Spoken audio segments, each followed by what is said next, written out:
Hello, everyone. How are we all doing today? I hope we are all doing well. Hello, Manop. Hello, Boy Meets Mini. Thank you so much for the resubscription. 6 months. Wow, wow.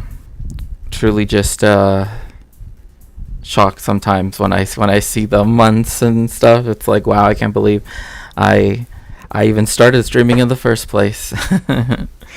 So, for today, we're going to talk about the June War because someone, I'm not going to say who, but someone is out there spreading misinformation about the June War, otherwise known as the 6-Day War, um, making it seem as though the preemptive strike, quote unquote, that Israel launched was not actually misinfo. Misinfo never changes. Right. It's literally like, yeah, actually what they did, which by the way, it's like literally just about, it's like, I believe I think it was June 4th. It was like something like one of these days. Because I know that the Israeli holiday of Yom Yerushalayim, right? Which you know those like really famous like World War II pictures, right? Of like like particularly the one at Iwo Jima, right? That it's like Americans raising an American flag, on a Japanese island, which kind of is like, but why do you need to raise the American flag on a Japanese island? Like that makes it look like you're conquering it, right?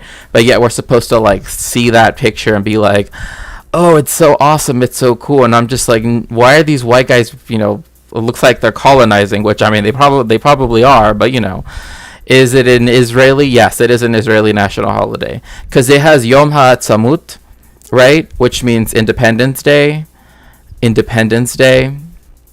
and then they have Yom Yerushalayim, which literally means Jerusalem Day, and it celebrates or commemorates the during the 6-Day War when they conquered, quote unquote, right, or took back they took back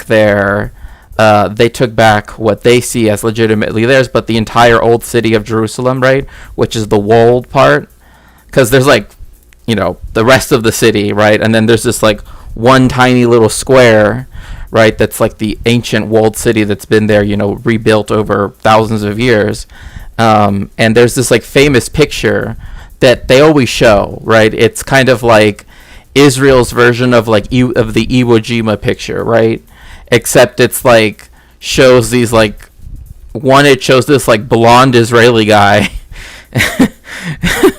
It just shows like all these like white guys, by the independence. Yeah, it is doing a lot of heavy lifting because, of course, yeah, I know, it's.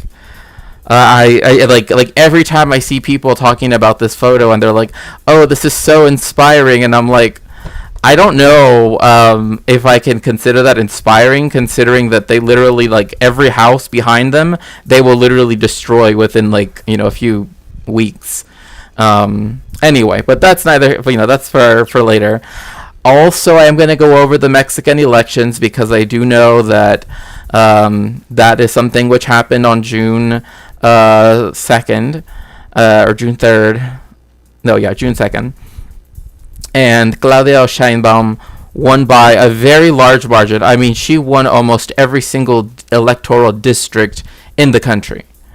And in Parliament, she essentially, her party, Morena, and the coalition, right, won a supermajority, which was one of the things that had stopped AMLO from doing a lot of the things he had wanted to do, right? So essentially, they're hoping that a lot of the constitutional amendments that were planned to be done will be done, right? Obviously, there's some criticism, right, from, and I think that it's rightfully deserved. Yes. Yes, and also Mono, I put in new commands in like whatever the software is, because I saw the like the Biden age one worked at once, and like I kept trying to because I put in the new Discord link, but it just doesn't work. I don't know why. Ban spear, ban elements. I mean, you're not wrong. You're not wrong. Ban meets mini.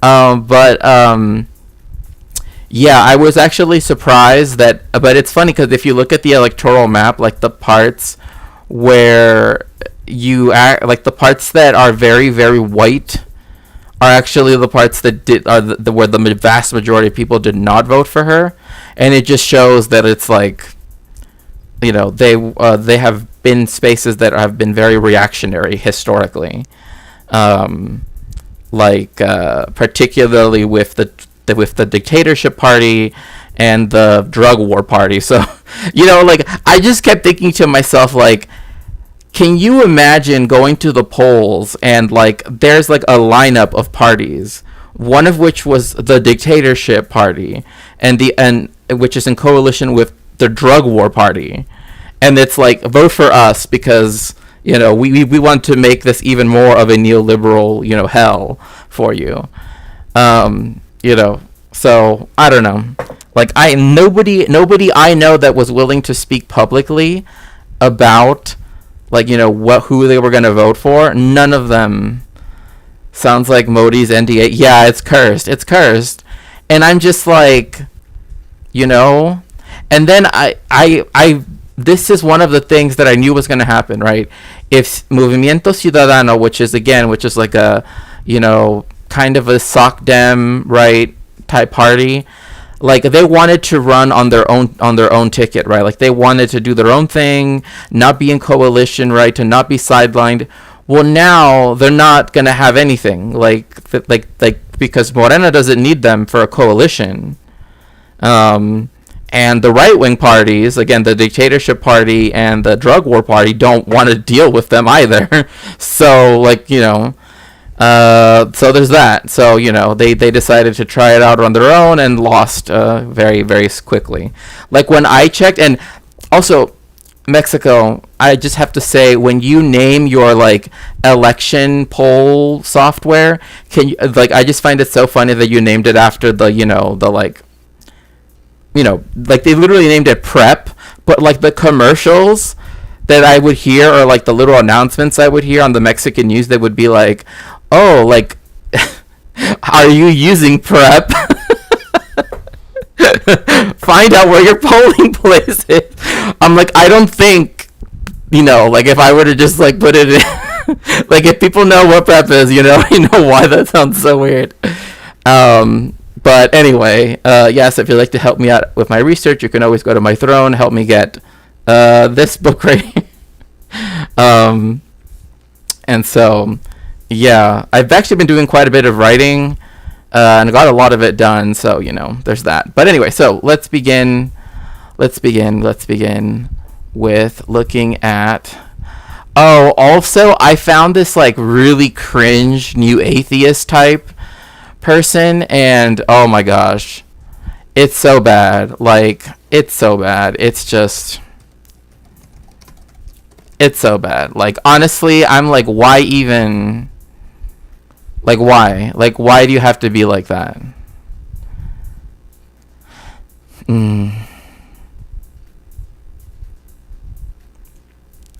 Okay.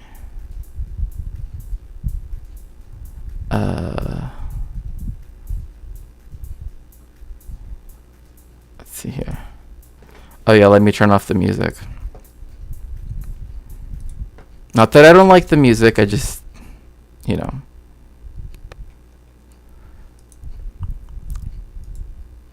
History has been made in Mexico. Claudia Sheinbaum has been elected as the country's first ever female president. She told supporters she would not fail the Mexican people and vowed to reduce violence and improve the lives of women in a country where one of the world's highest rates of femicide. Huge celebrations in Mexico City main Zócalo, the square there. Like, by the way, this El Zócalo, right, or Plaza de la Constitución, if you want to be like super, you know, actually, you know, it's El Zócalo, right? like the platform, like one of the things that the previous president, right, who, AMLO, right, the outgoing president, um, one of the things that sort of is important to note here is that he actually, before the Mexican presidency, had essentially gotten its own White House, right? Like literally, that's what it was intended to be, but it was like super secluded, like the United States White House. It's like you can. I mean, before, back in the day, you could knock on the door and people would answer. I mean, obviously times have changed, but oh, thank you so much. Thank you so much, Monop. And so Mexico's was not like that at all, right? It was literally hidden in El Bosque de Chapultepec, right? The forest of the mount of the of the hills of grasshoppers, right? Which again, I know that sounds kind of terrifying for some people, but it literally is just because like it just means that like one, like the deities associate, like chapulines don't have a negative connotation in Mexica mythology, right? They're actually seen as an omen of a portentous sign, right? And so they're viewed in a more positive light, right? Not like locusts, right? For example, right? And they're also viewed as like kind of well, I don't know, because I feel like there are some anthropologists from Mexico that would probably, that are Mexicanists that would probably disagree. Because again, like in folklore, right? In folklore, there are many instances where chapulines, right? And I'm talking about like the figure of un chapulín is usually given almost like a saintly or well something like magical, I guess would be one way of putting it, right? Would be one way to that I guess you could say that. But I mean, but this White House, AMLO said, I don't need like a private mansion. We literally like the Spaniards built this palace, right, back in 1522, right, and it took them, and he's like, we have this whole palace here that was like the office building of the presidency. And he's like, well, I can just live here. Why do we need two residences, right? So, and he's done all of his stuff, like every single day he does a morning conference called Conferencia Matutina, right? So, like this little stage here is literally where like the government always, and right next to it is the Supreme Court, but it's, I don't know, the Supreme Court in Mexico is very different the way how the Supreme Court is viewed in the United States, so it's not as like, ooh, but yeah, like he's like, we already have this big ass palace right here. Why? So he turned it into a museum instead. Baum will replace her mentor, the outgoing president Andrés Manuel López Obrador, on the 1st of October. Will Grant is there for us. A genuine moment of history in Mexico. In a nation where women only got the vote in the 1950s, Claudia Sheinbaum... Yes, you heard that. Mexico has had a lot of issues, when it comes to, again, I mean, it very much follows the, like, I dislike the fact that it did wait so long, right? Like, to me, I in my opinion, even reading the historical documents, right, the documentary history of just everything, right, of the revolution, I don't see why women couldn't have gotten suffrage from the get-go in with the 1917 Constitution, because so much of the language already speaks to like the citizen, right, writ large, right, not specifically a male or female, right, if we're using the binary, right, citizen, right, but a citizen. But a lot of progress has been made in Mexico, in spite of the fact that, the forces of reaction, right, reactionary forces that came along with the dictatorship especially, and the aftermath of the dictatorship, right, have especially come to bear on that. But one other thing too is, remember, I know, Boy Meets Mini, you said that you had wanted to sort of get my take on Claudia Scheinbaum, and so I have no problem if people have questions, right? Because again, I've done my research into. Oh, actually, give me one quick second. One quick second.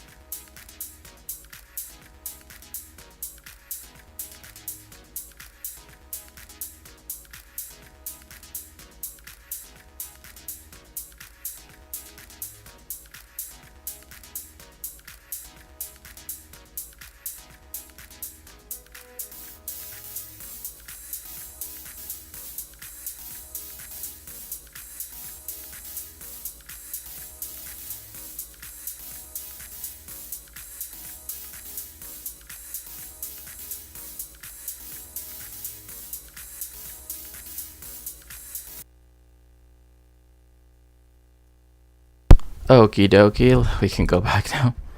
That was someone decided to bring me food for once. Um, so anyway, as I was saying, when it comes to Claudia Scheinbaum, right? She is a climate scientist, right? That's what she went to. That's why she's Doctora Claudia Scheinbaum, right? She's taught at Stanford, right? Her brother is also a very important physicist as well, right? She's also a pro Palestine, but I should qualify that. She showed up on the main Jewish community television channel in Mexico, and essentially said something like, well, I mean, this was months ago. This is like a long, like 5 months ago, right? So well before, you had the many countries that have come out now, right, saying this, saying that there needs to be an immediate ceasefire, right? But of course, she does take the view that there needs to be, the two-state solution. So, it's not perfect, but, it is what it is. She's also a Nobel laureate due to her work. And again, I understand that these are prestige points, right? But one thing that's very important to note is that, she was also the first leader and Mexico City used to be kind of like what Washington, D.C. is, right? Where it's like a district, right? Like the District of Columbia. It used to be called El Distrito Federal. But it has such a huge population that now it's considered a state. But now it's called like the state of Mexico City. So, it's a little clunky, but, and then there's like the state of Mexico, right? So there's Mexico City, right? The state of Mexico City, and then the state of Mexico, and then the country Mexico. So we're just really, really into our nation's name. We just really like that word. Anyway,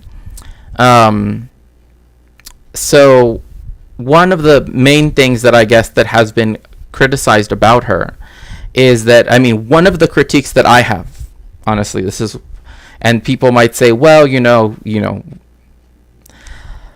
but isn't 1/6 of population in the MC Metro? Yeah, I mean, it's a lot. I mean, it's like we have a population of 136 million, and almost like 30 million live just within the Mexico City area. So yeah, that's pretty.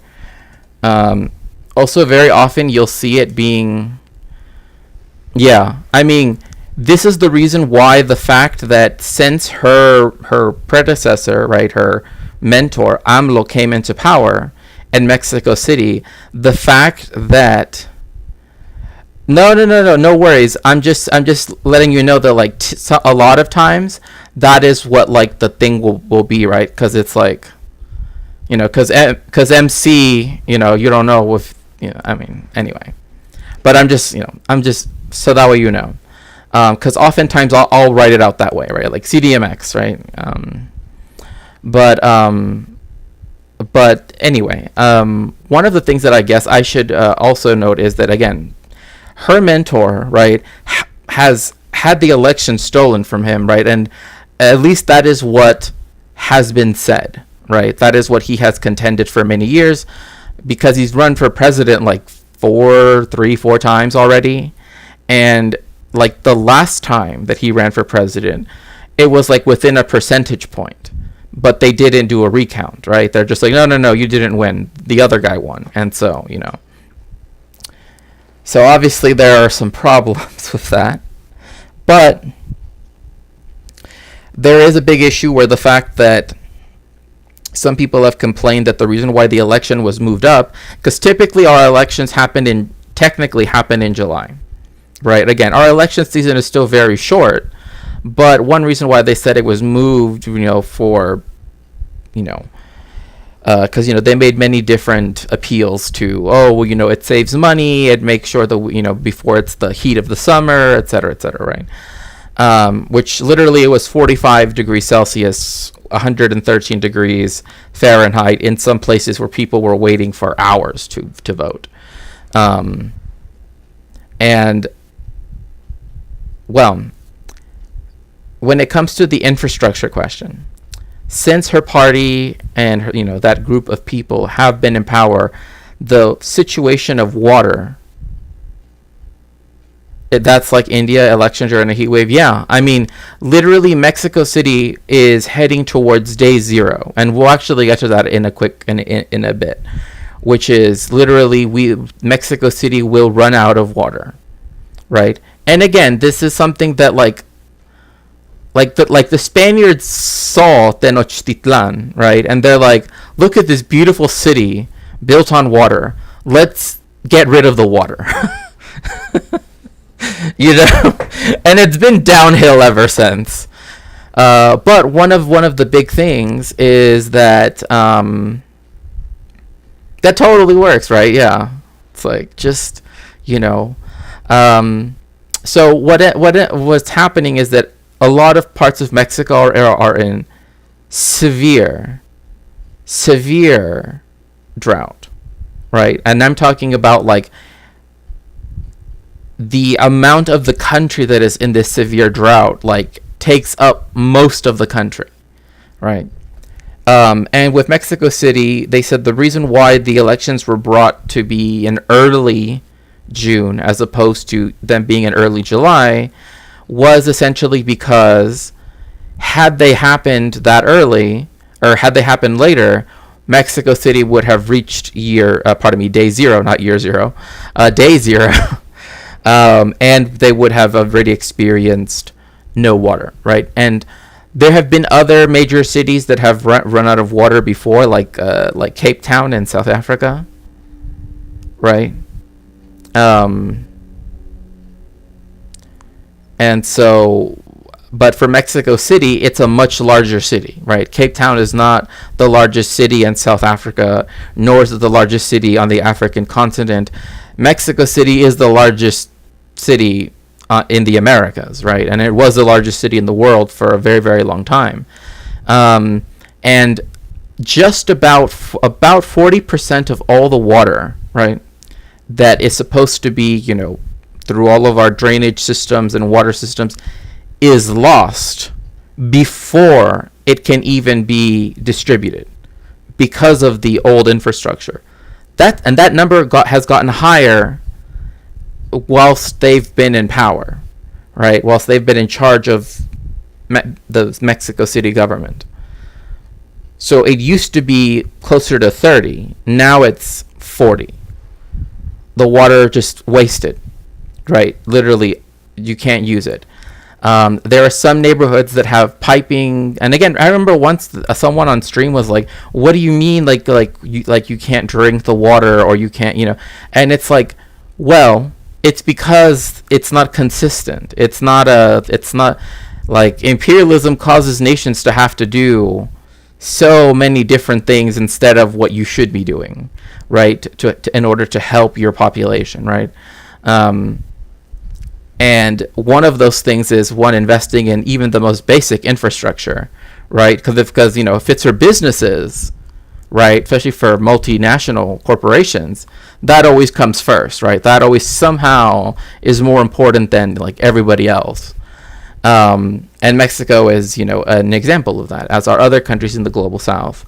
And so the fact that the number has gone up in the amount of water that is lost, right, 40%, is something that in my opinion, I cannot look over that, right? Like, if we already have where all of our reservoirs around Mexico City are literally going to be dry, and 40% of the water that we would have gotten from them anyway is literally wasted, right? Then that's a very unsuccessful, tenure of the governing party. So there's that. Another thing is that she promised, hello, October. Hello, it's so good to see you. Oh, awesome. I hope you're having a good day at work. The other thing being that a lot of the other infrastructure, right, was never taken care of. Yes, I will submit that I will submit to you that I am glad that they raised the minimum wage 3 times, right? Whilst they were AMLO was president. But the fixing of the roads, the fixing of the sidewalks, I mean, I can tell you from personal experience. I've been to, hello, Kay, how do you say? Welcome in, welcome in.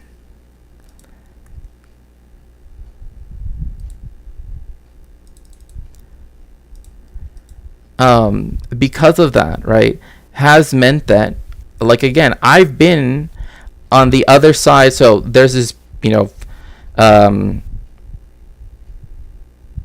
like, beautiful place called the Palacio de las Bellas Artes, right? It's very beautiful, romantic building, right? Almost Art Deco like, right? And across from it is this like store, this like,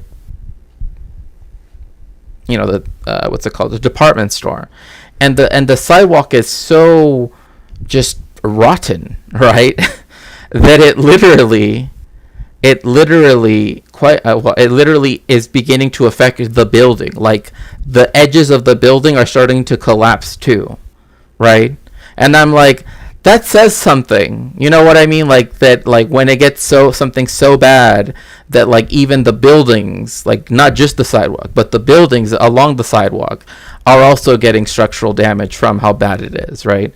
So again, it's not to say that, the party raising the minimum wage, or the party, bringing together, right, the universal healthcare system, right, is bad. No, definitely not. But there is just so much that needs to be done. That is so much like South Asia, right? This is why, again, we need to have solidarity with one another, right? For those of us that are from the global south, right? Like, we are all experiencing very similar things, and we can't allow, particular things like ethno-nationalism or other such things, right? Reactionary things that, again, are used to justify, this or that, right? We can't have that get in the way of internationalist solidarity, right? Because the people that are running out of water first in Mexico are the poorest, right? And back when we had the racial caste system, which still exists, I mean, in some form, right? The lowest castes of that system, right? The indigenous people in particular, right? But also Afro-Mexicans, right? They are the ones that are going to run out of water first, right? The white people neighborhoods are not going to lose water right away, right? So those things still affect us to this day, and this is why, again, like, it is an intersectional and interdisciplinary, in the sense of, all of us who are on the left, right, who actually do want change, right, who actually do want something beyond capitalism, to come together to try to create and theorize and do the praxis to do those things, right? Also, hi Nabil, welcome in. I'm doing well. I hope you're doing well too. So, that's just one of those things where I keep trying to stress, like, yeah, we have this and this and this, but like one of my other criticisms of Claudia Scheinbaum is she promised us a gender hospital, right? Gender medicine hospital. We have a clinic, and I will say I'm glad we have a clinic, a state-run clinic, but it is not a hospital, right? It is not a teaching hospital as was planned, right? It is not a teaching hospital that was planned. It is not focused right on giving as much access to, for example, bottom surgery or whatever other medicinal needs and people might have, right? So those are the things that are important, right? Like, yes, we have the law of gender identity, but if we don't have a teaching hospital that specializes on gender medicine, then it's harder for us to, in the national healthcare system, have our voters in Mexico generally anti. No, I would say that generally Mexican voters tend to be far more progressive than people give them credit for. Now, am I gonna say that there isn't, the rampant, anti-queer, anti-LGBTQIA, two-spirit stuff? Like, yeah, that's there. I mean, it's there, right? It's still part of the, the colonialist culture that kind of got impressed upon the entire country. It's still there. But, like, I when I've gone to Mexico, like, I'm going to use, and I know using Mexico City is perhaps not the best example because it's the largest city, right? But also it's in the area of Mexico where most people live, in the country. Like, I've never seen so many people walking, like queer people walking hand in hand, right? Like being openly affectionate. Like, not even here in America, right? Like, right? So it's just different, right? But generally speaking, because the people are, because we're so imperialized, right? Many people can see, right, that harm against this group of people doesn't benefit this group of people, right? Like, but again, it's not perfect, right? Like, this is why, right, greater education and greater things are still needed, right? But generally speaking, it's nothing like the United States.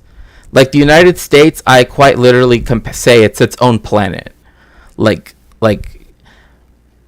politicians that are like obsessed with being anti-LGBTQIA plus, right? Like, it just doesn't, like, that doesn't happen in other countries in the same way. So another thing is, like, when like the federal government legalized equal marriage, right? There wasn't like the kind of like weird, conservative Christian backlash like there was in the United States. Nor is there a concerted effort to get rid of it either, right? So, again, it's just a different thing, mainly because, again, when so much of your population, something Jesus ipsoso. Oh yeah. Did you see that, DJ? So there were these like white Jewish people from from here in America that were literally going off on how, Claudia Scheinbaum, right, isn't actually Jewish. Like, literally saying she's not actually Jewish. Why? Because she thanked Jesus. Right? And I'm like, and all these people were like, bruh, you know what her husband's name is? His name is Jesus Maria Toribio. That's his name. Jesus Maria. That's why he said, gracias, Jesus. Not because she's Christian, but because that's what her husband's name is. She married this, right? And she's not only very openly Jewish. Did Mexico really I mean, I will say this: Claudia Sheinbaum is seen as being more left wing than even AMLO was. All right. So AMLO's the one that, raised the minimum wage 3 times, right, to where it essentially was 100% increase on what the minimum wage used to be, right, before all of the increases. So, she was the first, major public official to ever attend a pride parade, which I know, like, I'm not going to be here like, oh, yes, we need, but again, these are just some other, right, like, she wanted to do that on her own. And, and again, she's also a climate scientist, a PhD Nobel laureate. But, yeah. Yes, he was Jewish. Although, if you ask some people, they'll be like, well, he actually was American, but, but yeah, like, again, like, the coalition she's with, like, the coalition that won, right, was mainly Morena, right, the movement for national, rejuvenation, or whatever it is. And then, which split off from the, that's already a splitting off of a social, like a SOCDEM party, right? Like, they said that SOCDEM party is too right wing, so we need to split off from them, right? Because they're too right wing, so they are more to the left than one of the major SOCDEM parties in Mexico. But I would also state that SOCDEM party joined the coalition with the dictatorship party and the drug war party this time around. So, I mean, they essentially were right when they said that, right? That they were becoming super right wing, right? Left than SOCDEMs. Yeah, I mean, again, it's also difficult because, again, it's still working within a bourgeois parliamentary electoralist system, right? Bourgeois democracy can only, go so far, right? But, like, the fact that David Froome immediately wrote an article being like, Mexico is gonna have a civil war and all that stuff, just like, no. Like, let me see here. Let me see if I can actually find the chart, because, like, it is, like, it was an enormous, oh,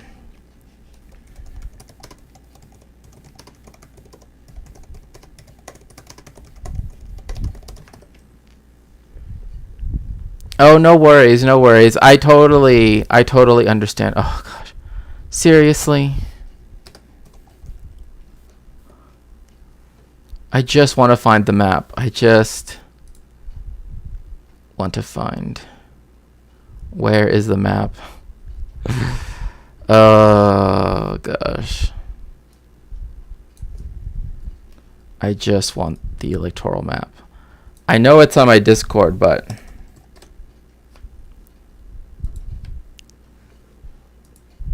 it was like, it was a pretty enormous, like, victory. Like, it was like actually a landslide. Like, it was pretty.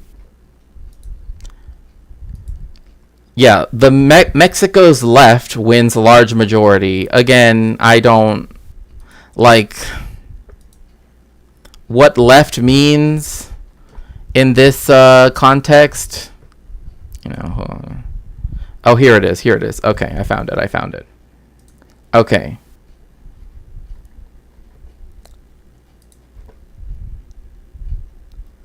Okay. Oh gosh. Okay.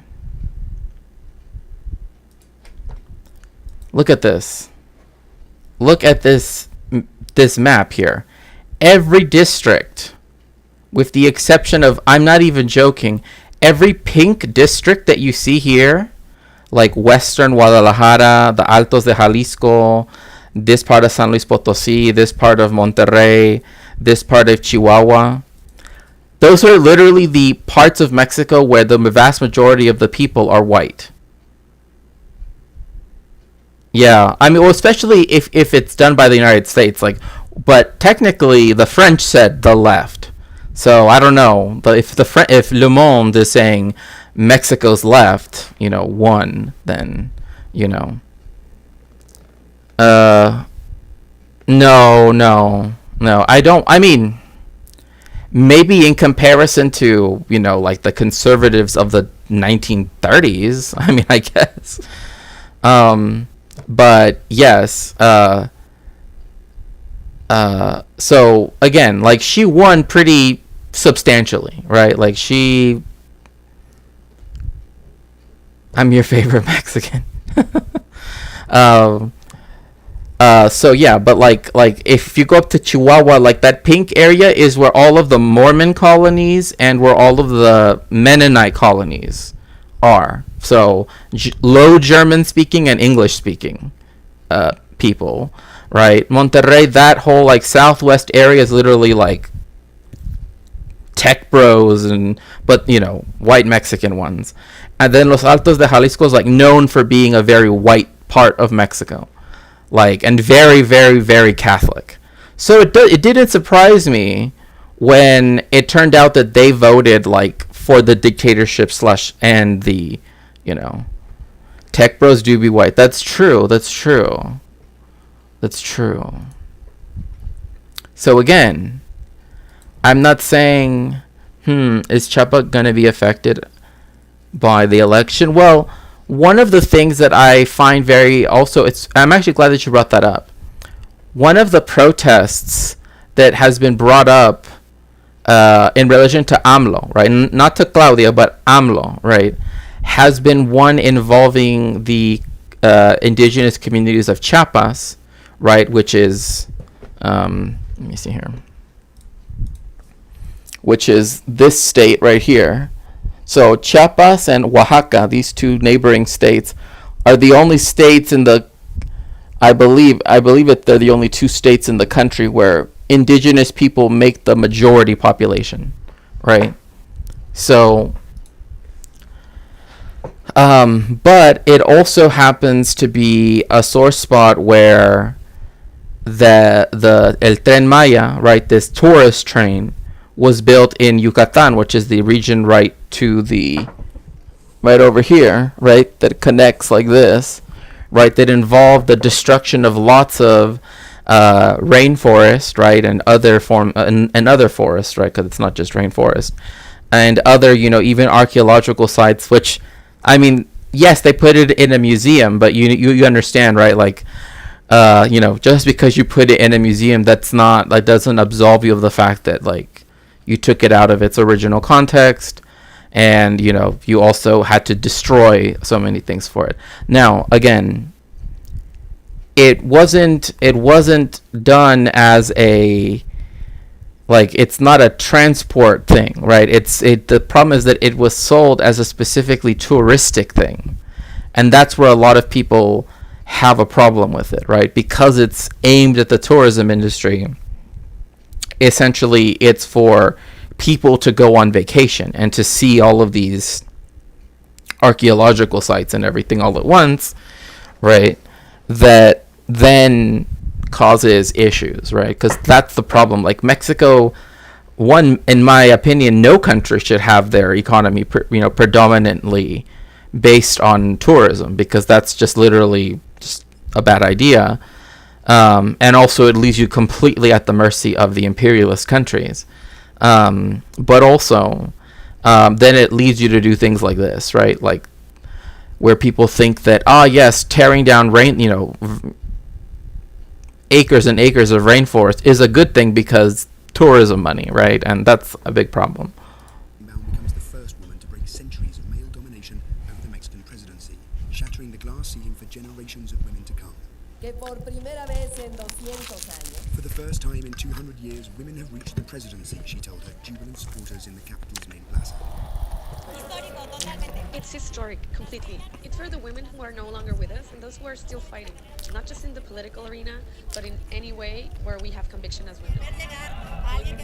To see someone who comes from the fight at the bottom to the presidency, it's so emotional. Notice another thing too, that they like don't even mention the fact that she's Jewish. Like, yes, she's the first female president. Yes, that's true. She's also the first Jewish president of a country that literally had its own inquisition. You know? And not only that, but the former leader of one of the parties that was running against her kept saying that the reason why she wouldn't make a good leader, right? And besides also being like xenophobic via the anti-Semitism, right? Like in that way of the like, she will never be one of us, right? Quote unquote, right? Was literally by constantly pointing out that she's a Bulgarian, which again, it's like her grandparents were from Bulgaria, right? Because they were Sephardic Jews that were kicked out of Spain.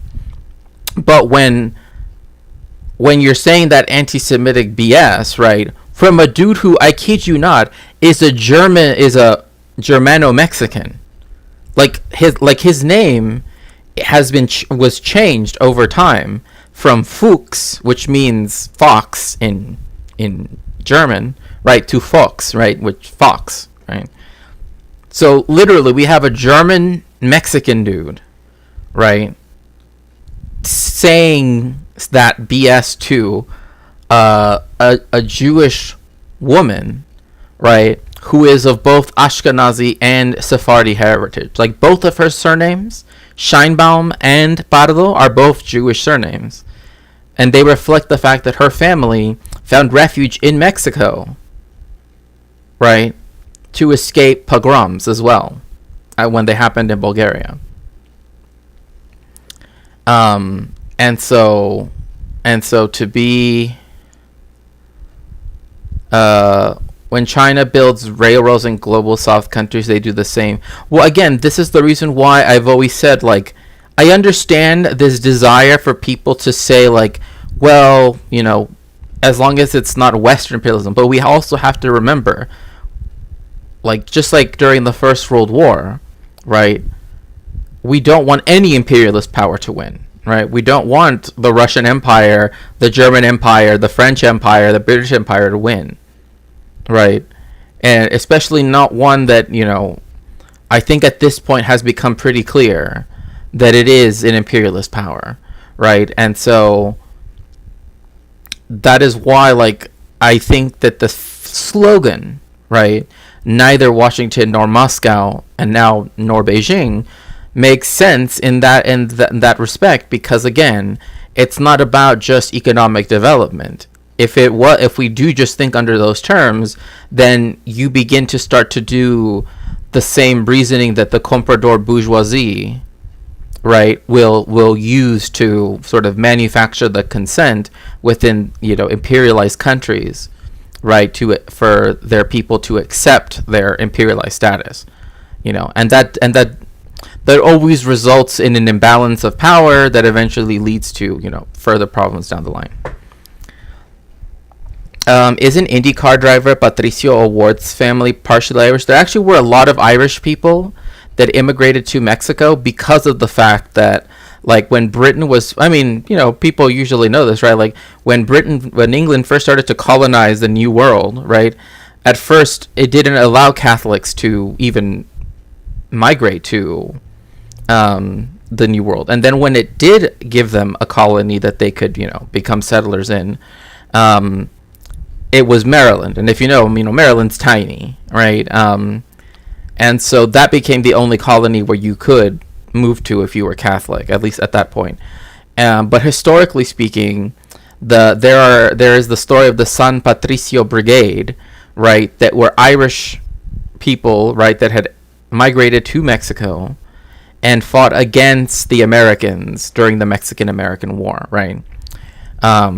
because they saw it as a war of, conquest that the United States was doing, and so they wanted to defend the country that was willing to, give them a place where they could openly, profess their religion, as well as, continue the culture as they wanted, right? And so that's been a very interesting episode of history, actually. In fact, I remember reading an article that was talking about, the figure Zorro, or Zorro, or Zorro, right? There has been some, like, I guess, literary, from literary scholars, right, that have said that Zorro, like the historical figure, right, like if we can point to a person that kind of fits that story, actually was an Irish immigrant to Mexico.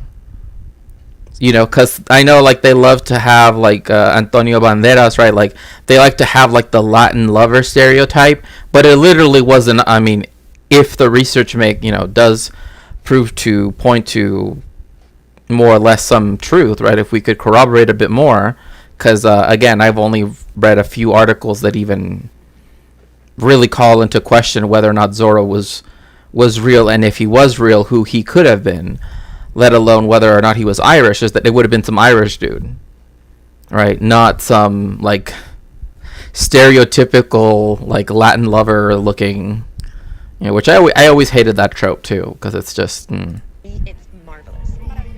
In a nation of such entrenched machismo, what Claudia Sheinbaum has achieved here is no small feat. Other women have tried. Also, I hate that, like, look, okay, Boy Meets Minnie, and anybody else that comes from, or whose family comes from the global south, that has lived in the global south, etc. Don't you hate when they do, when like Western media does this? Like, oh, this country is absolutely infested with machismo, right? Or this or that thing, right? It's like, don't orientalize us. Do not do that. Obviously, yeah, it's like, look at your own country, right? It's the same thing, like the fact when Mexico passed the law of gender identity. Oh, well, they're such, they're all about machismo and hyper masculinity and blah blah blah, and the Latin lover, and it's like, how on earth could they be more progressive than the United States? And I'm like, it's kind of like that. Gosh, I wish I knew the Gandhi quote directly. I wish I knew it verbatim. Because it's like, someone asked him, like, something like, and what do you think about British civilization? And then he said, they have none, right? But essentially, that's what he responded, right? And of course, noting that Gandhi is a very complex historical figure. Yeah, they do with the Arab world all the time. In fact, we're actually going to look at some cringe that I found of some atheists, which I never thought I would see the day. Well, I mean, I actually probably shouldn't say that, because it kind of makes sense. Because I know Christopher Hitchens famously was like, Israel has to exist or whatever, which is just, what? And it's weird, too, because one time when he gave the example... Atheist, yeah, so that's the thing. He's super Islamophobic, right? He doesn't want to say, like, he doesn't want to, like, be so forthright about it, but it comes across, right? Like, he's like, oh, well, one, he says the Hamas, which is just, bruh, like, come on. And two, yeah, it becomes very much a, like, look at what Israel has done in comparison to all these other countries. Like, Gaza doesn't have an Intel chip factory. And I'm just like, so, like, that doesn't, I don't know. It's just very, but I just hate the orientalization, like, that always happens. Yeah, it's so bad.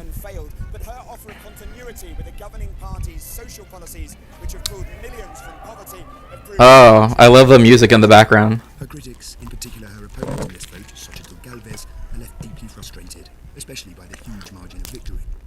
Look, I'm sorry, Xochitl, but you're literally the embodiment of, like, a Mexican Karen. Okay? Mm-hmm. Yeah, very big disappointment. But I mean, just look at her, right? Like with her purse and everything. Like, you know. Like, if I ever saw her at Sorianas, I already know that she's gonna be like, just like the white ladies here when they try to be like, you know. It's like, I don't want your nasty ass purse. You can leave it wherever you want, because I for sure am never gonna take it. It stank. Like this was the other person that this is the dictatorship drug war party person. Like, this was their candidate. And I'm like, you literally put like a Mexican Karen as your candidate. Of course nobody's gonna vote for her. Except for like other white Mexicans, like right, that like only shop at, you know, like Sorianas, or, you know, or even worse yet, like I hate this too about Mexico. It's like, she's such a meme. I know, right? Like, and she's perfect for memes. Like, she literally tried to say, so do people know what I mean when I say health care savings account, right? Like an HSA. I'll explain it really quickly. It's essentially like you say, oh, I want 5% of my paycheck to go to my, you know, to pay for healthcare stuff, right? So, and it's on this like little debit card, right, that you have, but you can only use it for medical stuff, right? She literally was being like, we shouldn't have universal healthcare. We should have this little card instead. I'm like, are you kidding me? Like, you really think that that's going to win the voters over? Like, of course, that's why only the tech bros of Monterrey and the reactionary, like, Catholics of Los Altos de Jalisco voted for you. Because, like, only they think that, like, that's a good idea. Like, literally anybody else that lives, like, my state, Baja California Norte, 100% top to bottom voted for Morena. Because the wage increases, the universal health care, and then, you know, like, all this other stuff, like, it already works where you have to go to this doctor, right? And then they will recommend you to another, like, oh, if you need to take x-rays, you can only get x-rays here because they have, you know, like, kickbacks, right? Like, that's how it already works. So having this HSA card wouldn't do anything positive. I bet she was like, that's why so many people run up to the US border. Oh. And also, did you hear what Biden just passed, or what he just did? He literally said that migrants can no longer claim asylum at the US border.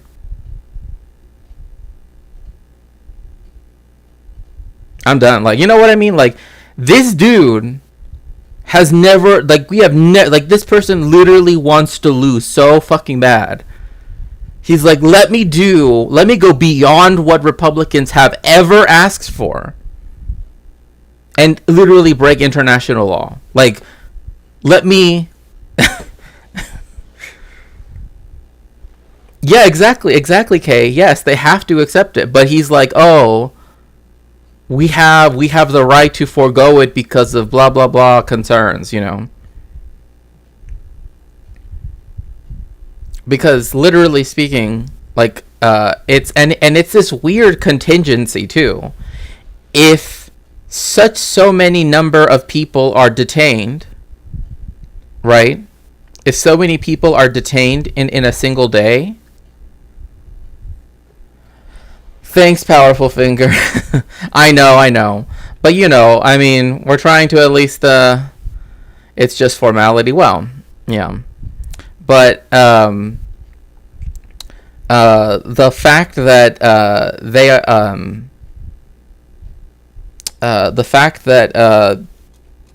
they wanted to do this was essentially as a way to say, oh, if so many people are, like, observed, right? Because they said captured, but they didn't actually specify, from what I understand so far. So if 2,500 people across the entire Mexico-US border, right, are detained or found to be crossing, right? Oh, that's such a cute emote. Oh, what is that? Oh, I like that. Oh. Um, if any 2,500 people, which for sure there's going to be 2,500 people. I mean, that's what happens when you imperialize literally everywhere on the fucking planet. And you ruin everybody's societies up. You know what I mean? Like, of course people are going to try to find refuge somewhere. But to a priori say like, oh no, you can't even claim asylum anymore. I mean, that's just ridiculous. But it's a weird contingency thing too. Like if 2,500 people are caught or whatever, then no more. Then from that point on, no people can claim asylum. But is that like from midnight, right? From 12:01 to 11:59, right at night, every single day? Because then that number will be met immediately, every single day. You know, like putting that weird restriction on it might seem like, oh well, we will accept some. No, it's just a way to again just flout international law. They say her mentor, President Andrés Manuel López Obrador, is a populist and an authoritarian, and that Ms. Sheinbaum will govern as his puppet, something she denies. This election has been historic for all the wrong reasons too. It's been Mexico's most violent campaign in living memory. Dozens of candidates threatened and murdered. One of them was the candidate for mayor of Coyuca de Benítez, Alfredo Cabrera, shot in the back of the head by a gunman at his closing rally. Drug cartel So issues in her in-trade. Claudia Sheinbaum inherits we'll just go right past that. challenge now will be to succeed where so many men before Real question is she an authoritarian? Mexico City. No. Vanessa Rubio Marquez served as Deputy Finance Minister of Mexico, and I asked for her reflections on this historic moment for the country. Definitely. No, she's not an authoritarian, but I would say this, like because she is a scientist, right? She made sure that Mexico City, the state of Mexico City, which I know sounds kind of, but anyway, you get my point, made it keep the COVID restrictions far longer than when the country had already, completely relaxed all of them. Because she understood. I don't know if anyone already said this, but your sound is super. Oh, is it? That's weird. This is a huge historic milestone in Mexico for women, of course, but not only for my generation, but for the generation of my grandmother, my mother. It's been only 71 years since women were granted the right to vote in Mexico. We have had 20 women holding governorships in Mexico. I myself was the first deputy minister of finance in the country in 2016. So we have been moving forward, but still it's a lot in our way to find parity at the end. But yes, this is a huge milestone. She's incredibly close to the outgoing president, Andrés Manuel López Obrador. How will she be different from him, though? I think Mexico has a very strong presidency, a very strong presidential regime, so I think she will be her own figure, but it's yet to be seen where she stands in very crucial issues such as the definition of the democratic foundations of the country, the relationship with the legislative and independent judiciary. How will she come along with this militarization of the country over the last 5 years? Not only security matters, but customs, and have built so that's a key to define. So key policies such as said were this year over 35 years, what energy matrix and the new energy policy will be, and also a series of elements in relation to of the Mexican economy, vis-a-vis the expectation effect, special relation with the U.S. Trading partner, source of A lot say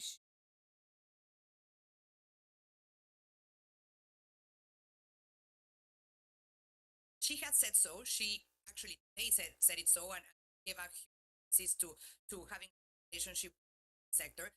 So I think it needs to be understood that it's not the sector who creates employment, it's the private sector. Sector as allies in particular specific sectors such as energy, such as infrastructure. So we hope she's key for the and for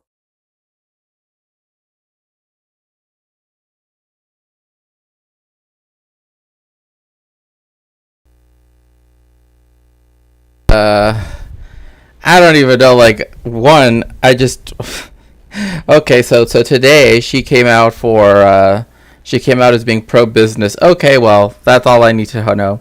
No, but I mean, again, like this is why again, like I've said before, what is important is not. I mean, obviously, the idea that they're going to allow like a perfect communist to win a bourgeois election, that's not going to happen, right? We know this, and nor would I say that we should put our hopes into something like that. Yeah, exactly. Don't put all your hopes in representative politics, right? Because at the end of the day, like, yeah, she still has to answer to the bourgeoisie. I mean, and again, it's still a bourgeoisie, the dictatorship of the bourgeoisie, right? So, if she might do social programs, right, which are necessary, right, and anything that we do gain is worthwhile, right? Like anything, like it's kind of like that saying that I like to say, nothing is too good for the working classes, right? Nothing is too good for the working classes, right? Any benefit that can occur, right, via right, even having social democrats in power is worth it, right? Even even earlier theorists, right, like Lenin, etc., right, have spoken about this, right? Like, we don't want immiseration just for in itself, right? That doesn't lead necessarily to what we want, right? Any win for the working classes is a win, but like, again, it's not about her, right?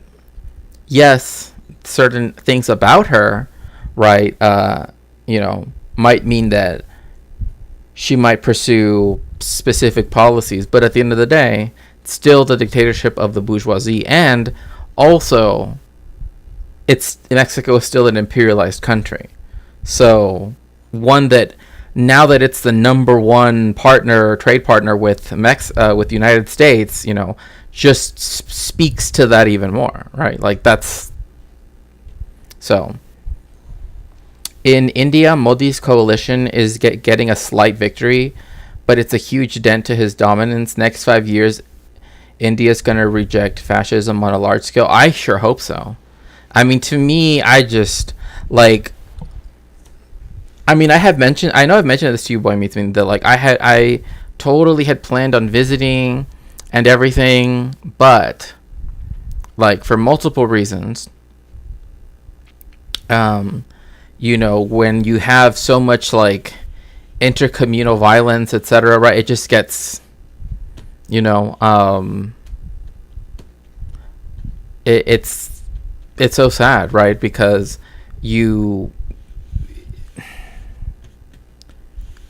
I don't know, there's just so many things, like I can't even state clearly what I'm trying to get out, but my point being that, like, there are so many issues at hand that have only come to the surface because of Modi, that now seeing, right, how much how willing people were to uphold some of the more ethno-nationalist aspects of it is still just beyond me sometimes. My home state in India, Uttar Pradesh, flipped by voting 80% Modi 5 years ago. It's possible. Well, again, like, yeah, UP is the opposite of what you call progressive. People are sick of Modi making people poorer. I mean, yeah, and not only that, but also of using, right, both like the nation, right, like the concept of India, and also I would argue, and perhaps, and if you disagree with me, I'd be glad to to hear what you would think, but also like the usage of something like Hinduism and other, right, dharmic faiths, right, to like legitimize, right, the sort of appropriation, right, both literally and figuratively, of like either the whitewashing of history, right, in terms of the so many channels that have just, like, for me, like when it comes to like historical denial, right, like where they try to downplay, like the out of. Hi Judas, yes, I'm doing well, I hope you're doing well too. I just think, to me, like when you have people that are doing the out of India theory and all of this other stuff, right, it's like it speaks to the fact that like it's acceptable to do things, right, like that in a society, and it's something that just, among other things, right, by using the justification. I mean once we sort of discussed it on stream. There was that guy, and it's funny because he's like a white guy, and he's talking about how like India has to be held in this special regard, in terms of its history and historiography, right? So it's like where things match up with like the Mahabharata, with the Bhagavad Gita, right, which I know is an episode in the Mahabharata, right, and the Rig Veda and everything like that. Is this a video I need to react to? Yes, I will send it to you. It's literally some like old white dude that's like, it's a colonial mentality to, yeah, it's a white man regurgitating Hindutva, and he totally buys into it because there's like a lot of these like old white dudes that like I'll never forget, because there's one that's become kind of popular now because of he uses what's it called, he uses the veneer of anti-Zionism to cloak or mask his anti-Semitism, but it's gotten to the point where he's like pretending that him being Muslim, right, also makes him be like count as an Arab somehow. It's like, no, that's not how that works. That's not how that works. Hi Vitingale, hi BCAT K, welcome in. Like, and so this dude is like legit like, oh, when the British talk about us, I'm like, no, you do not mean, oh, he does mean that. He does think that now he's part of the, you know what I mean? I'm like, oh no, this can't be. Like, it's just, it's so bad. Like, I've wanted to watch it on stream, but, the Rachel Dolezal of Hindutva. I mean, there are so many people that do that with Zionism, right?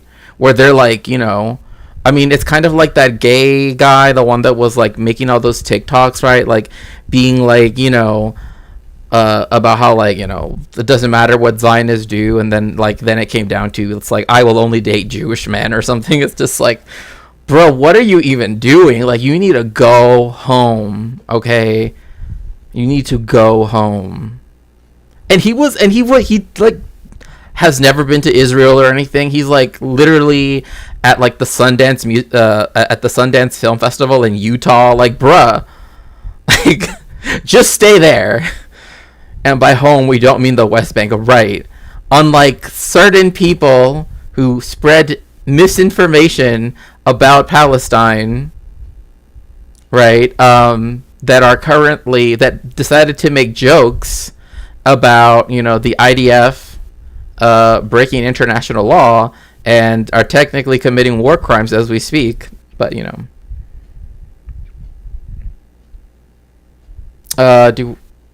powerful figure is this. Okay. Never mind. There we go. Credentials. I wonder if you think that influences the way she thinks, the fact that she is a scientist. I think that will tell a lot, and she would have a challenge to move from ideology to pragmatism, to a more rational perspective of government, and most importantly, to an effective government, because this is exactly what Mexicans want. Mexicans want their problems resolved. They want to live in a more peaceful country. They want to end up violence. They want to have employment. They want to be competitive. They want to have access to health and to... It's funny that she says that, because like the best way to ensure that happens is literally to not answer to business the entire time. Like literally.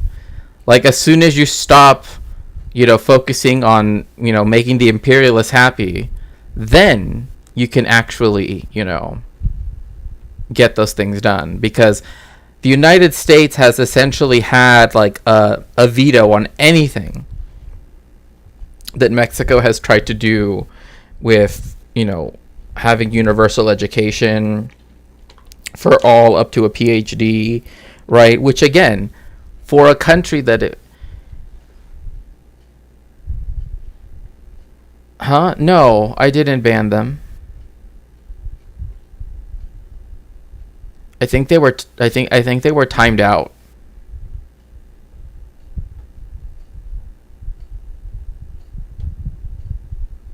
I guess someone, yeah. I think they were timed out, which it's a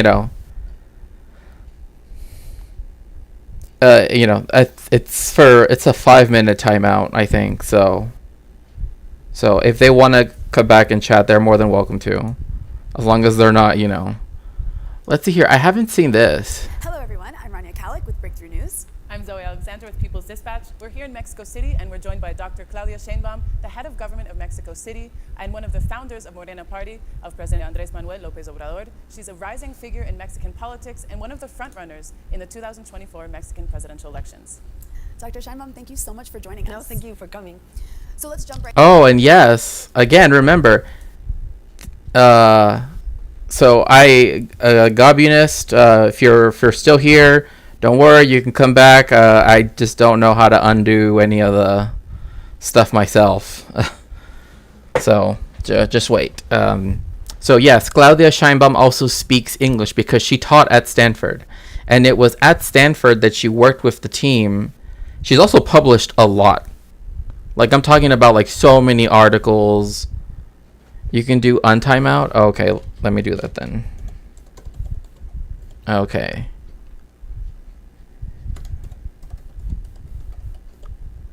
Okay, Gabinus, you're no longer timed out, so you should be fine now. Apologies for any confusion. So she speaks English, right?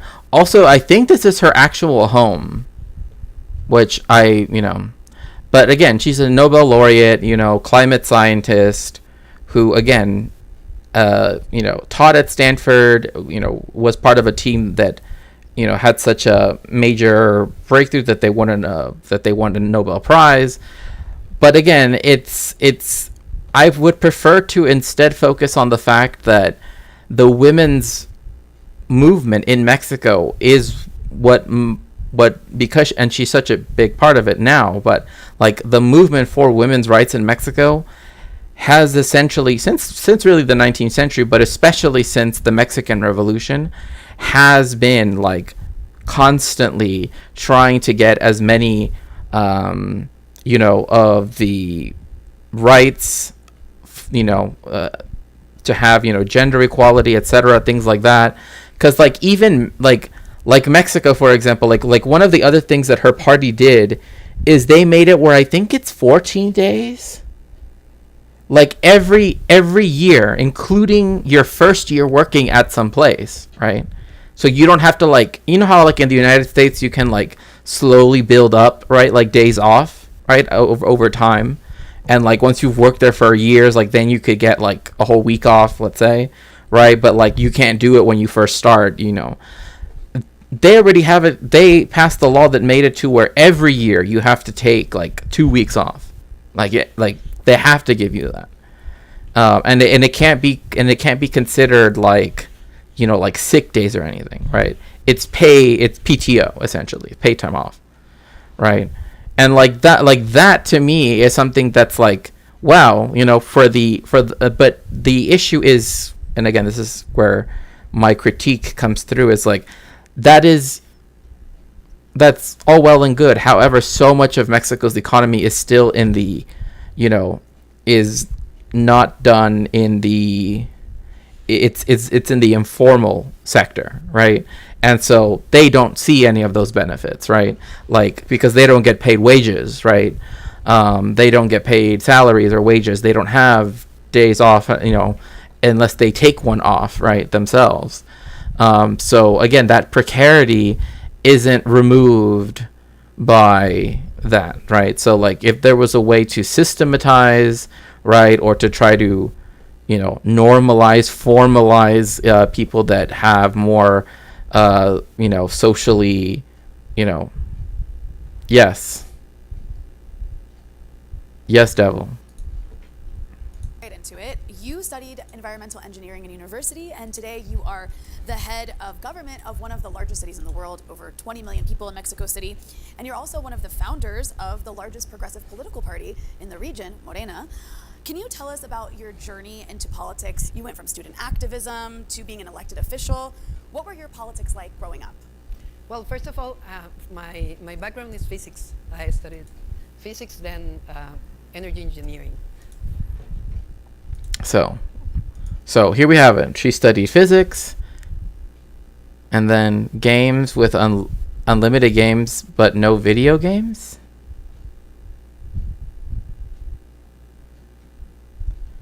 I mean, I don't really like bacon, so I guess I would go with the games. To me, I have to be honest, like the way how people describe bacon as smelling like this really, really good. For me, it smells like burning soap. Like, I don't know why. That's just like those two smells smell exactly alike for me. Like burnt soap. I don't know.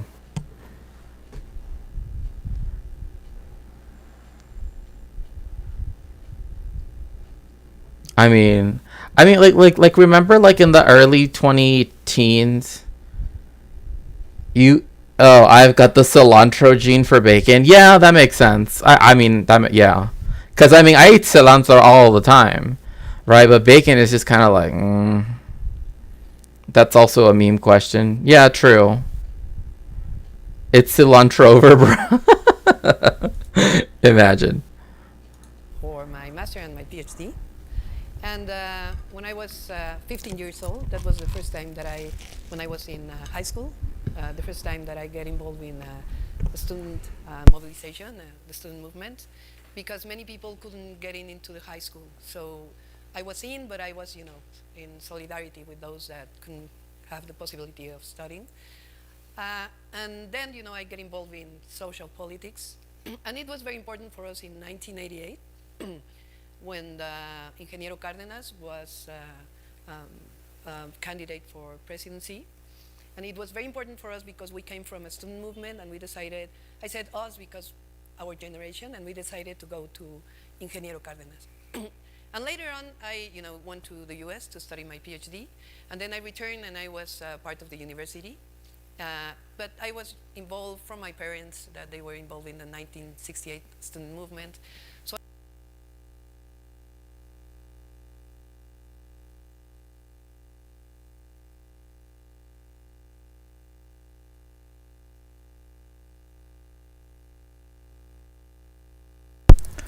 Thank you. So this is one thing I wanted to highlight, right? Because again, I know at first I kind of wanted to pull off a Thomas Aquinas, but where he starts with no, never mind. I shouldn't even compare myself to Thomas Aquinas, but you know what I mean. Like if you've ever read like the Summa, right? He always starts with like the detraction first, and then with the affirmation, right? Her parents, again, Jewish, Mexican, right? Were part of the student movement in 1968 that essentially was, had the massacre at Tlatelolco. That's how it ended up on October. Excuse me. On October 2nd, 1968, the dictatorship under the leadership of Gustavo Díaz Ordaz, who was then president of Mexico. And it's funny because there are actually very famous pictures of him, like, with guns. Like, I don't know why. Like guns aren't, like, I don't know. To me, Mexico doesn't really have, like, the gun culture that the United States has. Like, because of other reasons, it kind of has some, like, mainly on TV, right? Like on TV, you will see people that kind of have that, but Like the average person, like literally, I didn't know anybody that ever owned one, for example. And if they did, it literally was like one, and it was literally to go hunting. Like, oh, we're gonna go up to the mountains and, or or goats or whatever it was, right? Like it was always something completely practical, right, so to speak. But anyway, and I think that was like one person, and he was one of my grandparents' neighbors. Anyway, it doesn't matter. So her family was part of that student movement that got, again, massacred. Not all of them, obviously, but a big number of them. And one of the things that also happened during that time was a huge increase in targeting Jewish institutions, right? The surveillance of Jewish institutions, right? A lot of the tropes. And I also remind you that Mexico had its own, how the Nazis had the brown shirts, right? The fascists in Italy had the black shirts, right? And it's funny too, because at one point they banned the brown shirts, like, obviously before they took over, they banned the brown shirts for like a short while. And so they started wearing white shirts, and it's weird because like I've looked at those pictures and they literally look exactly like Mormon missionaries, and it's very disconcerting. It's like, oh my gosh. And then anyway, that's a whole different story. I mean, like when I looked at them, I was like, oh my god, they look like a whole bunch of Mormons. And it's just because like you're used to seeing them in brown shirts, right? Like, but when you find out that there was a very short period where they couldn't wear them, and they started wearing white ones to seem to be more acceptable, it just looks so weird. You're just like, oh gosh, why did they, anyway. But so her family was affected by this, right? The Jewish communities, which tend to be urban, right? Jewish people tend to live in urban spaces. One, because of the fact that either we are not allowed to buy land, right, historically speaking, and are often, forced to live in neighborhoods usually beyond our control historically, right? And, once we are allowed to choose, right, we still tend to have Jewish neighborhoods that are rather tightly knit. And that is, hello, Soul Life, welcome in. Moenop and I were, I put in some new commands for the bot, and the bot showed up a few times, but I don't know, because I put in Discord and Throne and other ones, but I don't know, it hasn't been working. And so this was a time when a lot of Jewish families, after 1968, and especially after 1971, after El Halconazo, which was another, attack on the student movement, that a lot of Jewish families began to seek refuge in the United States. Some of them, a lot of them ended up moving to Southern California, right? And people might say, oh, of course they moved to Southern California. But the reasoning why was because there already was an existing Mexican Jewish community there, right? Like some people were Ashkenazi, right? But they didn't feel comfortable living, say, in New York, right? Because it wasn't Mexican, you know what I mean? Like, they were Ashkenazi, but they were Mexican Ashkenazi Jewish people, right? And Claudia, her family is both, right? Like, both of her surnames are Jewish surnames, Scheinbaum and Pardo, right? But one which is Ashkenazi, Scheinbaum, and Pardo, which is a Sephardic one, which is her mother's family. So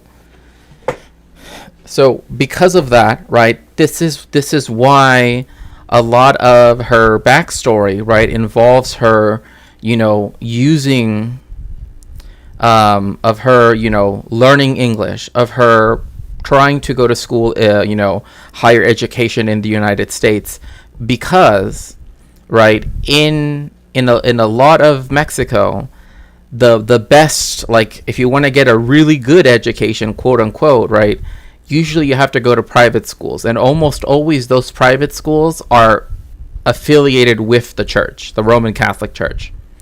And, you know, Catholic anti-Semitism still very much exists in Mexico, right?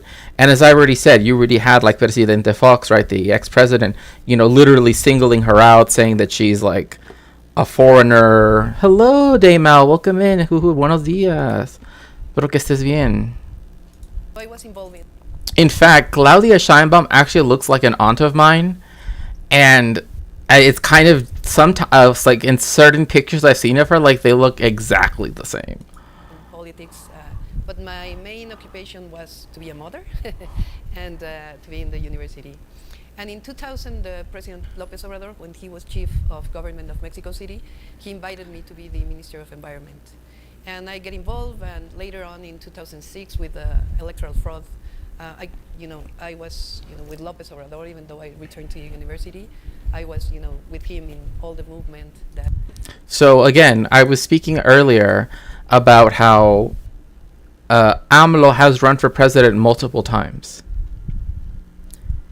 Every single time that he's run for president, up until this last time in 2018, the election has essentially been stolen from him, right? This is just hanging out for a bit, got exams. Oh, pues mucha buena suerte para tus exámenes mañana. Bezras Hashem, que todo salga bien. And so what ends up happening is that both times they're like, no, actually, it's kind of how Rahul Gandhi gets called a foreigner or Italian because his mom Sonia's from Italy. Yeah, I mean, it's this weird thing, but then of course it's also, magnified, particularly because it's because of her Jewishness, right? Because Vicente Fox calls her, right, like of all things, right, a Bulgarian Jew, which is just beyond me, because not only is that just wrong, right? Like he literally said she will never be a true president because she is that, right? And still, there's other stuff that I've seen from Vicente Fox, who again is a Germano-Mexican, a Mexican of German descent. So there's a lot of issues with a lot of that. And there are a lot of famous German Mexicans, right? Like, I mean, literally the place where the margarita was invented, right, in Ensenada, right, at Husong's Cantina, was by German immigrants to Mexico. They invented the margarita, right? The way it exists, like the drink that it's based off of, right,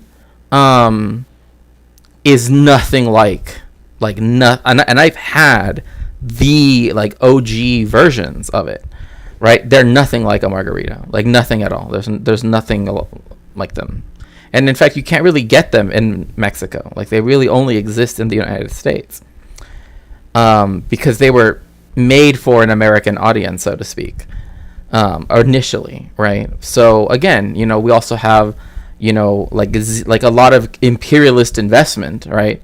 But like Volkswagen, right, Siemens, right, all of these, Bayer, etc. We even have La Casa Wagner, which I've always found kind of problematic, that they would name a huge cultural institution, especially really, really close to like one of the German neighborhoods in Mexico. To one of the Jewish neighborhoods in Mexico City, after a very famous anti-Semite, Richard Wagner of all people. But it's just that's us. Yeah, that's the thing. I'm like, look, you literally could have named it anything, but you had to there are other German composers, right? But whatever. Finally get into the burn of Morena. Great. Well, we know that PRI and PAN really maintained a stranglehold over Mexican politics since 1946. In 2016, Moreno... Again, think about this. Since 1946, and that's giving it a bit too much of a In my opinion, that's like, oh, that's actually cutting back years that were definitely part of the like essentially after Lázaro Cárdenas, when you had all of these like had he not nationalized the oil industry when he did, there's no way Mexico could have done it otherwise. Because I'm not even joking. Like the first thing, like one of the first things that people started to say about like, oh well, now that she's president, she has to deal with this, right? Is like, oh, she needs to imagine, and I mean, I'll just actually just translate it, right? Essentially, she needs to find a way how to like privatize the oil industry of Mexico, so that, but in a way that isn't so super obvious, right? That's what like these like news analysts were saying, right? That like, oh, Pemex is in so much debt and blah blah blah, whatever, and it's like, yeah, that's because like with the water pipes in Mexico City, the the oil refineries and everything were not kept, are not kept up to standard, right? Like the United States has no problem buying oil from countries, right? It doesn't care about their infrastructure, though. It only cares about what the infrastructure insofar as it gets cheap products, right? And I think that's something that people always forget. Like that's why when people say that like, oh, like libertarians, right, that say that like even countries in a self-interested way want other countries to do well. It's like, bro, what are you even talking about? Like that's never been the case ever. Like, was founded to be an alternative to this, and in 2018, of course, Morena achieved a historic electoral victory with the election of Andrés Manuel López Obrador. What does this mean for the course of Mexican politics? In 2016, when Morena was created, nobody wanted to be in Morena because it was a new party. And in Mexico, you have to win a certain percentage of the votes to be an official party. And it was very difficult because just few people wanted to be in Morena. And the decision to get away from PRD, the party that we were, is that we thought at that time that there was no possibility in their party that was getting very close to the official party. And I'm very glad that she names it that, right? And yes, if you'd like to support me, my puppies, and my research in more direct ways, you can always do so at my Linktree, at that link. But of course, if you'd like to help me with my research, including funding the book that's right over here, we have so far $5 going forward to it. You can always do that at my throne, which is the pinned comment. So yes, I'm glad that she calls it the official party. I just call it the dictatorship party, because like the whole idea of a party that was the official party, right, for 60 some years, and was completely backed by the United States and everything, and caused massacres and a lot of other stuff. I think but official party works, I suppose. But I am glad that she calls it out too. So we decided to create. I said we decided because there were a lot of assemblies in all the country that decided to create this party, and from 2016 to 2022, it's 7 years, and now we have the presidency, 22 governors of 32, the majority in the Congress, the majority in the Senate, and a lot of municipal presidentials. Why? So just a quick translation, I guess. In Mexico, you don't say mayor, right? Because there is a word for mayor, right? Alcalde, but we actually call them presidente municipales, right? Literally municipal president. So that's what she means by that. It's just a mayor, right? But we have a separate, terminology for that. Because like in the United States, Mexican Americans, Chicanes, etc., they will say alcalde, right? Like el alcalde de la ciudad de Los Angeles, right? The mayor of the city of Los Angeles, right?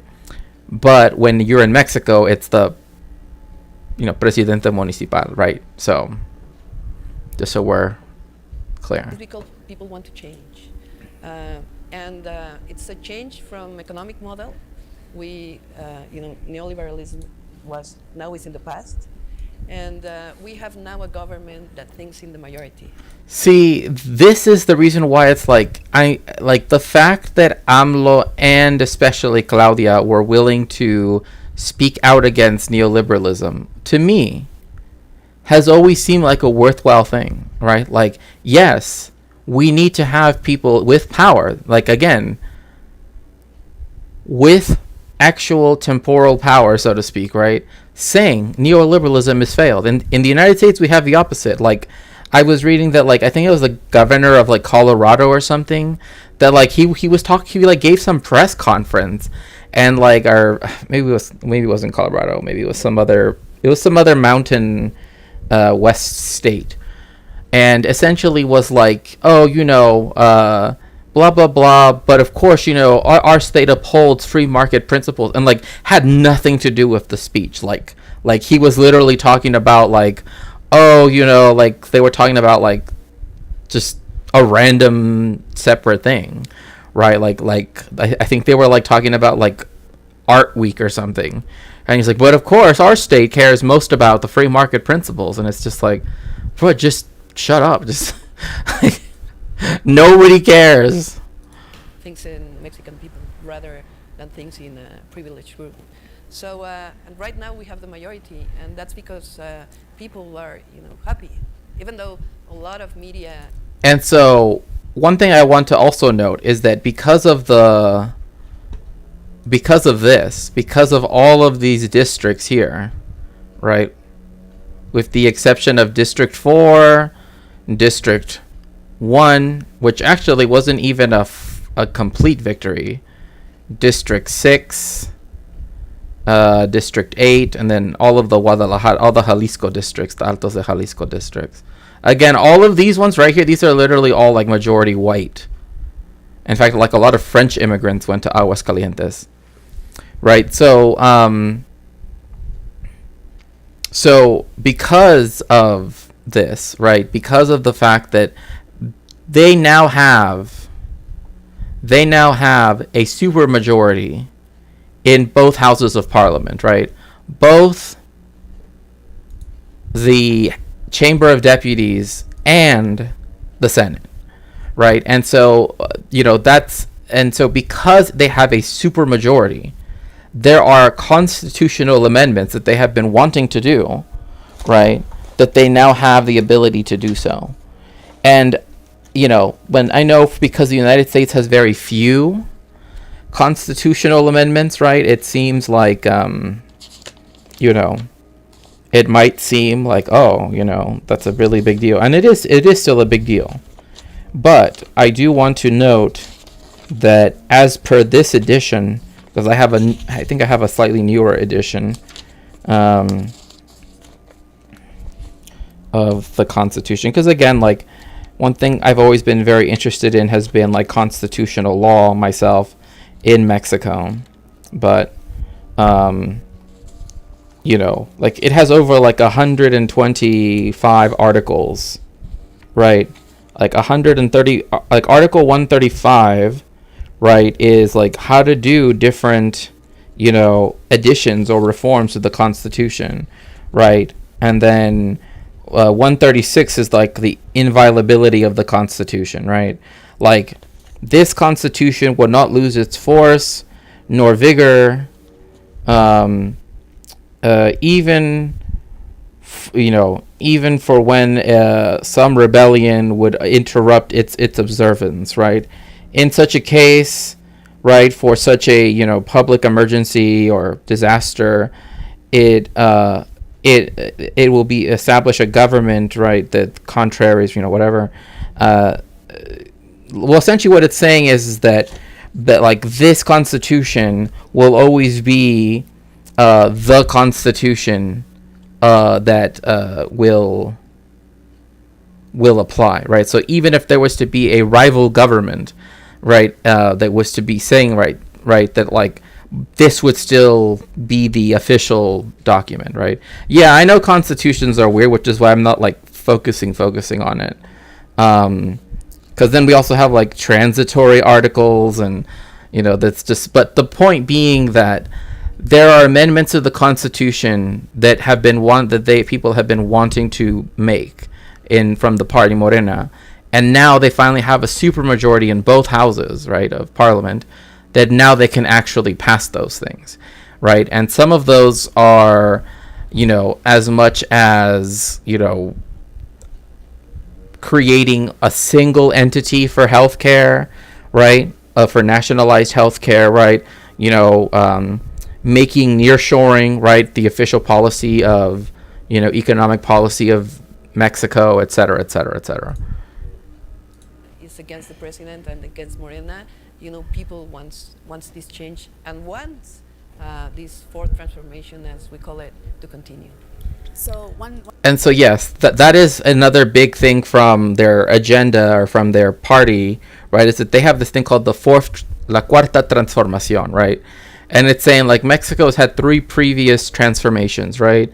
1, like independence, 2, the wars of reform, 3, the Mexican Revolution, and now we're going to have the 4th one, right? Which is going to be a from the bottom up, right, change. And that is something that, again, this is where again the difference between policy positions, right, and also like ideological positions and other things, right, comes to bear on what they're saying. So one thing that confirms some of what you're saying is the fact that you're currently leading all major voter intention polls for the 2024 presidential election. What do you think has led to this support? Okay, first of all, I think it's that I have been in the movement always. I've been near President Lopez Obrador, always since 2023 years. And at some point, I like how it puts it as 2012 years, but yeah. People remembers that I was, in the Adelitas movement that we have in 2008 against the privatization of oil, of the Mexican oil. So again, she has been a very much like an activist, right?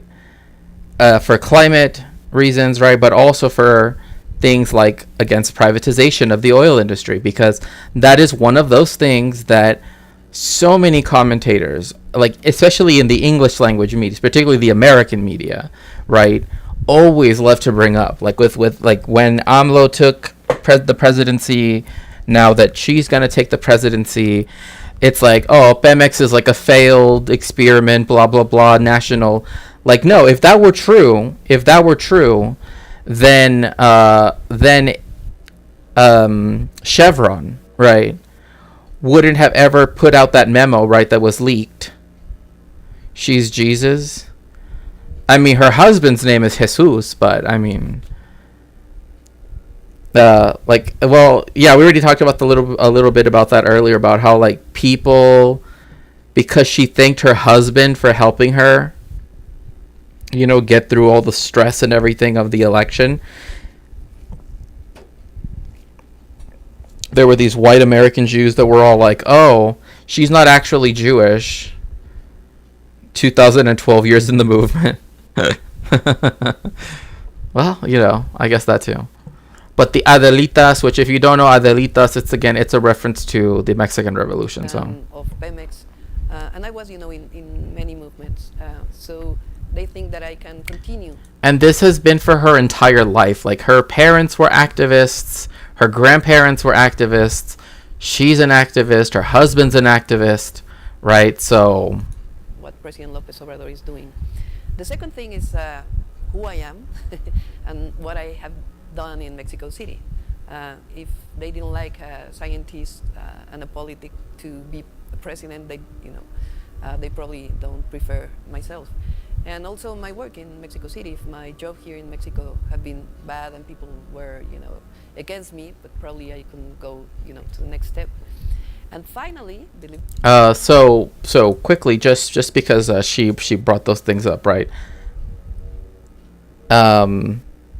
She is a climate scientist, right? Like we already talked about that. She got her bachelor's degree in physics, then her master's and PhD at Stanford in climate engineering, right? So that is something that has always been a big thing for Mexico City, like right under her tenure. But obviously there's always room for improvement, etc. And again, that's why I wanted to start with like, well, here are some things that were promised that weren't kept, right? And the hope is that now with super majority in parliament as well as the presidency and everything, that now those things. Isn't Mexico City incredibly polluted? So yes, that's one of the things that Mexico City has a system, right, where if your license plate, right, ends with certain numbers and certain things like that, right, letters or numbers, right, that therefore you can't drive that day. But she also oversaw the expansion somewhat of the metro system in Mexico City, right? So like one reason why I like when I go visit my mom in Mexico City is that I don't have to deal with a car, right? Like I can just take the metro pretty much everywhere. It's a very dense network. It's not as dense as say Paris or Tokyo, but it's still pretty up there. I mean, it's more dense than New York. For sure. And in fact, a lot of pro-Palestine activists have been changing the names, like, of different stations, right? They've been covering them over, where, like, before there used to be a station called Polanco, which is actually a very Jewish area of Mexico City. And they changed it to Palestina, right? And they have another one, right, where it's like Rafah, right, or whatever it might be, right? So Khan Yunis, or different things like that. She's the one who causes the hurricanes to push Green New Deal environmental engineering. Yeah, exactly, Philippe. Also, Philippe Auguste, do you speak French? Like, are you actually a francophone? But yeah, so again, it is very polluted. A lot of it has to do with the fact that Mexico City is where a lot, and that the surrounding area is where so much of the industrial heartland of Mexico is, right? So that means that all of the pollution, right, all of that stuff goes into the atmosphere, and because alas, no, pas mal, c'est pas mal. But hello, the Third King. Welcome in. It's so nice to see you, my best pal. That reminds me.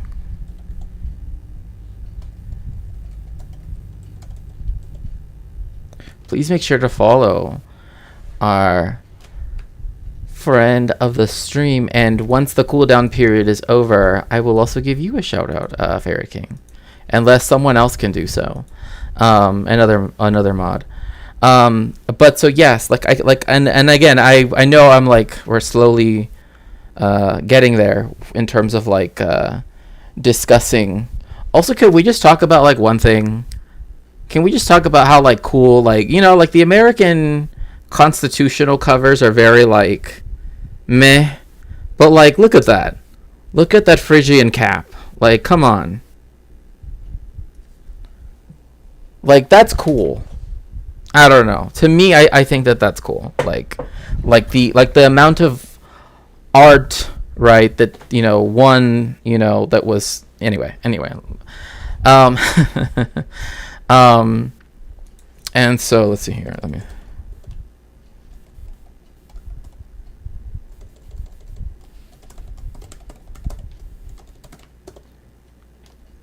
okay. So yes. So because of the way how cold air sinks, hot air rises, right? That means that Mexico City is in a huge bowl, right? Now, people remember last year when I went to go see my mom, right? When I went to go spend time with my mom, a volcano started to erupt, right? Popocatépetl, right? And depending on which way, and in fact, it was like as I was literally in the air, right? Like it had started to like fully start to awaken.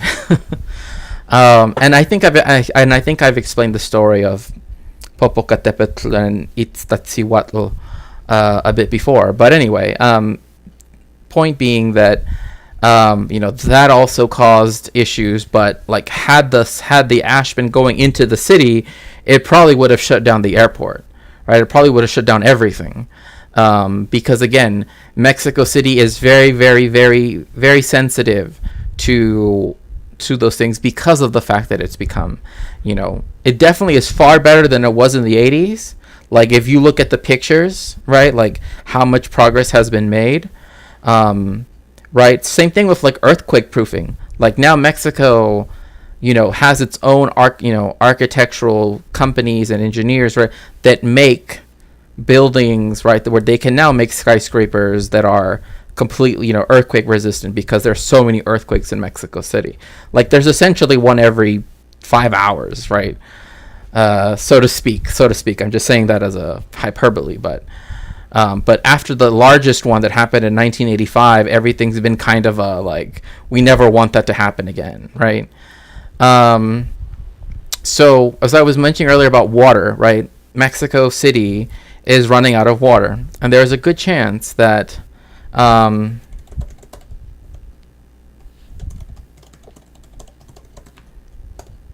also, you guys, please make sure to join us in following the Ferret King. Great pal of the stream, great pal of the streamer.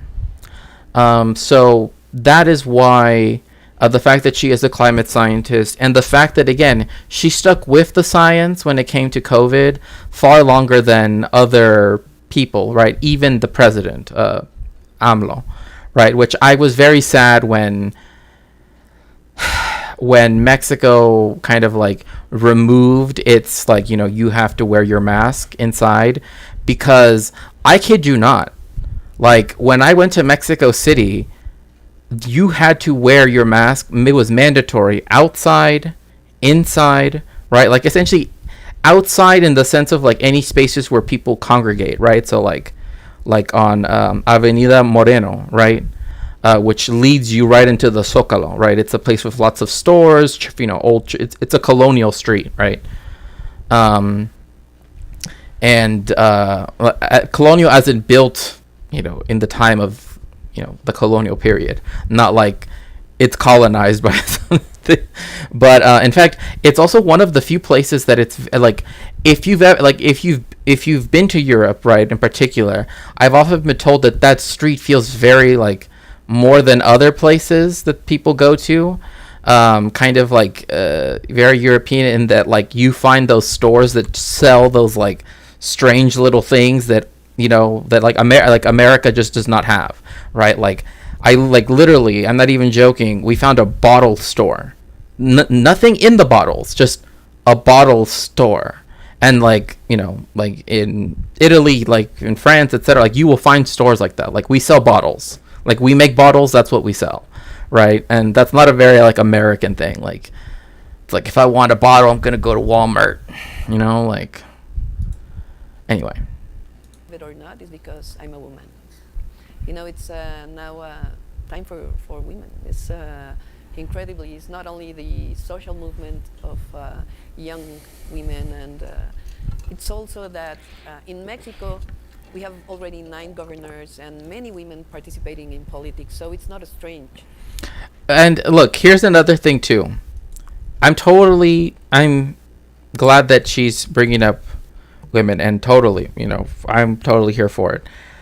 I just also wish that, people who do not neatly fit into that you know what I mean? Like, I wish that would be something that she would mention. I don't know if she does. I've never watched this interview. I didn't even know it existed until today. But when I saw it was in English, I thought, hey, it might be worthwhile listening to. But again, it's like,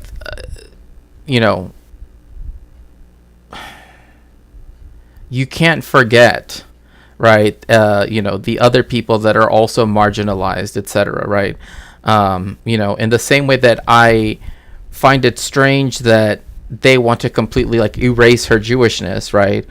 which is weird because like in Mexico, I've seen like anti-Semitic graffiti, right, about Claudia. And someone even posted some like someone in the Discord posted something that just like when I saw it, I was like, holy, just wow, just beyond me, of like some like Twitter post, right, of like essentially like some, I don't even know what to call it, but it just wasn't good. Right, but it was focusing on the fact that she is Jewish, right?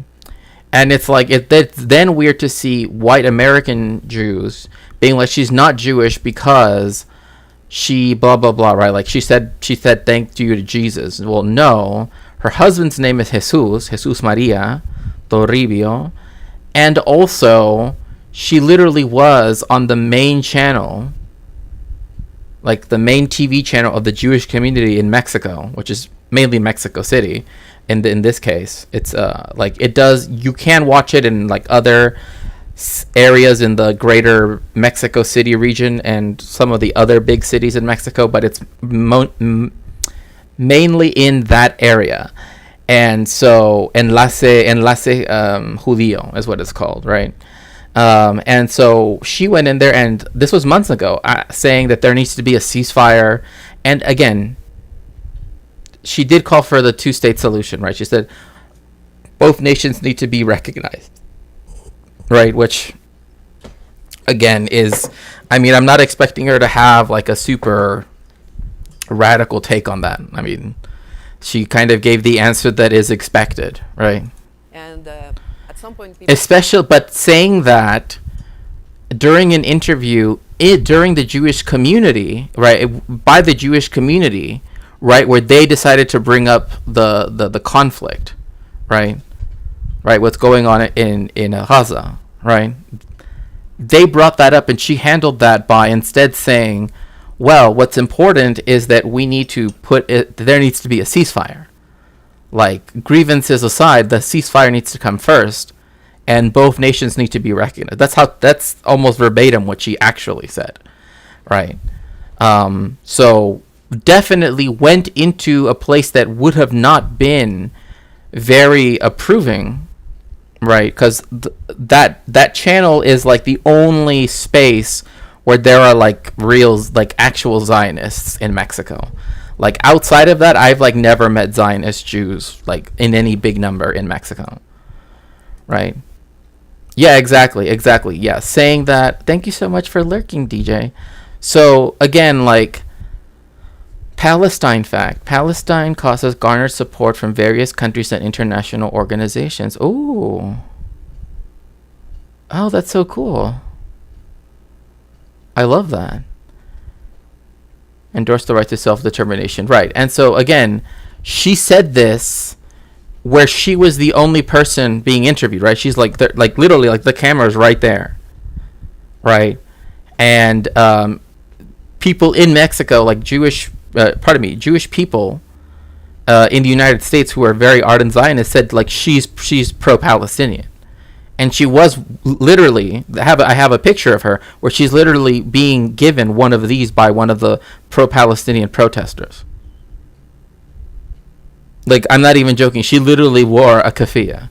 Like, Biden would never wear a keffiyeh, right? Justin Trudeau would never wear a keffiyeh.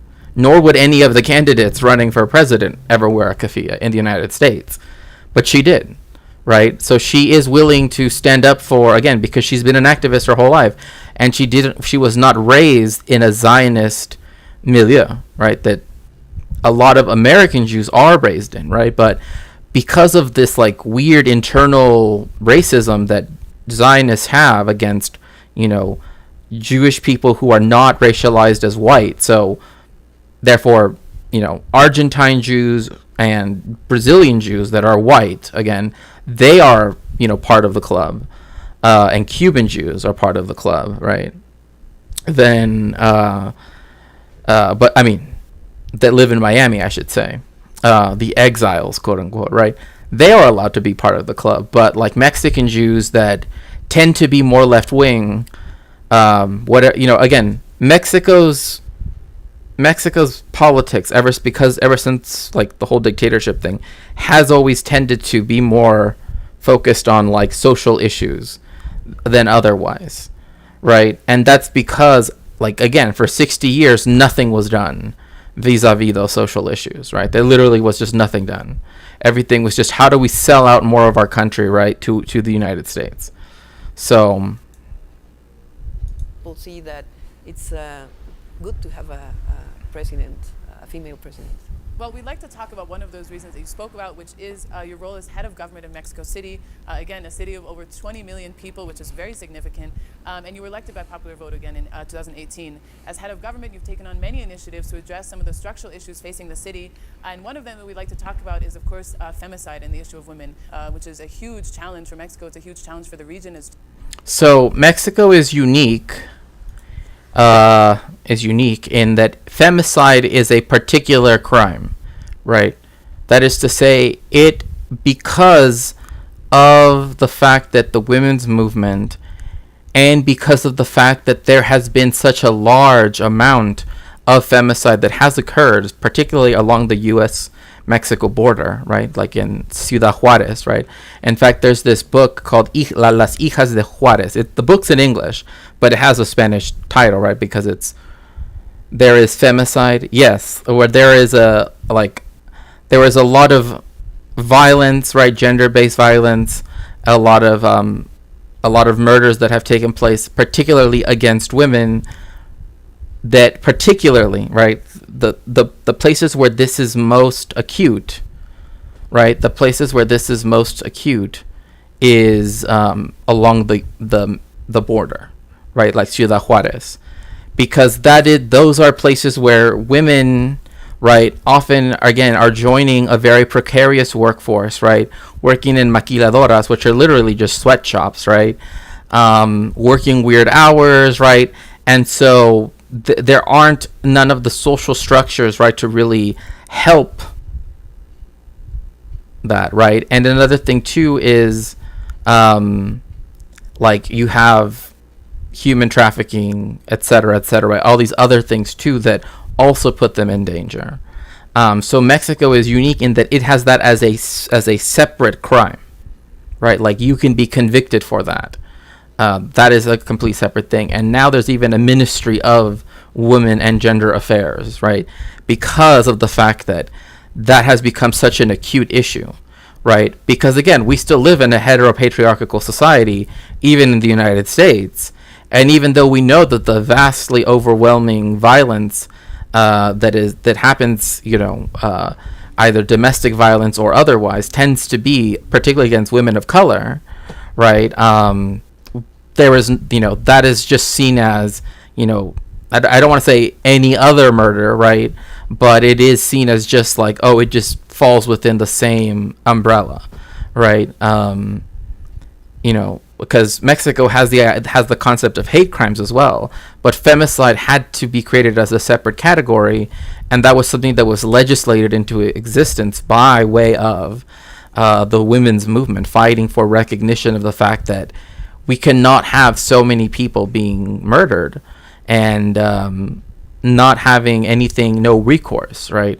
And so that's why, again, like that is its own separate, like, if I had the law book that my friend let me borrow, because it actually talked about the history of like Mexico's it would have been in Spanish, but it essentially was a history of how Mexico got to, like, how it defined femicide, right, over time, and like kind of what was the case law it did so with that. It was a fascinating book. I think it's even cited in Las Hijas de Juarez because, again, it's such an important. Oh, hello, Adrian Vixen. Welcome in.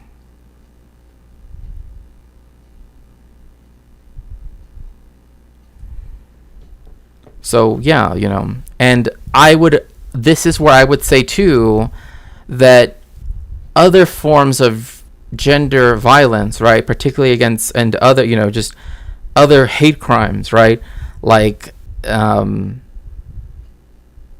need to also be addressed as well, because again, the weight, so to speak, right, that is given to right, to people who are non-binary and are murdered, right? There is no category other than just murder and perhaps hate crime, right? But there is no, right? So I don't know. It's something for that legal theorists will have to think about more. In general, but in your role, you've taken a lot of different initiatives to address this issue, to make the city a safer place for women. So can you talk a bit about those initiatives? Yes, in November 2019, I decided to make an alarm for women. We could say that. And so we developed 11 points for women to be safe in the city. And we have now done more than that. I can tell you some examples. For example, we have 27 centers to attend women that have violence at home. We have passed many laws. One that I like to say in many places is that, when we think violence in the household or in families, what we think is, let's take the woman and her children to a refuge. How do you say it in Refuge. Refuge. Yeah. So I asked myself, why do you have to take out the women and put it and hide her, right? So now we have a law here in Mexico City that it's the aggressor goes out of the house. So you see here, like, this is a dynamic change, right? That, like, instead of, and this is something that actually remember my mom talking to me about this when they first started to discuss this, right? Because for many different reasons, I don't want to get into any particular ones, but one of them being that why is it that it's the women that have to go into hiding, right? That was kind of how the conversation was started, because and this was prior to this becoming a law, right? Like, why is it that that the aggressor, right? Why is it that the man, he gets to stay in the house and he gets to keep owning all of the things and he gets to, right? And it's the person that's been abused, right? That they're the ones that have to live in fear and in hiding, right? And so when this program started, and again, it is not perfect. I'm not saying that it's like, but the basis behind it does come out of this discussion that, that many people, many women have asked, like, why is it that women have to be the ones hiding, right? Why is it that the men who abuse them get to, post pictures on Twitter or Instagram of the vacations that they get to go on? Meanwhile, the victim, right, like the argument was from many perspectives was that it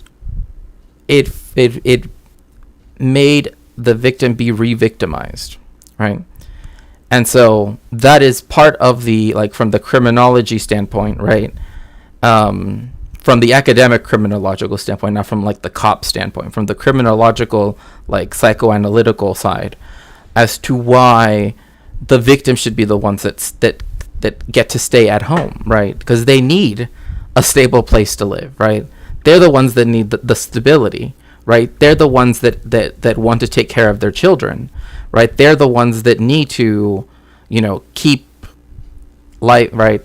It's the abuser that needs to be removed from that situation, not the victim, right? At least that's kind of the general view, right? And so that's what in Mexico City, that's kind of the conversation that they had and said, why should, especially because, again, buying a house in Mexico is very different from buying a house in the United States. Like, here in the United States, and, boy meets many, since I know that, since you've mentioned you're from California, right? Like, that there's, even here where housing prices are astronomical, right? There's still this belief that, like, you buy a starter home, right? Like, when you first get married, and then you move on to a bigger house when you get, once you have kids, right? And then you downsize when you get older. Like, that doesn't happen in Mexico. Like, maybe Americans that, move. Oh no, I'm so sorry to hear that, Soul Life. Right? That doesn't happen in Mexico. Like, if you buy a house, it's for life, and the people that need a place to live, right, like, that are part of your family, will often, multi-generational homes are very common, right? Like, I've lived in a multi-generational home for when I lived, pretty much the entire time I was growing up in Mexico, right? There were 3 generations living under one roof. And that didn't change, right? Like, even when I got older, after a time that I had come to live in America and then went back to go live in Mexico, I still lived with 3 generations under one roof, right? Just different people. Some different people. And that's totally normal. And in fact, like, this is where our neighbors, right, who were also struggling, like, their entire family worked at a convenience store, which is kind of like the AM PM or whatever.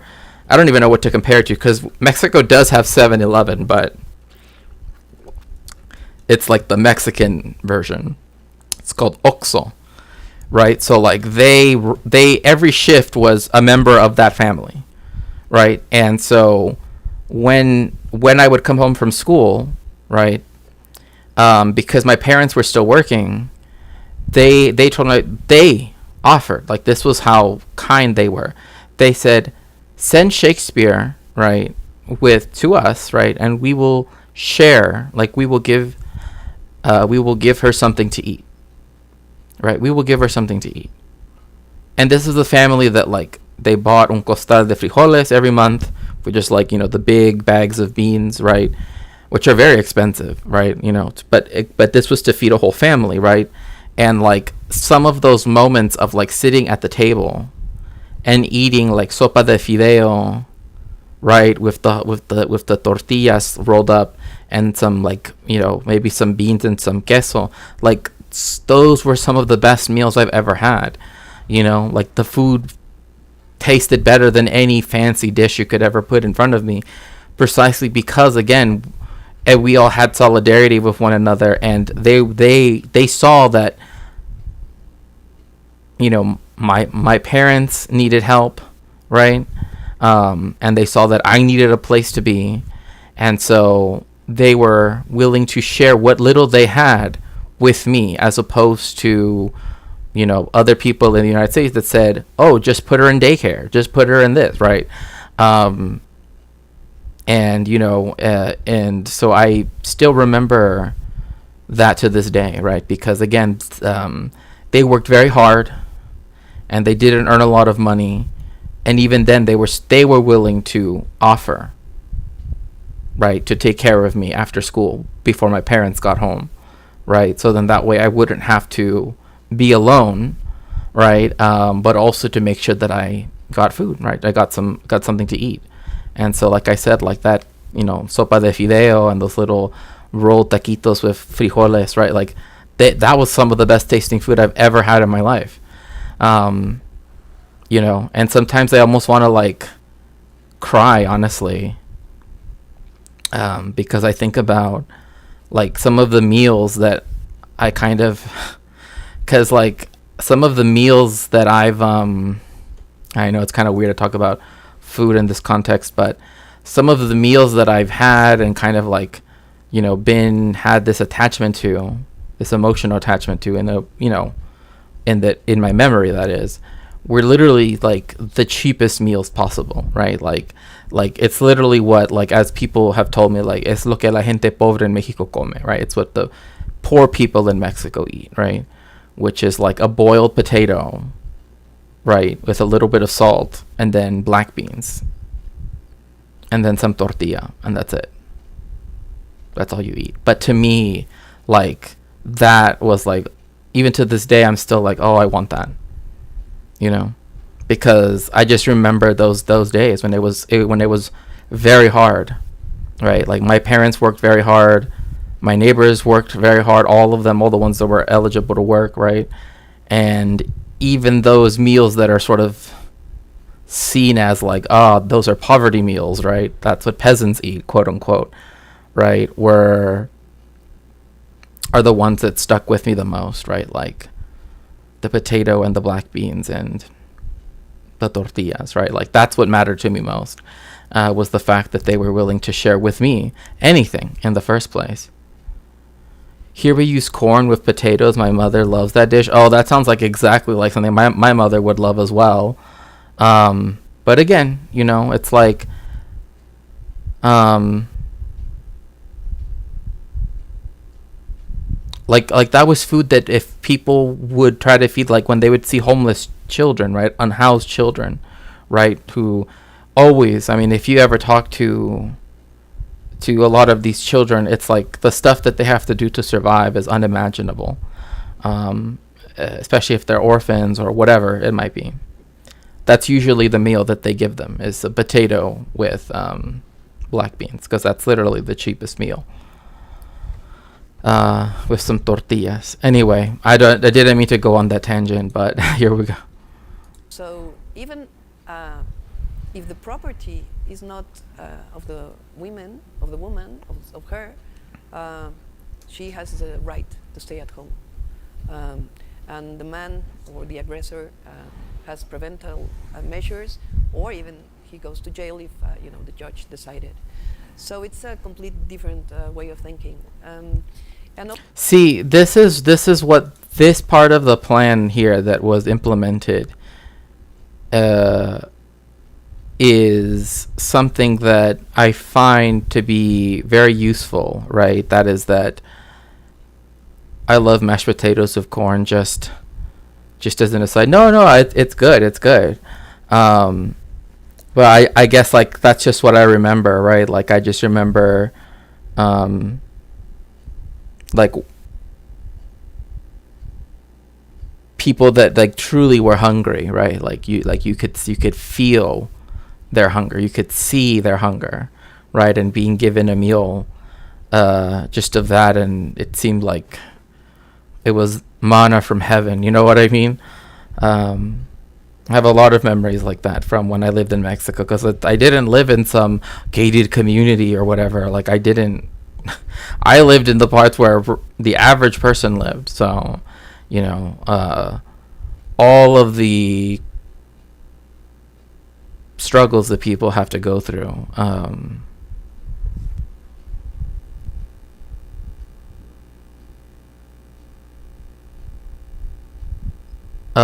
Just so you know,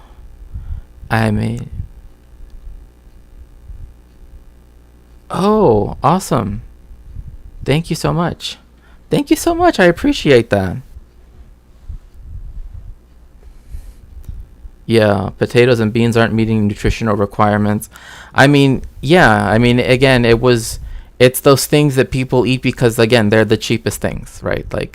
Like people often, well, thank you so much, Galactic News Network. I truly appreciate it. I also hope that I'm not too annoying in your chat sometimes, because I will often speak super hyperbolic to be, and sometimes I hope I don't get misunderstood.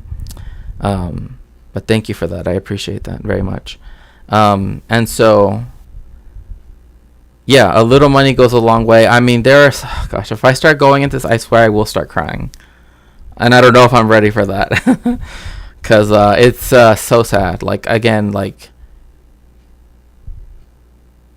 there are people that I knew that were disappeared, right? And, like, living with that. And then having people, like, especially very, famous, and, or maybe not famous, but, like, people on the internet that kind of laugh at that, right? That they laugh. It's like you literally have no idea whatever happened to this person ever again. It's just like you saw them one day, and then you literally never see them again. And the fact that had they had housing, had they had access to so many different things, how different it could have all have been, to where they would not have needed to suffer the way that it happened. It's very sad,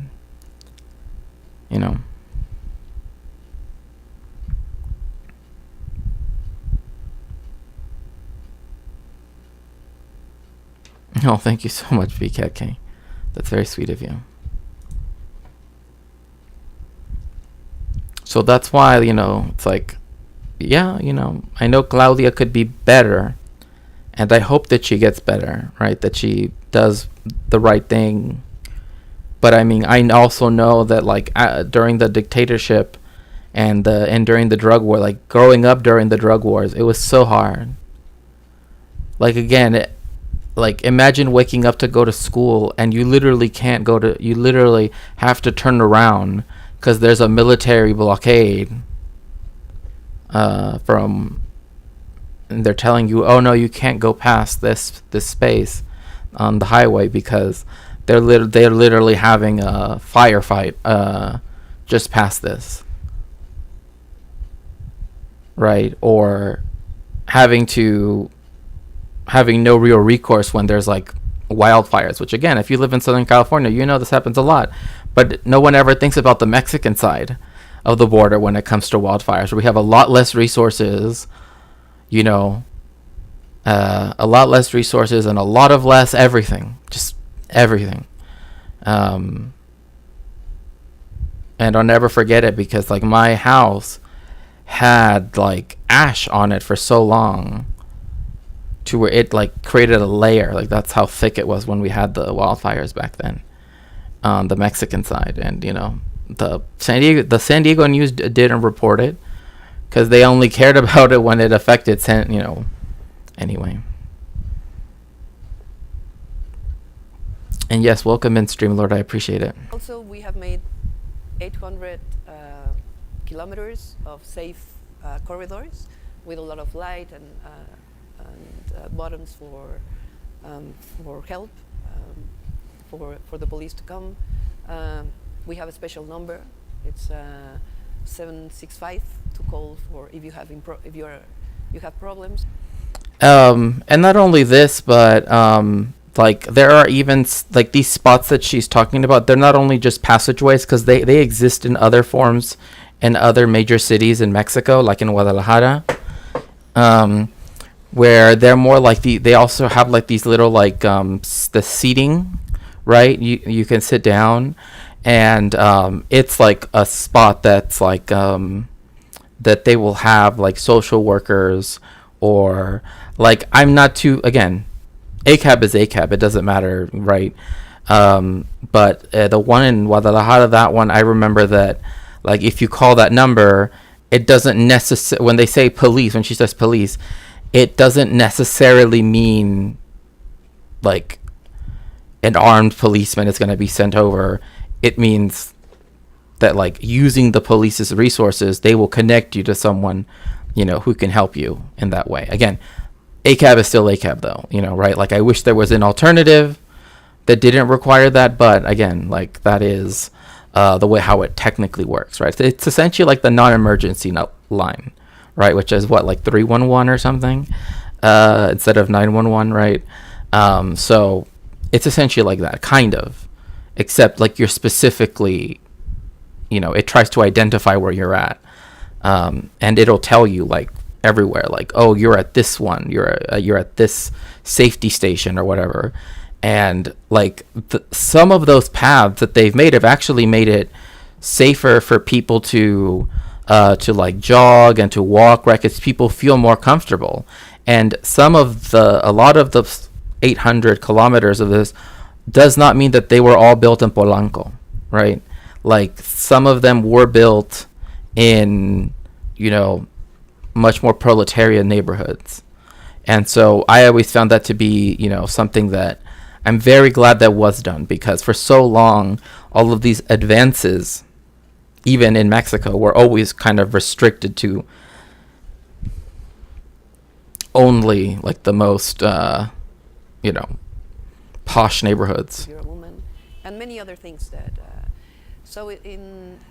We don't know if there are more feminicides now than before, because before they were not counted, but we have to take care of that.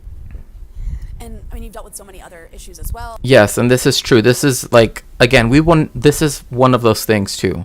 We will never know the true number of the amount of women and others that were murdered, right? Like we will never know the true number. We know that it was so rampant to where we had to create a whole new legal crime, right? We had to create a new legal category, right, that people could be charged under, right? But we don't know the numbers, right? Like oh my goodness, Vitingale, welcome in.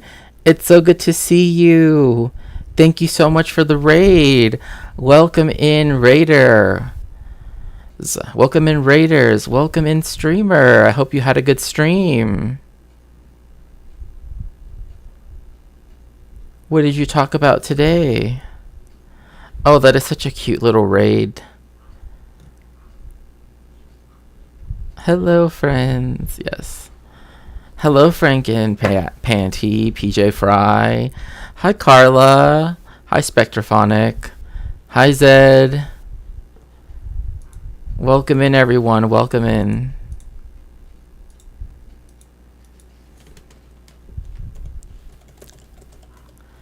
Let's see here.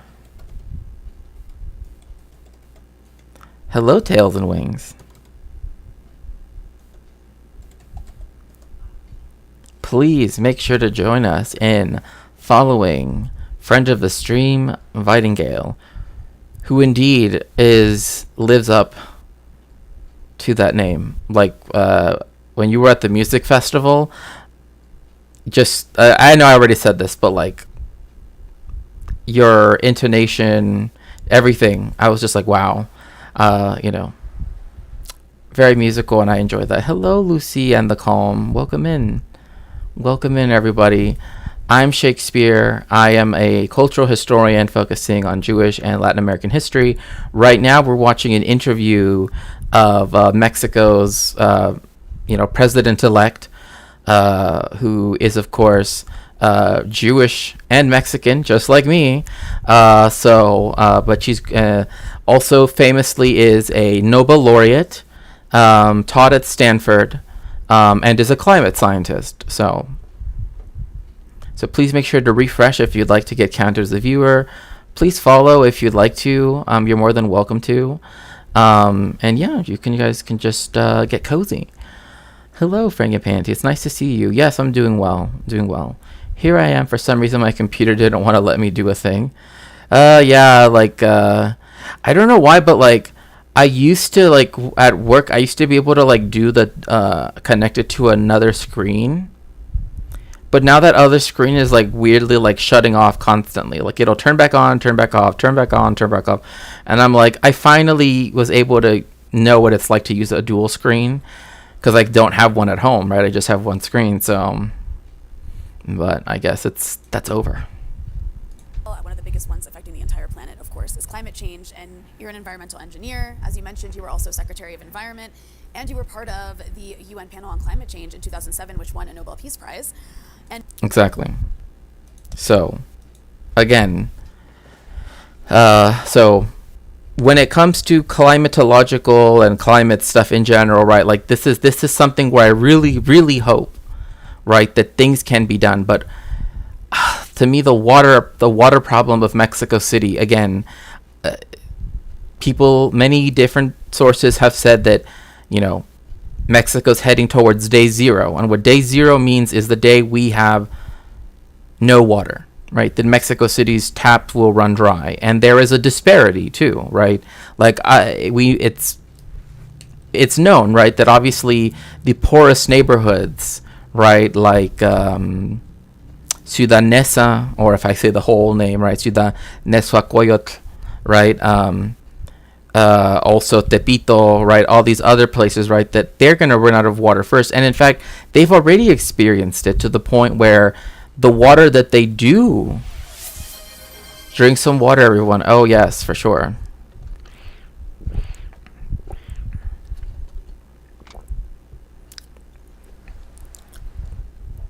Thank you so much, Vitingale. And so, oh no, I totally understand what you meant. It's fine. Off topic, Shakespeare. We will see a collab. Will we see a collab with Glowing Luna? They're another fellow Mexican. I have never spoken with Glowing Luna. So I don't know if they want to chat sometime. I would be more than happy to chat with them. But what was I gonna say? But we've already had a lot of issues, right? In fact, once we had quite a few. We actually had one person that kind of took quite. That was kind of upset at the fact that I noted that, like, Mexican, like, tap water is not, you don't drink from the tap, right? Like, you can wash stuff with it, but it's not to the level where you can just drink straight out of the tap, right? You got fished out of the surf. Oh, hello, welcome in, Thomas. And so, another thing too is Palestine will be free from the river to the sea, is that Claudia Sheinbaum has a famous picture of her wearing a keffiyeh that she was given by a pro-Palestinian activist protester. Right? She is, from what I know, like the only head of state, for particularly in the Americas, right? Like particularly in North America, that has ever worn one. Because there is no way that Joe Biden would ever wear one. Like, if anything, I feel like that would just, like, I don't know, who knows. Justin Trudeau isn't wearing one, that's for sure. So, you just now notice you have a Twitch. Yes, indeed, I do. Yes, free Palestine. And people were literally trying to, like, Jewish people in the United States particularly, right, white Jewish people, were saying that she's not Jewish because she thanked Jesus, right? But she said that because her husband's name is Jesus. She was thanking her husband. They were like, oh, she's not really Jewish. Like, literally, the amount of anti-Semitism she's received, even from just one person, a former president who is German-Mexican, right? Yeah, Presidente Fox, yeah. Literally said, like, she wouldn't be a good president, she would be off, etc., because she is a Bulgarian Jew, which, again, her family immigrated to Mexico to find refuge from Bulgaria because of pogroms and later the Holocaust, right? So, don't worry, Full of Nicks, you don't have to go over to Twitch. In fact, I'm currently working with one of my mods to make it so that soon both of the chats will be shown. But it's just like a weird, I have to like download things and packages and stuff. So don't worry. Buenas noches, Daymal. Y buena suerte. And so,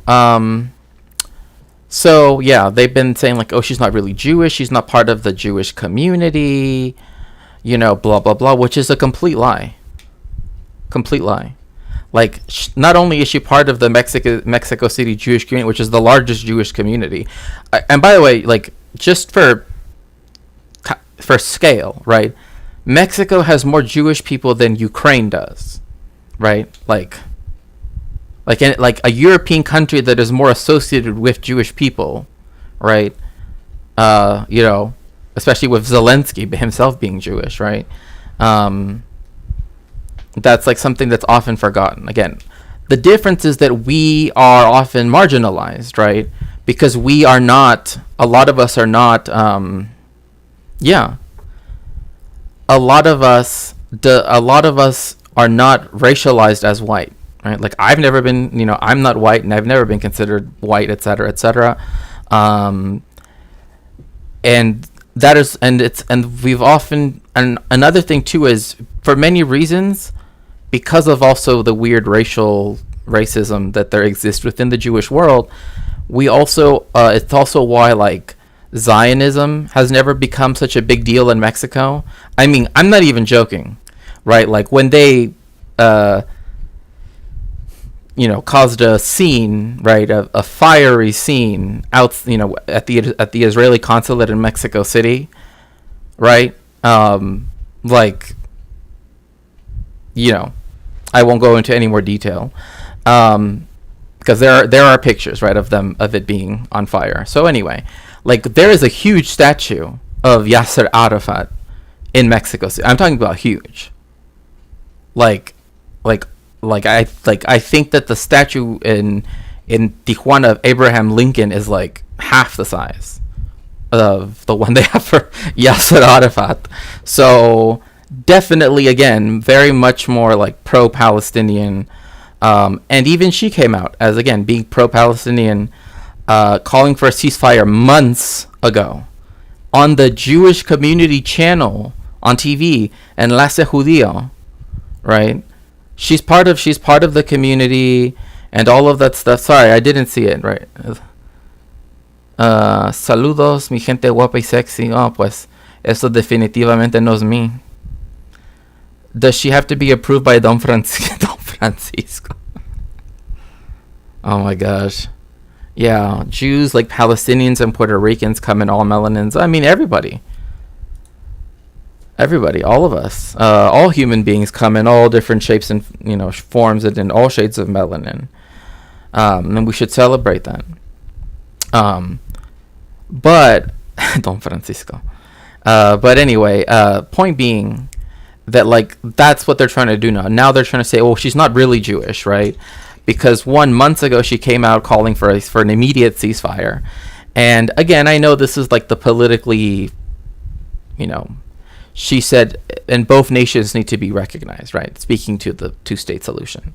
At least that's what I would interpret that as, for sure. Mexico City, like all major cities, deals with many issues related to this, such as access to water or pollution, just the general impact of climate change. During your time in office, what have been major initiatives that you've taken up to address these issues that affect everybody? Okay, we have our own environmental and climate change program for the city. And I can tell you some of the things that we have done. We have planted about 35 million of trees and plants in the city. Compared to the last 4 years before I entered the government, it's about... And again, yes, the growing of the green space is something very important for Mexico City, again, because it helps reduce the pollution. It also, again, has also resulted in some, again, it's not, I wish I could say it was very... not Chileans, it's only oh my gosh. So is this the first global leader who's I mean there have definitely been very intelligent leaders prior. I mean, I definitely think it's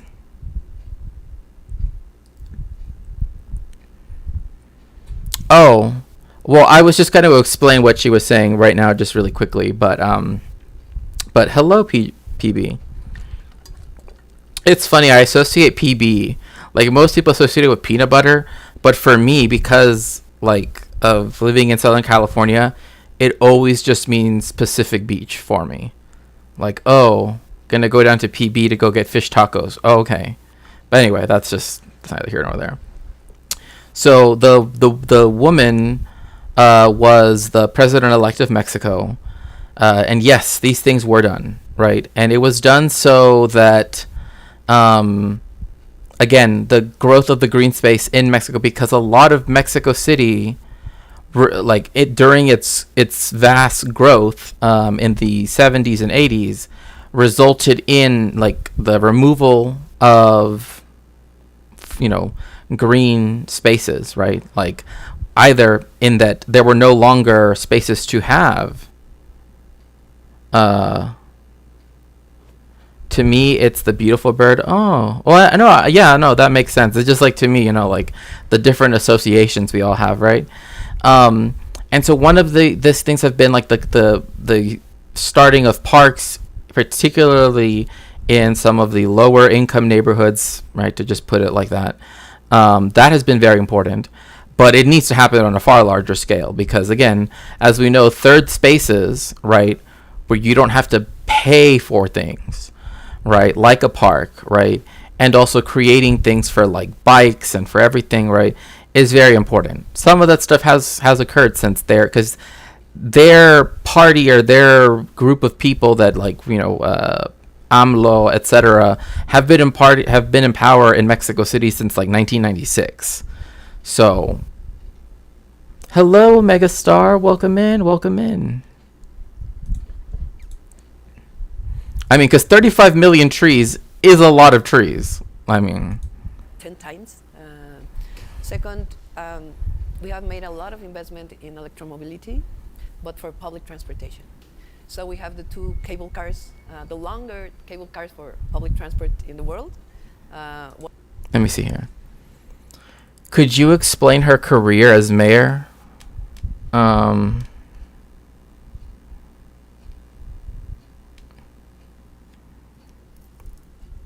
No worries, Ed. You now have a wrench, so you should be good now.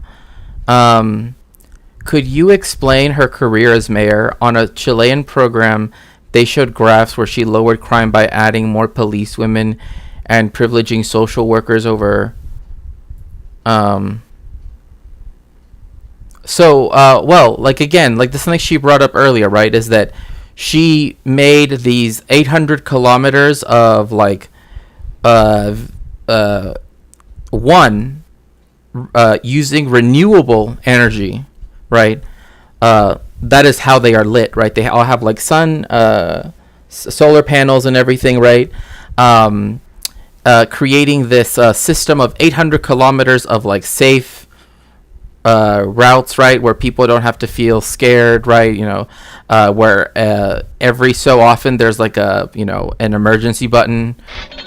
Oh my goodness. What was that? Oh, good. We got a new contribution. Yay. Now it's 17% funded. Thank you so much, stranger. Happy Pride. Yes, happy Pride. It wasn't even me this time. Yes, hello, Igloo. It's so nice to see you. It's so nice to see you.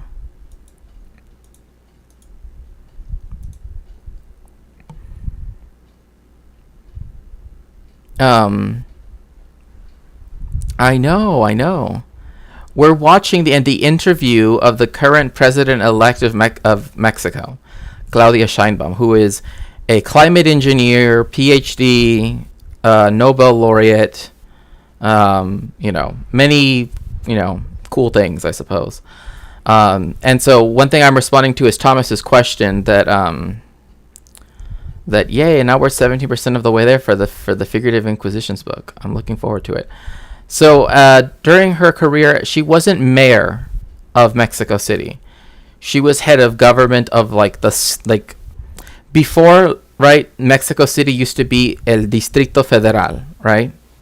El Distrito Federal, right? And also have a photo with Larry Fink, the CEO of BlackRock. That I have a photo with Larry Fink. I've never met Larry Fink in my life. I don't even think I've never even set foot on the premises of BlackRock because, reasons,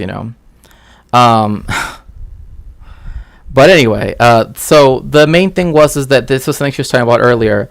The current president, Claudia Sheinbaum, because I wouldn't be surprised. Yeah, I'm not surprised by that. Again, that's what I'm saying. Like, I'm not putting all of my, I'm definitely not putting any socialist eggs in the bourgeois democracy basket. That's for sure, so to speak. But regardless, she was the head jefa de gobierno de la Ciudad de México, which is like now its own state. So she was kind of like the governor, is the best way how to put it, because like she has powers that are far above what like a mayor would do, right? Because like in Mexico we don't have alcaldes, right? We have presidente municipales, right? Let's hope at least she won't support the UN invasion of Haiti. Oh, I do know that at one point, and I don't know, this was like something I read a long time ago. So it's been like maybe 6-7 months since I read about it. So I would have to look into it again. But she actually was instead wanted to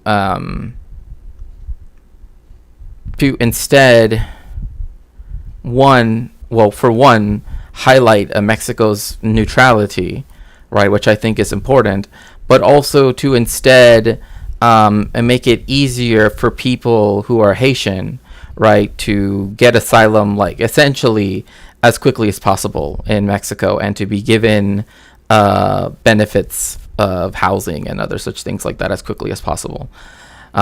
So, you know, but I don't know what's happened with that since then, because I know there's been a lot of issues for many reasons. US really be doing woke imperialism?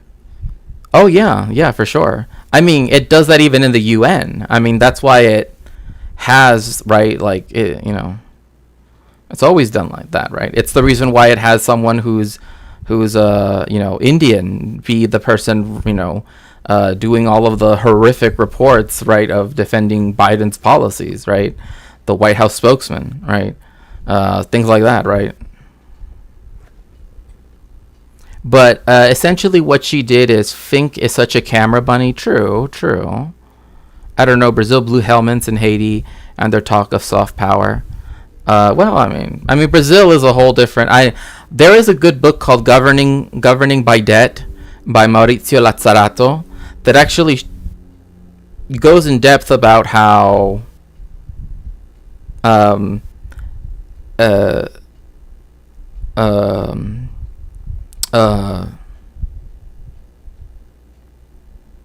Lula and Dilma, right? How they both set the course for Bolsonaro to be able to do what he did, right? That they actually made it so that then, like, the neoliberal policies could be taken on, right? By like removing certain state backed social programs, and instead restructuring them into another vehicle, right? The canasta básica, essentially. And by doing that, they got rid of all of these other social programs that actually addressed more things, and instead, right, reduce the, you know, anyway. I think to further our success, socialists must lay eggs in the capitalist nest like cowbirds, right? And another thing, yeah, governing by debt by Maurizio Lazzarato, Italian guy. It's out of MIT Press. Excuse me. It's out from MIT.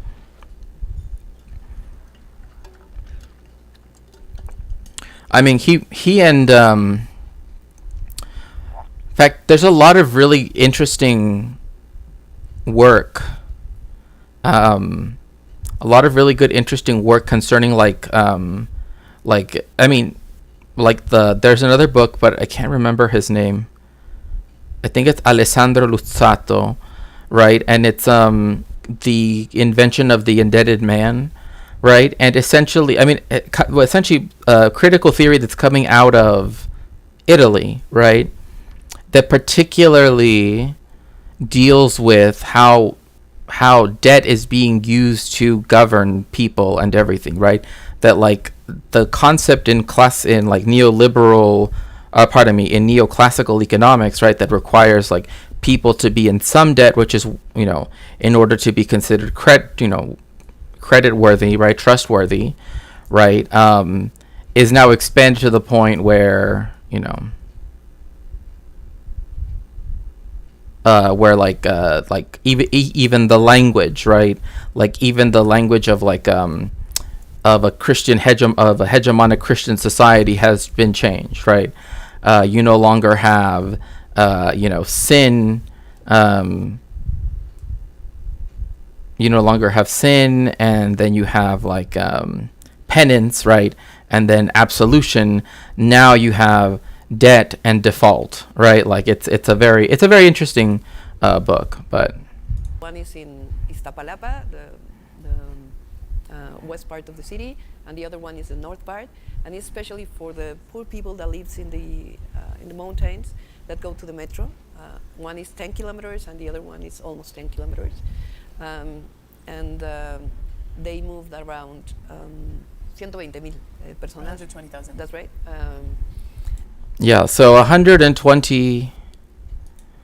the debt is no longer God but to man, something like that. Yeah, it's like literally like the way how we like the because of neoliberalism, right? Like the idea of us being penitents, right, and being able to be and to receive absolution by way of also thanks to for the follow, and yes, again, if we can wait, where is it?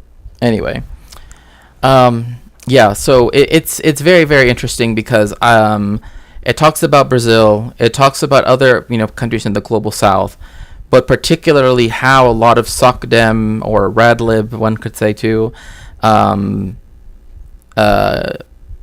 presidents or people in government, right? How they actually serve, right? The neoliberal order, right? That they make it seem as though they are helping the people, but they're actually facilitating, right, the furtherance of the neoliberal paradigm, right?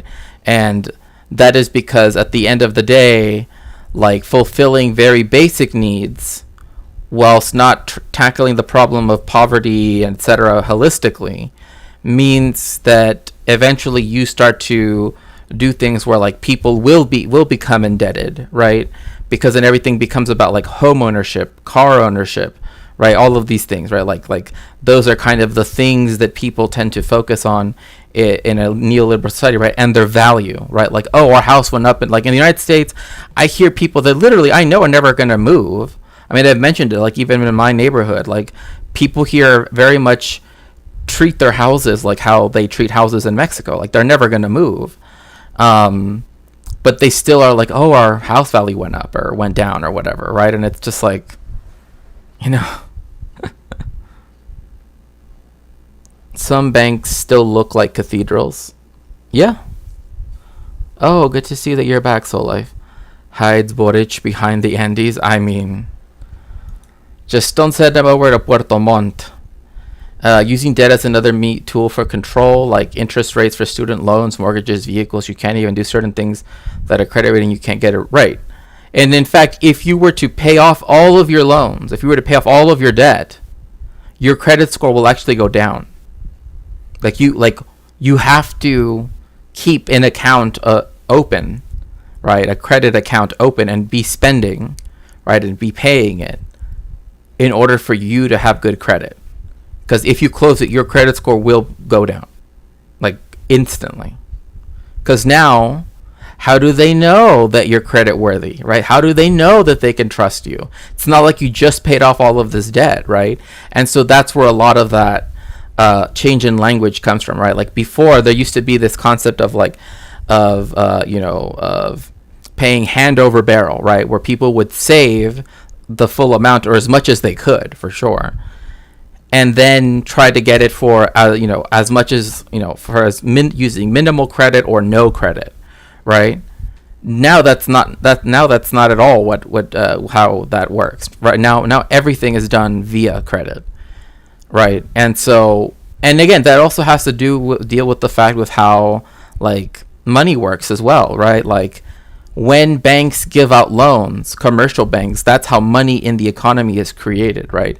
Because there is different levels of money, right? M0, M1, M2, right? M0, which is like coins and bills and all of that, that makes up a tiny bit of the economy of circulating currency. Most of it is created by commercial banks, right? Most of it is made by commercial banks. Like when you get a loan from a bank to pay for a car, let's say, right? That just created a certain amount of money in the economy now, right? Like again, I mean, I don't want to go too far. And if you pay it on time, your score just stays the same. Give minimum payments and they reward you. It's a scam. Yeah, I mean, it's the reason why like credit scores are very recent in history. Like they are not something that ever existed prior. Like before, the only thing that mattered was if you paid back, right? Like if you were able to pay away your debt, right? To absolve the debt, right? To find a way to work towards it and the dead, right? Now we no longer live in a Fordist society, or other societies prior to that, right? Like in an industrial capitalist one. So that no longer is the mode in which we operate, right? Now we take out a loan. Like now there are people that take out loans to pay off loans, right? You know what I mean? Like a lot of that, you sometimes will get like ads in the mail, right? Where it's like, oh, take out a loan from Bank of America for $5,000 to pay off your loans, right? Like pay off all your smaller loans with one big loan. It's like a really weird thing in history for that. But And then we have already 500 trolleys in the city. We made a second floor, but not for cars, only for trolleys, 8-kilometer second. so what she means is that, so there's this huge freeway, right, in Mexico City called El Periférico, right? And years ago, because of, almost 30 million people live in Mexico City, they had to build a segundo piso, a second floor, right, a second story of the freeway. So you can be on the first story, drive around the whole city, right? That's why it's called periférico. Excuse me. But now there's a second story, and you can drive around the whole city. And she constructed, or not she herself, but during her tenure as the chief of government of Mexico City, she oversaw the construction of, right, not just of overground metro system, right, but also of a second story as well, right? So then that way different trains can operate to, again, meet the needs of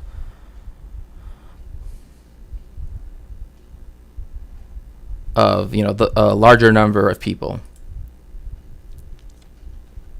Sounds like a public transit I mean, it is, right? Like, that's what I'm saying. Like, there are good things that have come from this party and from, even Claudia herself, right? Her own stuff, right? Like, look, if you look at her bibliography and look at her, at her CV and look at her bibliography and look at the stuff she's written on, this is a very intelligent person, right? And I mean, having a climate scientist as a president is definitely one of the few things, that for example, it's like I mentioned before, in Mexico City, in the state of Mexico City, right? She made sure that the COVID restrictions stayed up longer than the federal government when they already wanted to just be like the United States, right? She said, no, obviously the science doesn't. Eventually, of course, due to the fact that everywhere else in the country wasn't, there was that political pressure to, not do that. But I mean, the fact that there even was a place in the country that was like actually looking at the science, right? And so even the health ministry, right? They began to recommend wearing a mask very soon thereafter. But yes, public transit wise, it's a W. I fully agree with that. Second tier. So moving to another one of those reasons that you mentioned before, which is, of course, the transformation. The fourth transformation has been the guiding project of your party, Morena. So I think it's interesting if you can tell us a bit about what does the fourth transformation mean? Back when Google Pay came with a Visa card, it let you take out $300 every 24 hours, and it took 72 hours to clear. So I had to use that for loans between paydays. What? Oh yeah, the payday loans and how the weird cards work. Yeah, I mean, like, that's the reason why, like, when like PayPal or Cash App, right, they're like offering you these like credit cards. It's like, What has it accomplished so far? And for you, what is the vision for continuing this project and what's left? Okay, we call it fourth transformation because since we are a nation, we have had 3 transformations before. The first one is the independence that began in 1810. The second one was the reform with Benito Juarez. We divided the church from the state, and we have also the French invasion and the US invasion. So 19th century, especially the second half of 19th century, was very important for Mexico. And then for many, many years, we have a dictator that was Porfirio Diaz. So the third transformation was the Mexican Revolution, which changed, the government not only for more democracy, but to see the government for the social rights. And one thing I want to stress here is note how the three previous transformations, right, all required wars. Just want to note that, right? Like you know what I mean? Like the War of Independence, right? Which again started in 1810, and again this is another thing too. Like when did, like, for example, like sometimes when people will ask me like when did Mexico end slavery, right, nationwide? It's a bit of a, it's kind of an interesting question because there were other constitutions before, like the 1824 Constitution, which also abolished it, right? Like there was the Constitution of Apatzingán, which was in 1814 and abolished it, right? Then there was in principle, like in the principles in 1810, that it was abolished, right? So it's like, well, when do you count that, right? Because America, right, only likes to count it when at a very specific time, right, with a very specific document that has very specific, control over the whole, whereas for its own stuff, it doesn't care, right? So that's why I always said, well, it's like, essentially from the get-go, Mexico was doing everything in its power to abolish it in every constitution, right, in every attempt at government, right, during the revolution, the wars of independence, and thereafter. Right, like that was one of their main things. Like we cannot continue on this institution. Same thing with the Inquisition, right? They're like, we cannot have the Inquisition still here, right? We cannot have, Jewish people being rounded up and being sent to, whatever, to having autos de fe, right? Like we can't do that anymore, right? Like that has to be over. But like again, in 1814, you had a constitution that. But it also depends on when people want to count Mexico as an independent country, right? Because some people, like for example, like with the United States, right? People counted independent in 1776, right? July 4th, 1976, they're independent, right? But they weren't, right? They were not recognized as independent until 1783 with the Treaty of Paris, right? By the British, right? And nobody else recognized them as, right? Can I add bot commands for chat to play with? Sure.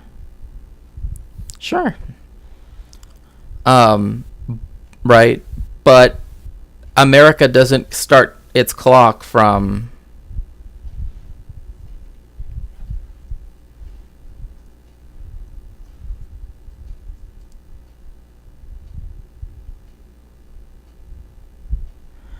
Are you able to turn your mic gain down a bit? Oh, yeah, of course. Thank you.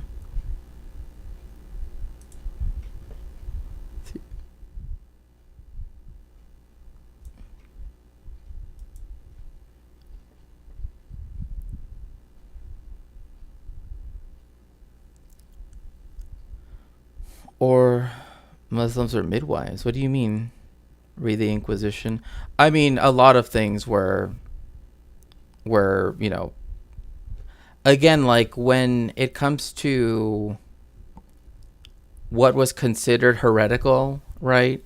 I mean, there were things where even, and I'm not joking, like I have the articles, right, that discuss this about church history, right? Like even knowing that a book, on the index of prohibited books, right, of the that existed for quite some time in the Roman Catholic, knowing a book on it was considered a excommunicable sin, right? Like that could cause you to be met with by the Inquisition, just knowing a title of a book, right? Let alone owning it, let alone having read it, right? So that's why they would give a yearly grace period. A a yearly grace period to people to come forth and, like, expiate themselves, right? By saying that, yeah, I heard about this book and I found out that it's a book that's on the index, right? But I never read it. I never blah, blah, blah, right? Not just Liber. You mean Malus Maleficarum, the witch's hammer, not Liber Maleficarum. Because Liber Maleficium is a different book altogether. But Malleus Maleficarum was the book that was printed. Good Night, Tails and Wings was the book that was about determining whether or not people were witches. And it means like the witch's hammer. That's what it means. And it's interesting too because I've read quite a good of, and yes, have a good rest, Tails and Wings. I've read a good amount of like different reasonings behind why the witch hunts, right, weren't out of just, well, I guess that like the crimes that people were accused of. I mean, I read a paper that literally said they were all guilty, which was like a little bit like, I don't know if I buy that. That's kind of a bit too far. When I read that article, I was like, I don't think we can, because they took the law, right, what the church had said, right, and said like, oh, if you even think, right, so if you commit thought crime, right, if you think about doing something with the devil or doing blah blah, that or of wishing to have or of having power and being able to do this, right, that makes you guilty. But I think that that's a little bit like that's handing over a lot of power to the people that harmed a lot of people, right? Like, I don't know.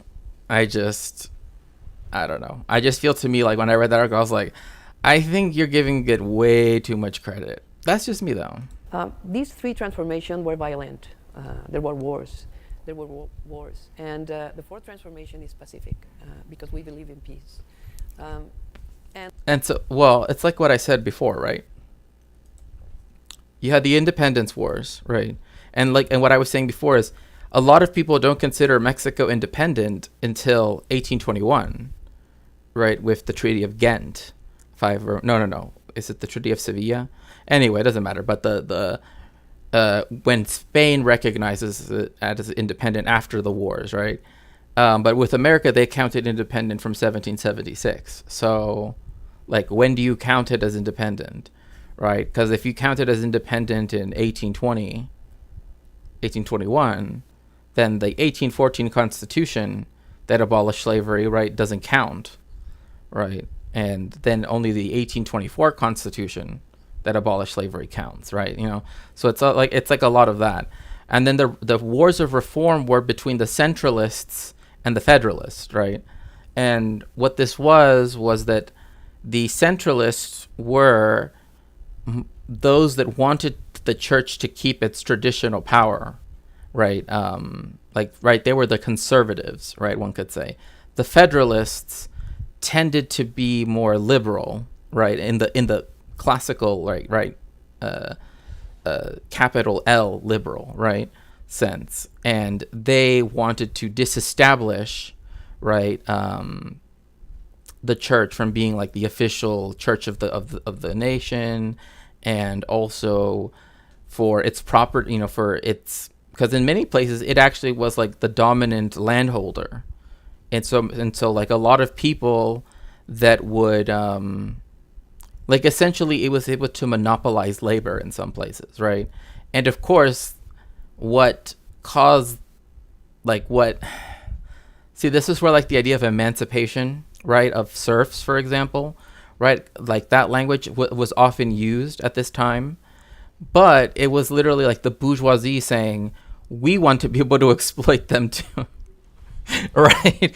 And so again, like in liberal fashion, right, like they're like, disestablish the church and make it, so that they, that private individuals and private industry can run everything, right? Which again did end up happening. That was the reform that the wars of reform that happened before and after the the United States invasion and conquest of half the country, and then the French intervention, right? Like not even 20 years later, like 15 years later. And then the Mexican Revolution. I mean, it was a revolution, right? But this one is, again, it's the sock. This is why I tend to put the Morena, Partido del Trabajo, and the Green Party, which are the three parties that she is the nominee for, right? That she represents. I tend to lump particularly Morena in the sock dem category, because that is by definition a sock dem.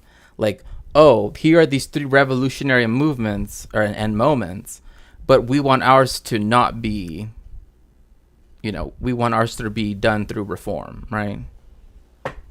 And what have changed? We,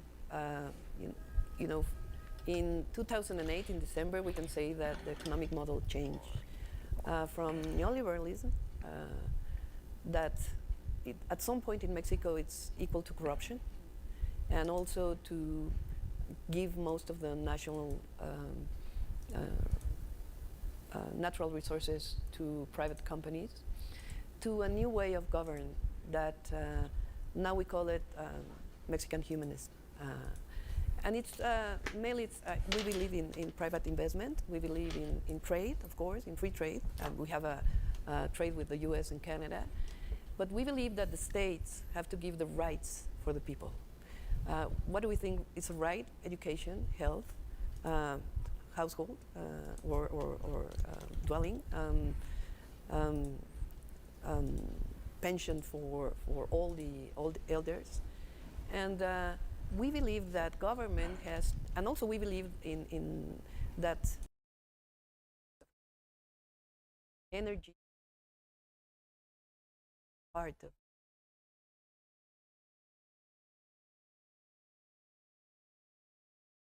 lithium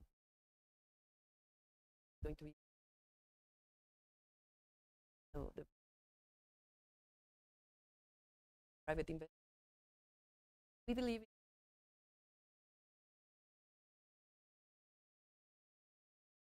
private by GDP or national investment. You have to measure investment.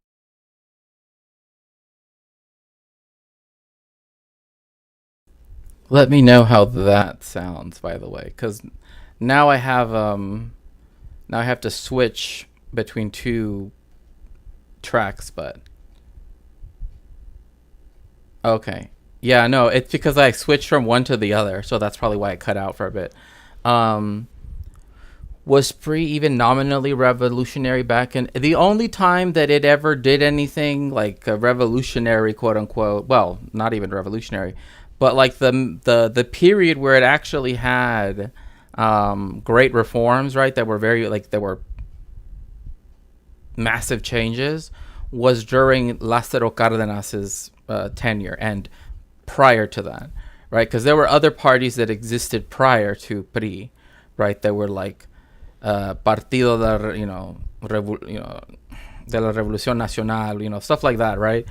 But PRI, once it became like a party, right? The only president that like really did stuff that was again that ended up that was very much like, again, increasing education access, like its parent parties, like Jose Vasconcelos, like when he was in charge of when he was the Minister of Education, right? That's when you get the all of the normal schools, right? The schools that are to train teachers, right? That are all free, right? Like there are a lot of them. Most of them are built in rural areas, right?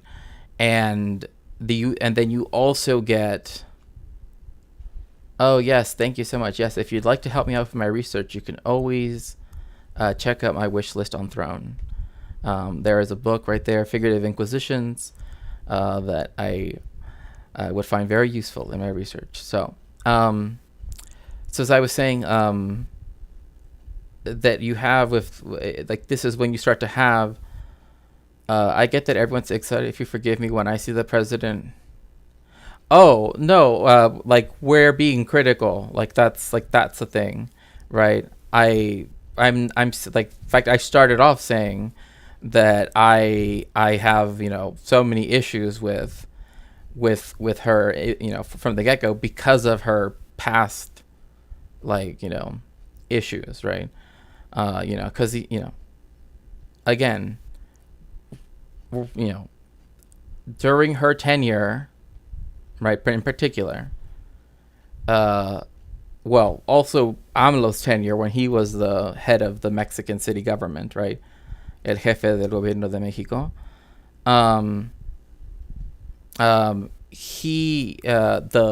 The water crisis that Mexico City has gotten worse. Where, hello, Bakery Zeta.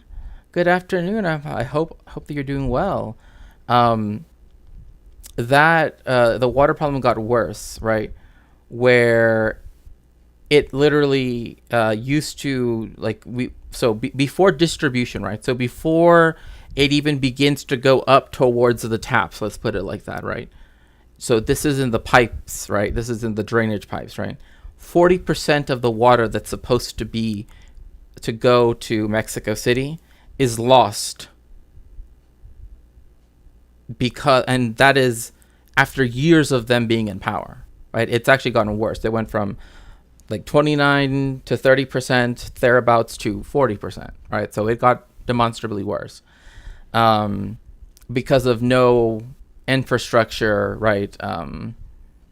Investment, right? And like, the way how I think, to me, is like, if you don't invest in literally water to the point where they're already counting down to day zero, where, like Cape Town in South Africa, Mexico City will also run out of water, like, literally, like, taps dry, right?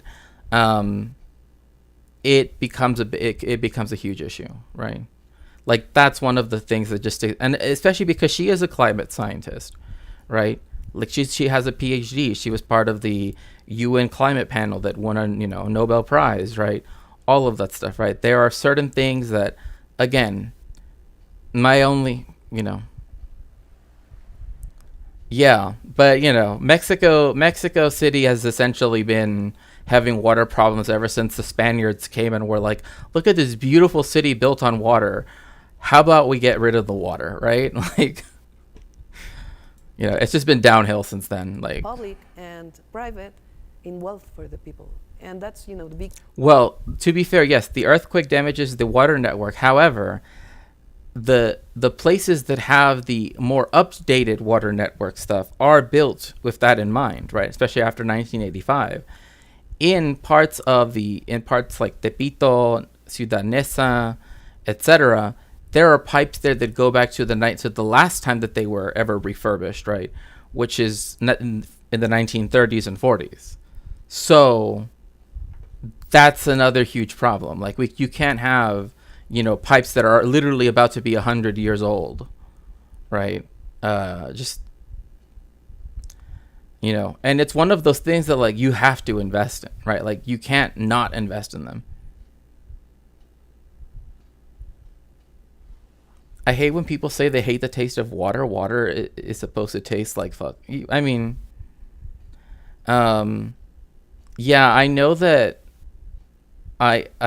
water tastes amazing. Water tastes like life returning to you. That is so poetic somehow. So poetic. Difference with neoliberalism that believed that everything was going to be solved by the market. So also with regards to the region, we've seen many significant electoral victories of the left, of progressive forces across Latin America, in Honduras, Bolivia, Brazil. Oh gosh. And Colombia. What is the significance of this progressive resurgence for Mexico, and how does Mexico see itself as part of this? it's something very special what it's happening right now in Latin America, and I think people decided that the old model was bringing inequalities and corruption in many parts, and people want to have a government that look for the people who have less, historically, and that's very important because in many parts, I mean, from my generation, we always think Latin America as the Patria Grande, and Is that still the case, Thomas? Is that still the case? Like, is the idea of, and those of you that live in Latin America, is that still, like, do you still feel that idea of La Patria Grande is still like something that is, something that Latin America is working towards? Because I don't know. I've always been curious. Depends. Yeah, that's kind of how I feel about it too. Because I know some people that are like, well, people that are on the left, like people that I know that are actual communists, socialists, etc. They will tend to be, proponents of la grande of la patria grande, right? But they also wanted to be a socialist patria grande. You know what I mean? Like, it's not just like the bourgeois patria grande, right? Nationalism messes our internationalism. Yeah, exactly. That is actually something really interesting because in the book, Wars for Palestine, which is an edited collection of essays that I recommended to someone who, needed some,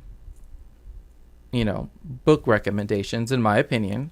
And so I introduced myself as a historian and recommended a certain set of books that are very well respected by historians, including even Benny Morris is included in that collection. Very much so is the like, once you have the slicing up of the Middle East and North Africa into all of these different states, the whole pan-Arabism thing starts to cause a lot of issues vis-a-vis, for example, in 1948, Israel loves to think of itself that it had like a united enemy, right? But that actually isn't true, because the main, the strongest enemy it had was Egypt. Lebanon never sent in its army. Only Iraq kept all of it. Iraq technically is still at war with Israel, technically speaking. But every single country got their own armistice deal, right? Their own ceasefire deal. Like, instead of being a united front, they each had their own national interest that then came in the way of them defeating, right? That. So first time I heard the term, I see. America Unida or something is used here. I see. Child has a bad reputation for isolationism. Oh, Chile. And rivalry with South Africa, with South America, hence we're not part of Mercosur. Well, I mean, that's for a lot of reasons, right? You know what? I wish we had a pan-Arab front, because I know it would show solidarity between folks. So many sects and other divisions run rampant in many communities. Well, like, one of the things was that, until you have Gamal Abdel Nasser, right? Until you have him, right? Only then do you have the rekindling of pan-Arabism, right? Because prior to that, the only person that really, essentially the British and the French cutting up, the Middle East as they did, that's essentially what, and then, putting in rulers that they wanted, right? That were, that essentially created those divisions that, stick with us to this day. but Argentina has socially that bad reputation. What do you mean by socially bad reputation? The redheaded. I mean, there's definitely a lot of redheads, that's for sure, in Argentina. But that's just because it's really white. So for me, it's something incredible that it's happening. Now we have to give results. This progressive wave is distinct in the presence of more female leaders, people like Xiomara Castro, Cristina Fernandez, Francia Marquez, and then Mexico, of course, just hosted the Feminist International, which was a gathering of all these female leaders from across the region. How do you see all of this in relation to the rising tide of feminism across the region? I mean, oh, that reminds me. Okay, I'm tempted now. Okay, I found this. Okay, you remember Giga Chad, right? Like some of you remember Giga Chad, right? Who famously gave us this emoji, gave us this emote here, right? Back in the old lore days of this stream, right? I found someone that somehow is worse. Still a small channel, right? Well, they're worse in a different way, right? Like, at least Giga Chad in the beginning was funny, right? Because he really was my family, they used to be the Roman emperors, and they invented spaghetti and lasagna, all of that stuff, right? They were like that, right? Probably all the I mean, to be quite frank, Raven, they went everywhere, and a lot of them went to the United States and Canada. But people like to focus on Argentina. But I demand a change of topic. Let's try the wild video. Okay, let's go. Okay, fine. Let's go with the wild video. It's Hallow. Oh, okay.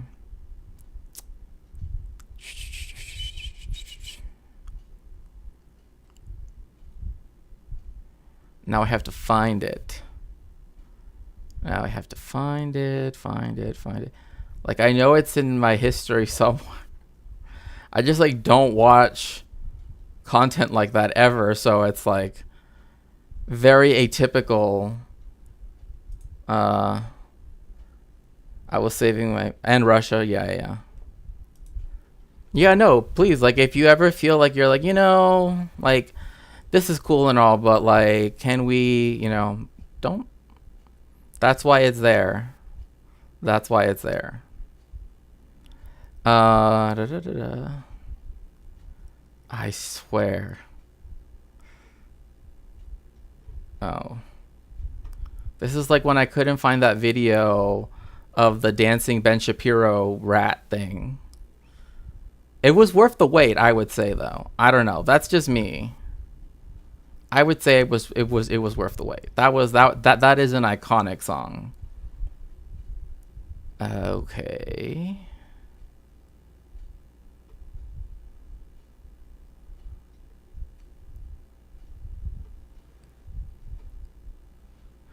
The problem is I remember that the thumbnail was so generic that now I'm I need to find the very generic thumbnail with rando white guy in it, and that's every thumbnail on YouTube pretty much.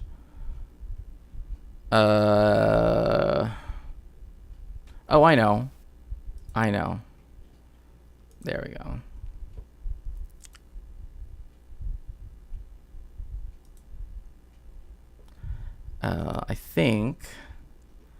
I think I remember that I put it here. Here we go. Late stage feminism. What?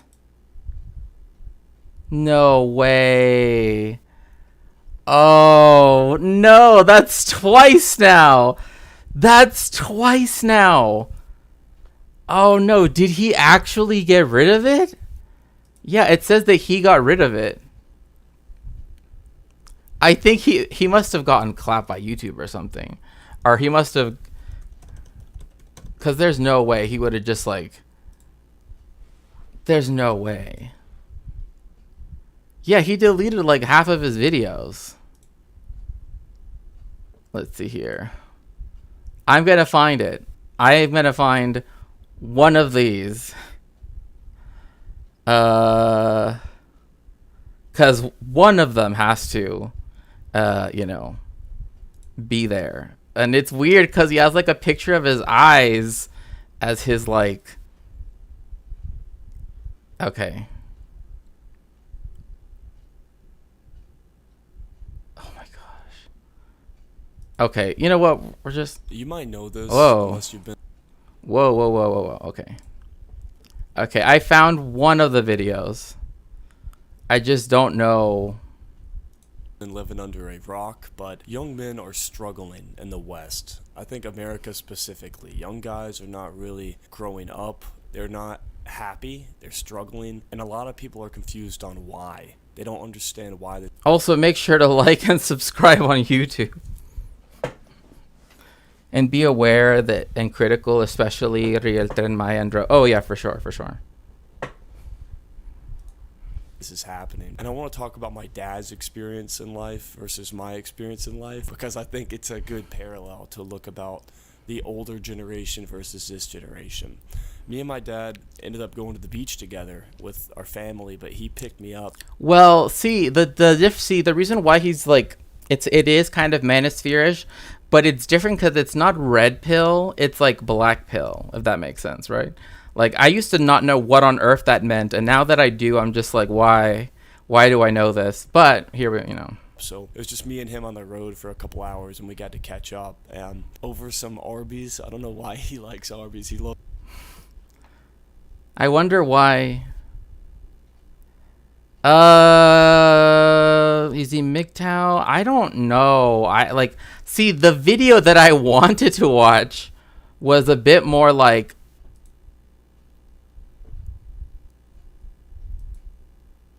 It literally gives me a network protocol error when I try to click on it. So I don't know what that means. Loves the Jamocha shake. We talked about why this is happening, and he told me in college he knew. You know what's funny is like the people that are like that do this the most are the people that are like that I just want to be like, you're fine, bro. Just stop whatever you're doing right now.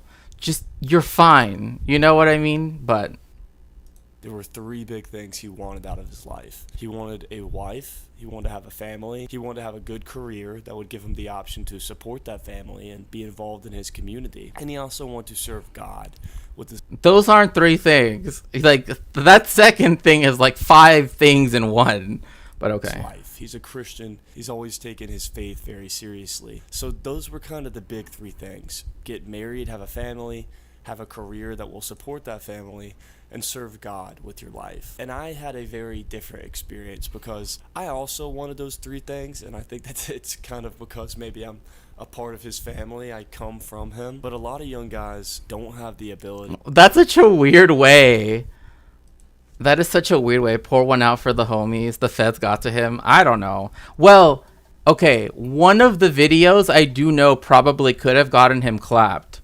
Like, he probably got it flagged because he said something that was way too on. Like, he decided to, like, not even try to hide his power level, right? And that's the problem, is that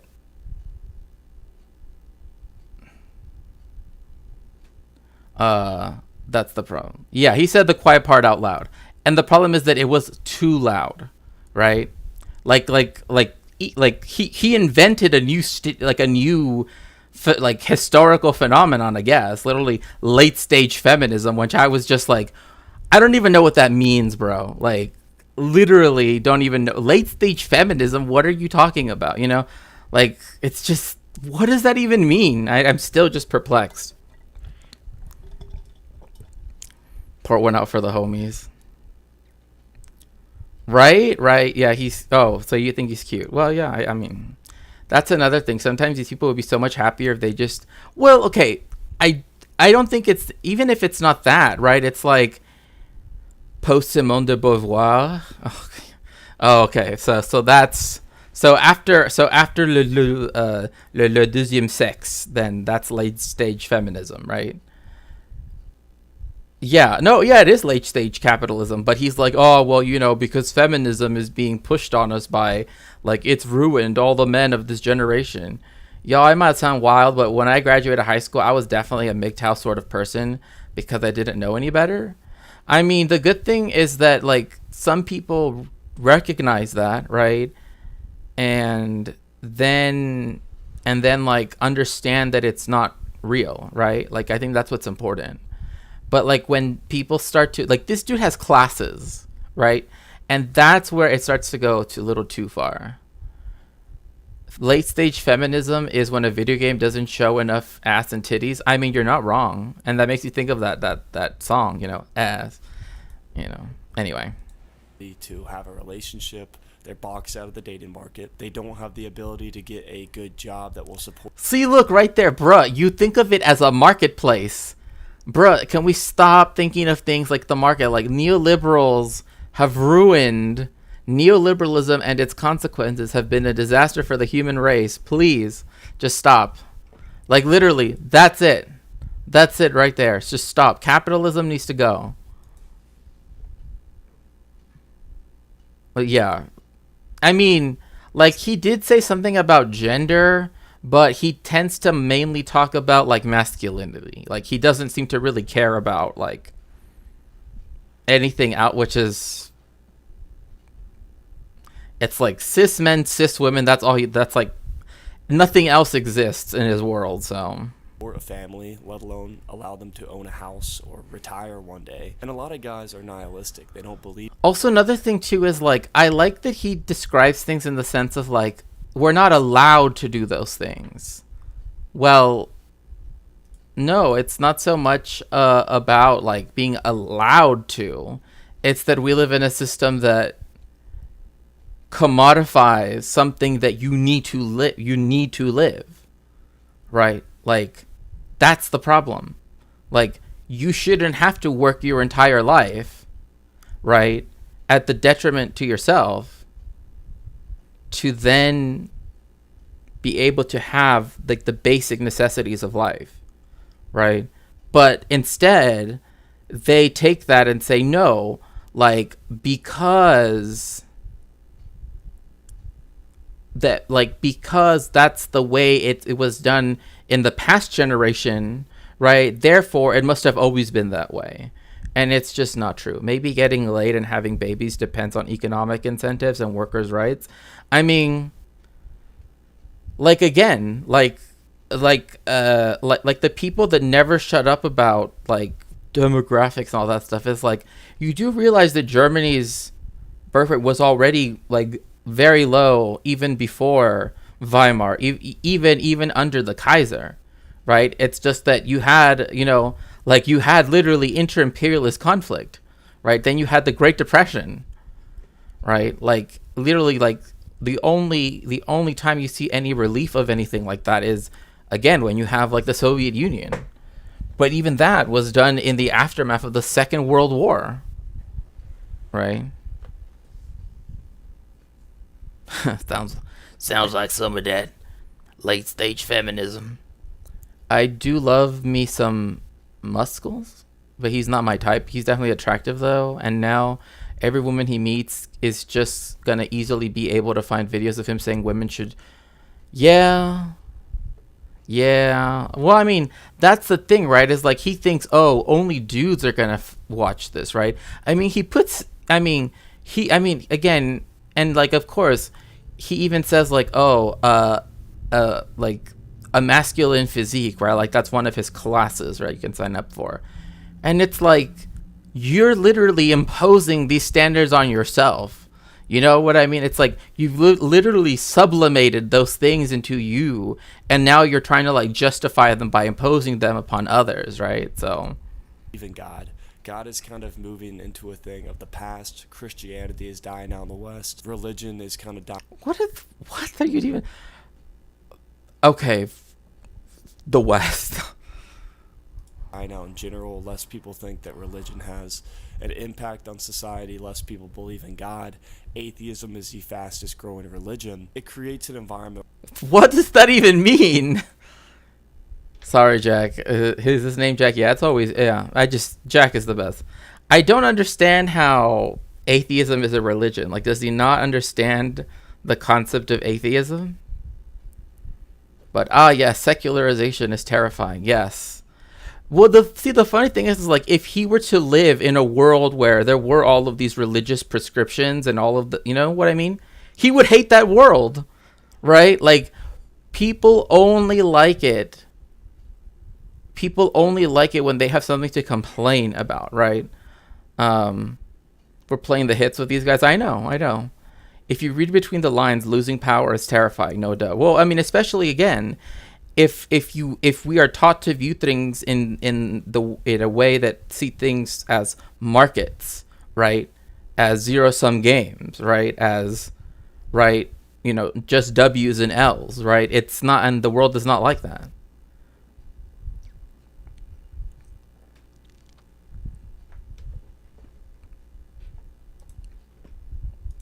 Or young men are struggling and they feel hopeless because they don't have women, they don't have a career, or at least a career. They don't have women? Bro, what does that even mean? What does that even mean? They don't have women. Are they supposed to? Like, what entitles you to them? Right? Like, that's a weird way of putting that. He's a gender abolitionist. I mean, maybe his high chair was right next to the... Oh my gosh. They know atheism isn't religion, but specifically a-religious. It's just an old disingenuous talking point. Right. And after this, we're actually going to watch the, like, I kid you not, the, like, the new atheist type that, like, literally is, like, actually, Sweaty, you can't boycott Israel because, like, he concerned trolls a bit, but essentially says, like, you cannot support the Palestinians because iPhone. I'm not even joking. Like, that's literally one of his main points. And yeah, culturally a Western chauvinism. It's going to allow them to make serious money and buy the things that we want to buy. Finally, when you get past those, you see everything as like, see, what we need to do is we need to enhance our ability to partake in commodity fetishism. two things. There's no God. There's no greater purpose. And even if young guys don't really realize this or conceptualize it, also, what is this weird, like, what are these things called? Are they called fan cams or, like, whatever this is? Right? Like, I also, Philip Auguste, yeah, I'm trying to get it so that both of your messages are visible to each other. I just, like, don't know how to program the little, the bubble chat that I have, or the chat that I have, because when I got it, it was only done for Twitch. I need to, like, install some other thing, package and internet stuff. But, like, I don't know what this random, like, fan cam of him is. And, like, does he only own one tank top? Like, he's only been wearing one tank top. Like, hey, you know, I get it. Like, we all have our favorite, you know, shirts and stuff, right? Like, we all have that. But, like, every video where he's wearing it's just the same one, right? You know, like, I get it. You know, we all have our favorite shirts and clothes, but he's got like 15. I could see that too. Like, the West has fallen, so I'm going to buy 15 of the same tank top. LOL. Like, no cat in America. Well,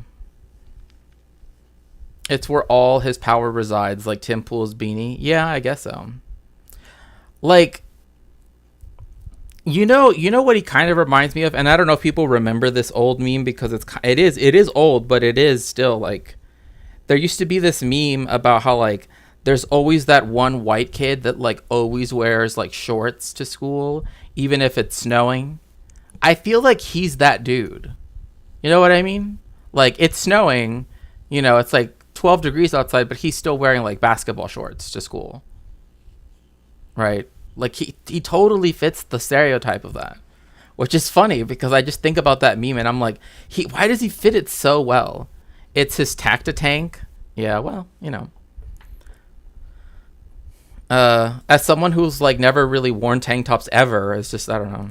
Guy wants a major purpose behind his life. He wants some reason behind why we're doing what we're doing. Like, there has to be some Like, see, every single thing in this little fan cave is just that one. reason, because it all kind of feels pointless at a certain point. Also, like, was that him hitchhiking or cruising? Like what is he doing in that scene? Like you can't really tell. Like, I guess you could say he's hitchhiking, but it also looks like he's trying to, like, you know, like trying to stop the white Camaro, if you know what I'm talking about. Like, everybody that thinks about life has had that existential crisis where they're just like, why am I here? What am I doing? All this. It's not so much gym clothes. It's more that, like, when I grew up as Hasidic, wearing things that were revealing like that, you don't wear that, right? Because of tznius, right? So, like, men, like the modesty rules, tzniut, right, apply to both men and women, right? Obviously, because of patriarchy, certain things are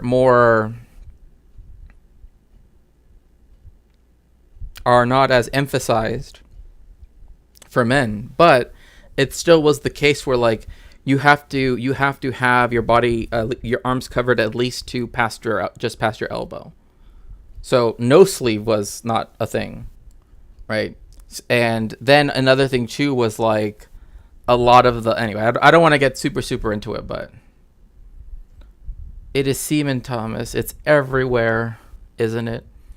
Yes. Like, what is the point?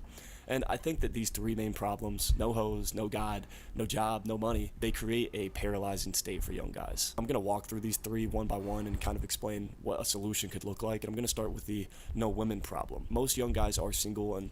Oh, no. Oh, no. He's trying to find solutions to problems. Oh, and he's not an engineer. So you know what this means. A lot of young guys have never dated and they're struggling to get attraction from women. And I think this kind of comes downstream. Okay, one.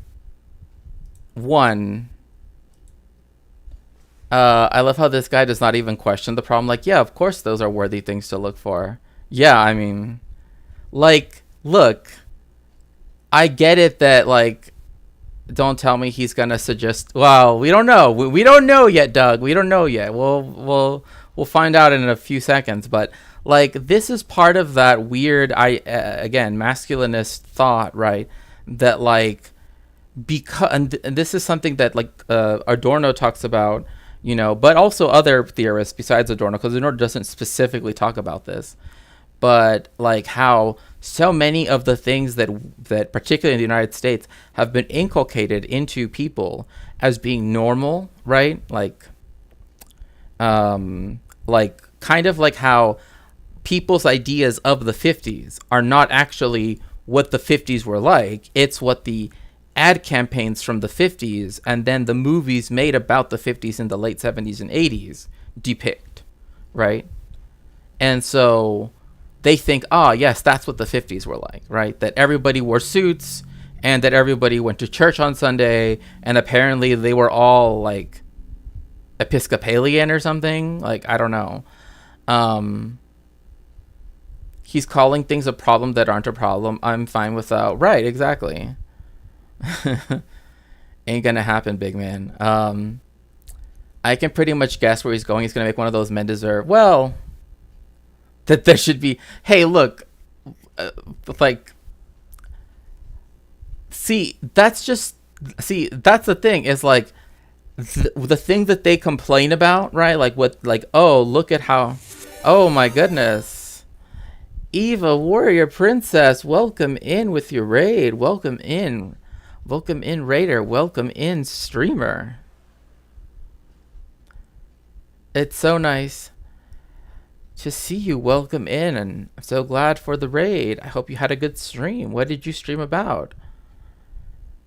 I am Shakespeare, or Shakespeare, whichever you'd prefer, culture historian. Currently, we're looking at some masculinist cringe before moving on to new atheist cringe. So from dating apps, social media, and general feminism, because feminism has kind of pushed women into this idea that monogamy is kind of not a good thing, marriage is a... Bro, what are you even talking about? Now he's okay. So now he's what about like general? What does that even mean? Yeah, you definitely can say it. Shakespeare, literally like this, the name itself, right, is one of the various ways that Shakespeare in his own lifetime, right, wrote his name. Like that, like the name was standardized after the fact in the 18th century, right? Not in his own lifetime, because spelling wasn't, this guy learned how to build a straw man and run with it. I mean, if only he could make himself like a straw, like flesh jack thing, right? So that way, we wouldn't have to deal with these videos, but it is what it is. Como Chespirito. Exactly. Impressive, and they need to go out and have casual sex and have fun. And this creates an environment where young women kind of just run around with the top guys, the guys that are extremely attractive. Oh my gosh, why do they always have to bring up the same thing? Like they say it so many times, and it's literally disproven time and time and time again. But yet, because they're in such an echo chamber, that just saying it again, it's like, no, it has to be true. Even if everything else says that it's wrong, it has to be true because it makes sense in my mind. Like, bruh, you're literally just trapped within this like hamster's wheel of talking points, and just no. And then the bottom 80% of guys are kind of boxed out of the dating market until some of these women... What are you boxed out? I would, the way how these people talk about this makes it seem like you get a slip, right? Kind of like in Mexico City, right? Where it's like, oh, if your license plate number ends in, right, one, in even numbers, you can't drive today, right? But it's like, oh, if you are, a man that fits like these particular, I don't even know, like characteristics that these type of dudes think somehow make you like unattractive, like you can't even like look at women today, right? Like you just have to stay home. Like it's like that's not how it works at all. Like, in fact, like most of the people I know that are, it's just not true. It's just not true. Like, I don't know why.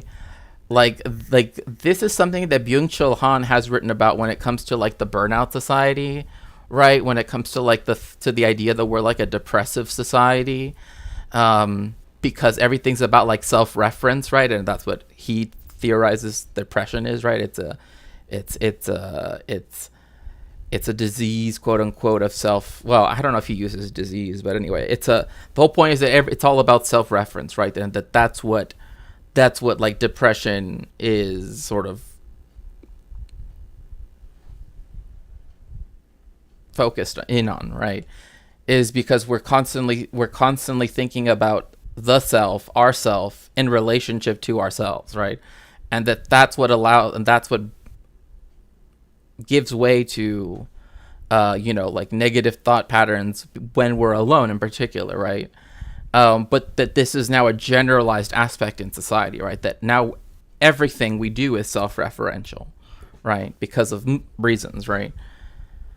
But I don't know.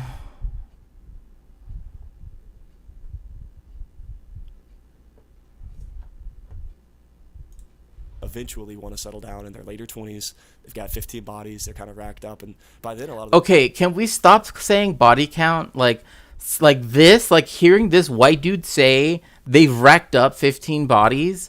Like, sorry, body count for me will just always mean murder. Okay? Like, I don't care what anybody says. If you start talking to me about anybody's body count, I'm going to assume you're talking about a serial killer. Because, like, that's what I grew up knowing. And the way how he just said it and this weird fan cam thing that he has of himself looks like that's what he's talking about. Like, it's like she's racked up 15, but I've racked up tenfold whatever she did up in the state of Florida. You know what I mean? It's just like, my goodness gracious. Definitely is. I'm telling you what I said. Oh, I know. Was watching a video essay on on the commodification of women. Oh, for sure. Did you ever know that Christopher Columbus's name was actually Colombo? Well, his surname was Colombo, yes. His first name was Cristoforo Colombo. Love that band. Yeah. It's predatory language like American Psycho. Yeah, I mean, yeah, it is. I mean, the fact that there were people, like there was actually a question totally couched in predator culture, like they're on the hunt. Right. And again, that is how they think of things, right? Like, because then this is when they start to bring up rites of passage, right?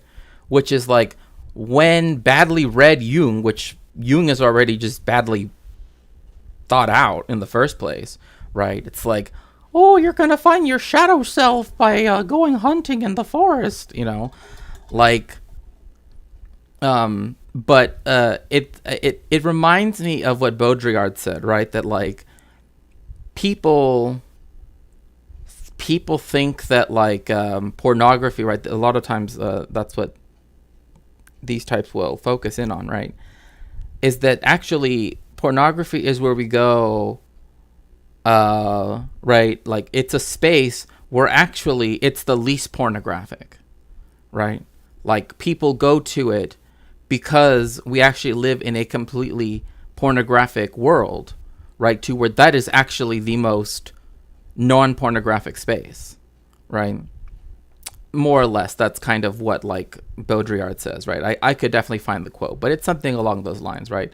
That like that's why people seek it, right? That's why people try to find it, because everything else, like particularly when talking about the United States, everything is, you know, to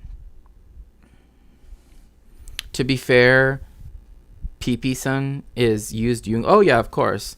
This side of the wrong red book, true. The same goes for business. Oh yeah, for sure. I mean, there is like the fact that even in the 17th century, even in the 16th century, you already have people that they arrive to the Americas and they literally cannot see the wood for the trees. Like, I'm not even joking. Like, they literally cannot see, right? This is Sir Walter Raleigh, right? In his discovery of Guyana, right? When he arrives to Guyana, he literally cannot see trees, right? He literally does not see the trees. He sees lumber for ships. When he sees the mountains, he sees veins of gold. Like everything is like, it just shows how capitalism is more than just an economic system, right? It's ideological. It's well beyond that. And that's a very early example, which is why like some historians that try to be like, oh, capitalism doesn't start until, you know, later than that. I'm like, you have a person here, right, that literally is thinking the way how people think today, right? Everything is a market. Everything is just like literally. I mean, like I know people that like everything is about, right? Like find something that you love and find a way to make a profit off of it. That will literally make me hate that thing. Like, I'm sorry. I just, being honest. Under mercantilism, a lot of predatory mindset was couched in IRL violence. Well, again, like, when people say mercantilism, right, they act as though that's not, like, somehow that's, like, some intermediate stage, right, between, like, feudalism, right, and capitalism. When it's, like, it's just early capitalism, right? Because it's a type of capitalism, right, that is early, right? But its focus is still focused on creating market share, right? Like that's the reason why, like the historians that argue that it goes back to, right, even in England, right? Like that's the reason why you have the creation of privateers, right? Like something that was seen as completely immoral and wrong, piracy, right? While, why you have then the, appointment and giving of titles and land and stuff to people who do piracy, right? And again, the world being thought of as market share, right? Like which empire can, get a niche in such and such market. Early stage anti-feminism. Right. What? Oh. The guys are kind of content just to live out their lives single or just wait for a good woman. They're not really wanting to date a woman who has been brainwashed by feminism. And with dating apps... They've been brainwashed by feminism, brother. Didn't you watch that on... Didn't you watch that on I was about to call him Michael Jones. On Alex Jones last night when he was crying, got redder than a maraschino cherry. Being so skewed, we know that most guys are not getting any swipes on dating apps. It's only like the top guys. Oh my gosh. Dating apps. Oh, not to minimize the IR. Oh, right. Yes. Yes, YouTube chat is popping off. Thank you, everybody, to everyone that's here. But yes, to them, people are to be conquered and dominated, not a relationship. Right. I mean, there's a really interesting article that talks about this, where there's this change that happens, right? Once England becomes a Protestant country, right, and disestablishes the monastery, right, that is particularly when now that there are no queer spaces. And when I say queer spaces, I mean like in terms of Lee Edelman and the concept of reproductive futurity, right? So where things are thought of, and this is, something that still exists today, right? Where everything is predicated on the idea of, the nation's future children, right? Time is measured in, right, people having children, right? That is called straight time, right? And that is the logic of capitalism, right? As well, that is the time that capitalism, works under as well, right? Like it's all about the child, right? And this is like capitalized, right? This is Lee Edelman's big concept in No Future, right? You have this shift after England becomes Protestant, where from then on, they have to take a figure that used to be seen as, saintly, right? For taking vows. YouTube lets me chat without my phone number. Oh yeah, I think Twitch, like, essentially does that. Let me do that for quite a long time. Only recently started to ask for it, but anyway, I do know that like once you start streaming or an affiliate, you like have to do it. But yeah, no, I get what you mean. And so because of that, right, that meant that they had to cast nuns, right, as being licentious, right? So women who took vows of chastity, right, who essentially queered themselves, right, we can say, right, because they take themselves out of reproductive futurity, right, and the need of matrimony, and also the Protestant injunction. Oh, good. I'm glad to hear. I hope you had some yummy food, right? It then created, right, a lot of literature, right? I mean, some of this literature even takes the form of like anti-Semitic literature, right? Like for example, like The Jew of Malta, right, by Christopher Marlowe, also known as Kit Marlowe, is who was a contemporary of Shakespeare, more or less. He wrote that play, and essentially the titular anti-Semitic, caricature figure, Barabbas, yes, named after the figure that, goes back to the Gospel of John, right? That apparently, anyway, he once his daughter Rebecca, I believe, right? Is it Rebecca? No, it's not Rebecca. It's Abigail. Abigail, right?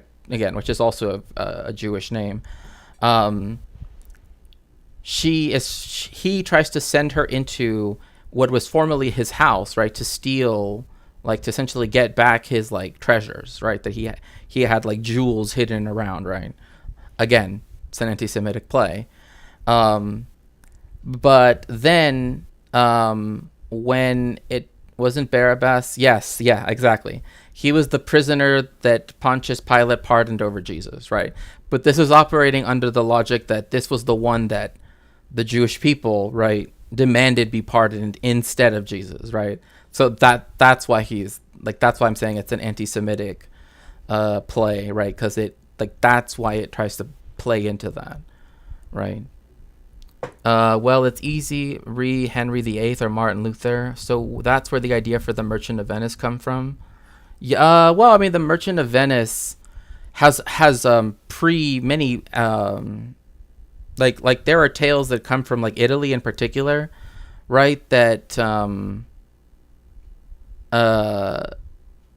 that Shakespeare used as the basis for the plays, right?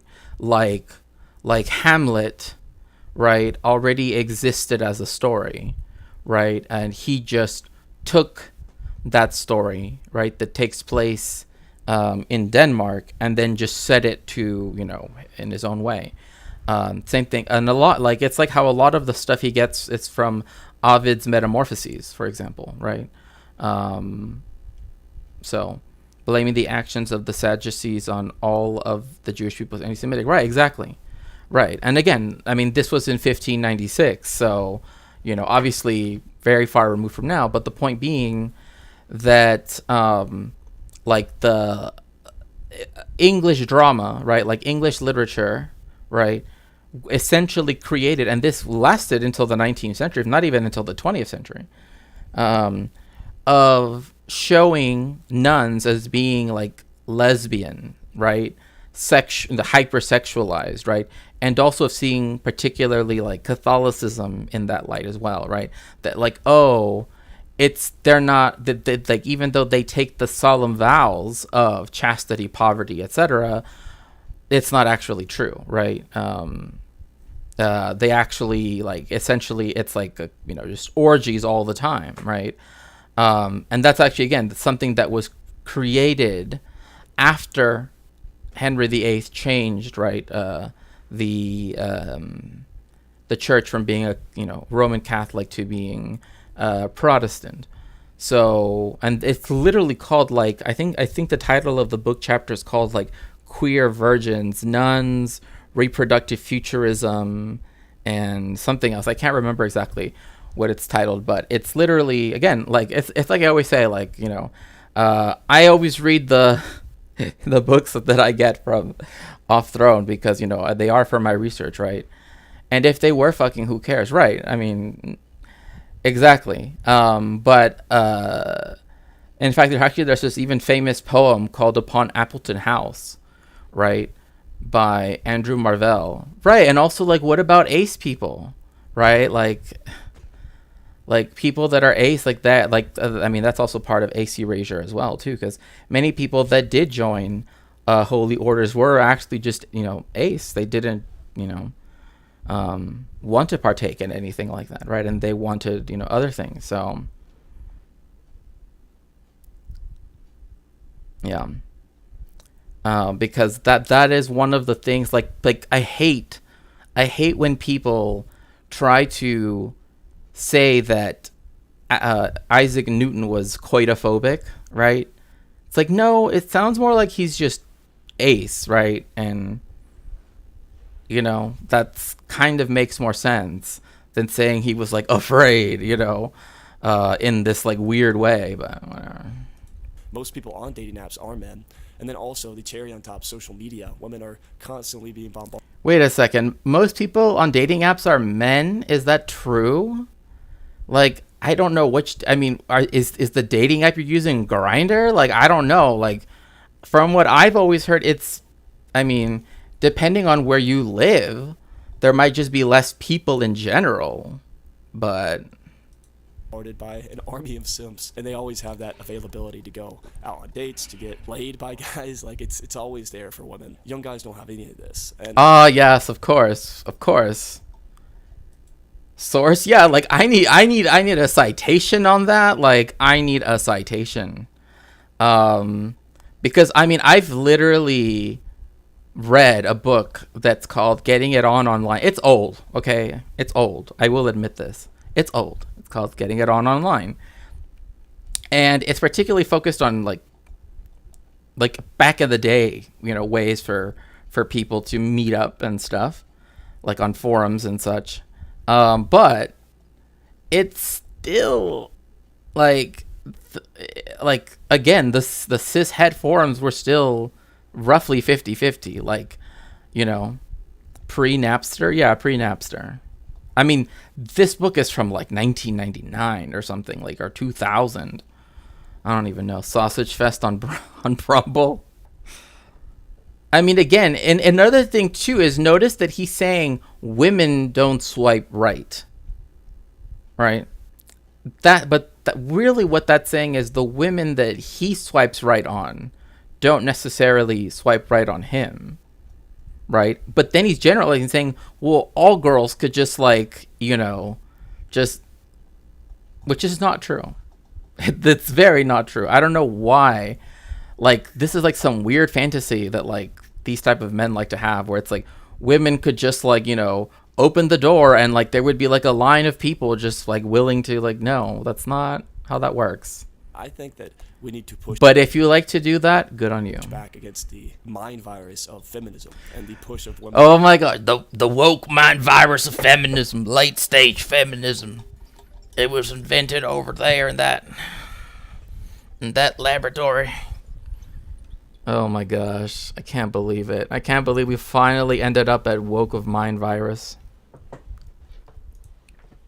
Into casual sex scenes, degeneracy, embracing the sexual revolution. This stuff has to be reversed. Young women can't grow up. Okay, like when people bring up the sexual revolution, they act like it affected everybody in society. Yes, it has had a profound effect on society, but the people for whom it affected the most, for example, was not BIPOC.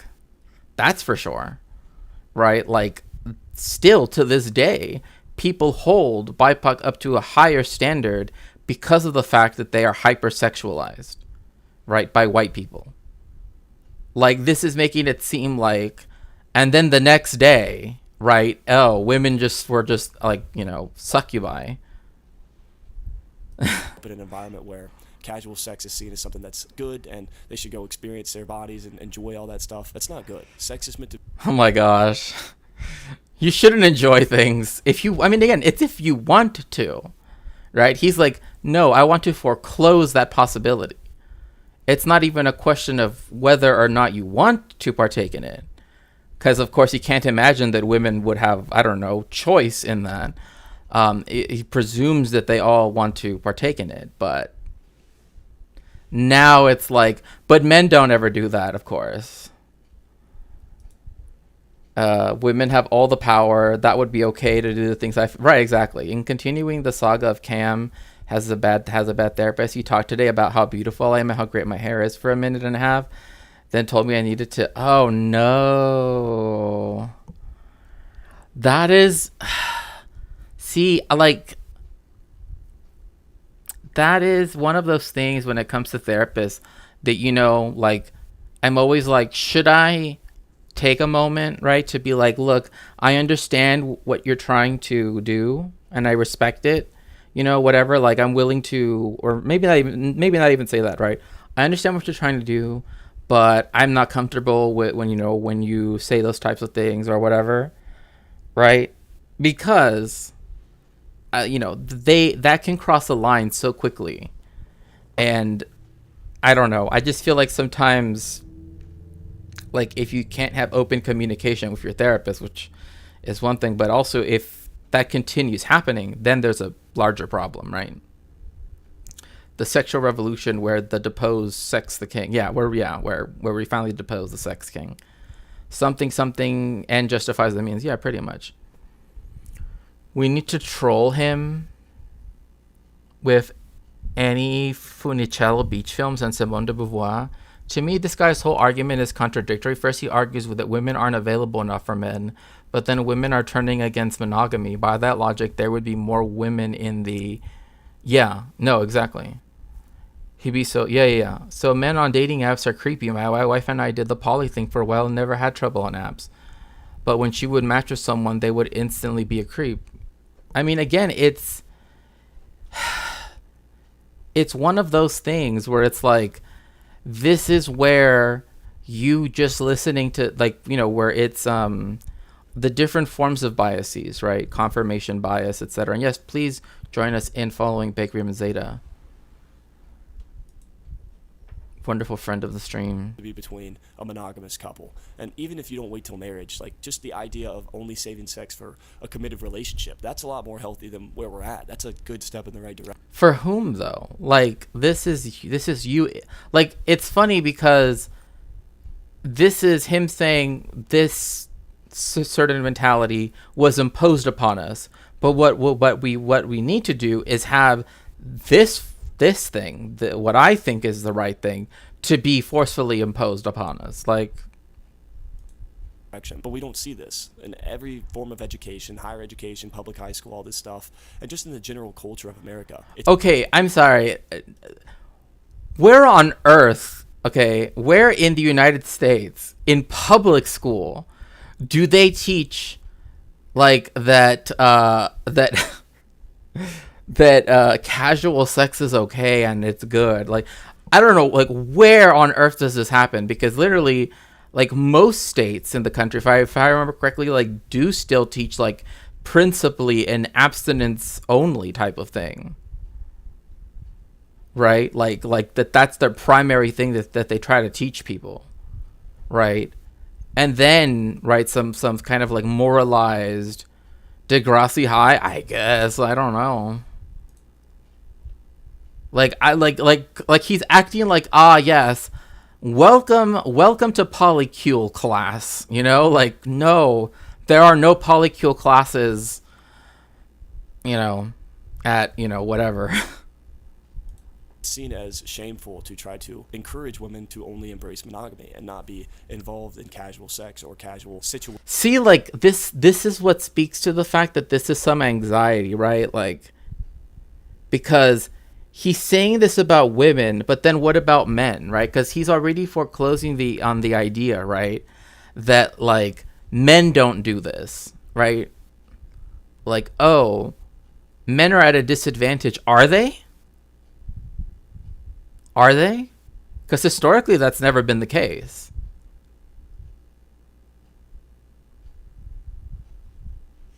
Like, looking at it through the lens of a market might make you think that is the case, but that is not the case, right? Another thing too is, why does everything have to only be imposed on cis women? Like, oh, they are doing the wrong thing, right? He focuses on the females, the pride of, I know, right? It's like, it's all like, well, they are temptresses, right? That they are succubi, right? It's not, oh, men do this.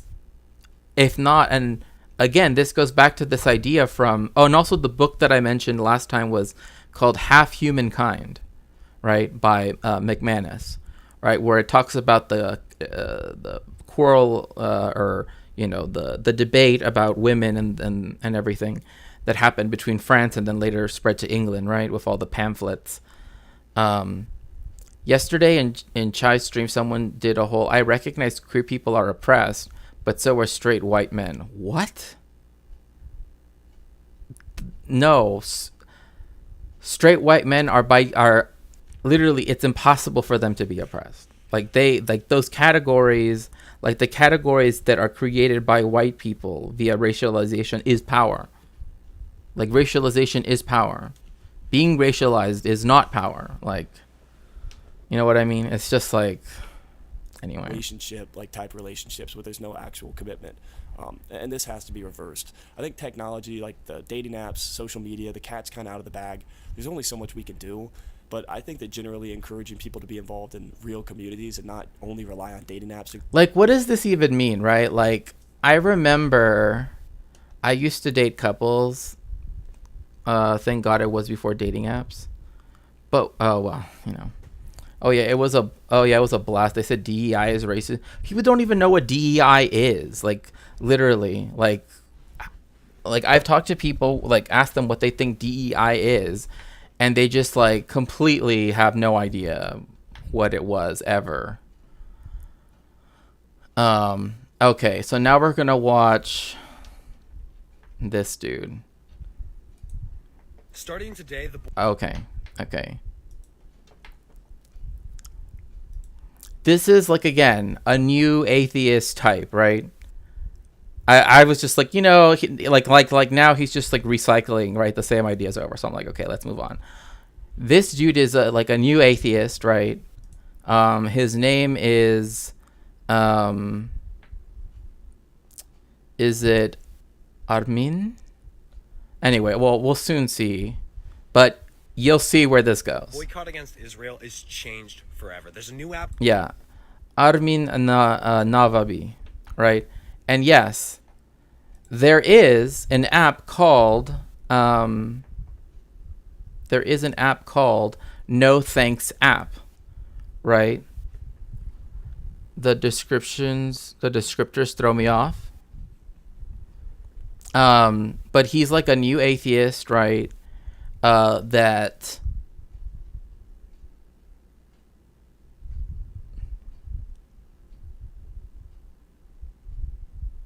called No Thanks. It's on iOS and Android, and it lets anybody, anywhere, scan the barcode of any product to see whether or not that product is on the boycott for Israel list. For example, it'll tell you whether or not that fruit you're trying to this is a very basic thing, right? Like, it's just an app that is just there for people that want to, you know, commit to it's DJ Chai on Twitch, though. Like, it's just an app that essentially lets you scan, like, products, right? Like this lotion or whatever, right? I'll let you decide what you think, Thomas, like, after watching all of this, because I think you'll be, I don't know. buy was grown in a legal settlement, or if the company that made the product you're buying is profiting off of the oppression of the Palestinians. This app is going to make the boycott against Israel accessible to nearly everybody, and it also makes it as easy as it can be. So what I'm going to do is I got to get some juice. I'm on vacation right now. Also, no, I'm looking at his chat, and the kufiya, since for decades, is not seen as a thing of culture, like appropriation. Like, they've already gone over this many times. The only DEI I want to ban is Opus. Am I right? Oh my gosh. So I'm going to walk down to the market. We're going to get some juice. I'm going to scan the juice and show you guys how it works. This walk is actually beautiful, bro. So we made it, and we're going to scan this Tropicana juice to see if it's on the boycott list or not. And it looks like it is. So we're going to have to find some different juice to get. They actually include proof to why the product's on the boycott list. It looks like this is part of SodaStream, an Israeli company. But let's see if this chocolate is on the boycott list. And it looks like it's not, and we're good. So if you don't want to spend your money on a genocide, download the app right now. If you don't want to send your money to companies profiting off a genocide, download the app right now. See what I mean? Like, this is a very simple TikTok, right? Like, it's just, hey, if you want to partake in the boycott, which again is your choice to do so, right?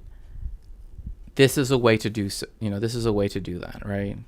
Yes, I know, and I know the dude that first started wearing it, and oh, he's so annoying. So annoying. He always like, he always has to insert himself into literally just any discussion, everything. And like, when I saw him with the Israeli, like, IDF keffiyeh that he had made, just stop. Just stop. Please. No, oh, no. The one he got was the one that had,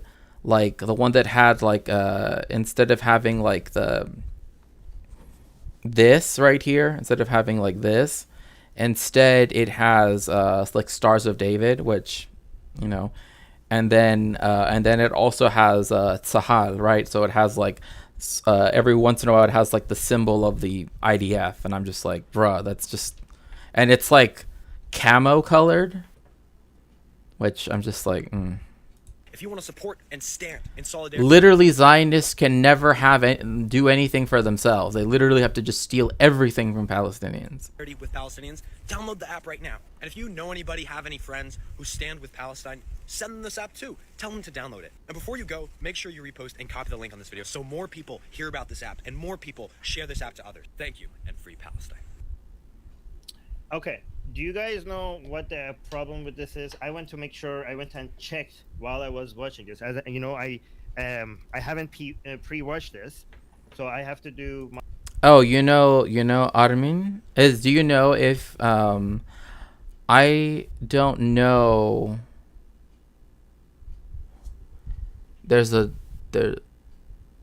even down to the gestures and language. Yeah. Oh yeah, I mean, do you know if Armin is like, I don't think he's Israeli, right?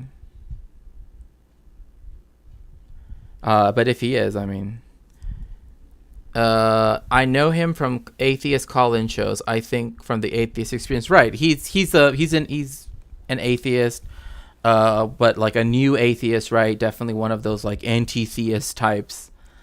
And here it's like, you would think that he looks like a Sacha Baron Cohen character. I mean, double checking, researching things online with you guys, live on air with you. Let me actually make sure that I don't say anything that is wrong. But I think some of you suspect what I'm about to say, right? Because how did this start? How did this video start? Do you guys know what I'm getting at? Like, who caught it? Let me... Oh my gosh, that was such a... Oh, the IDF is funded by consumer products. Do you not know how capitalism like works? Like how that profits? Anyway, I'm not even going to explain. Like, that is the... Play the beginning of this video again, okay? Starting today, the boycott against... I think he's Iranian Canadian. I will never participate in dynamic pricing, right?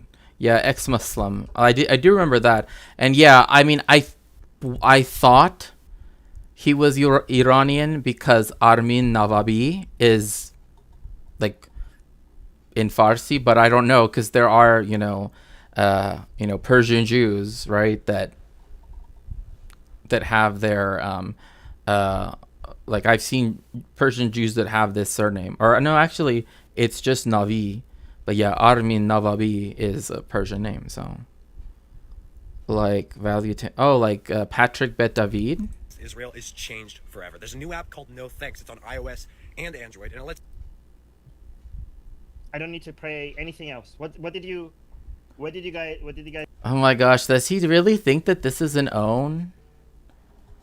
Oh, of course. I'm always glad to... for this. Okay, thank you for lurking. Like,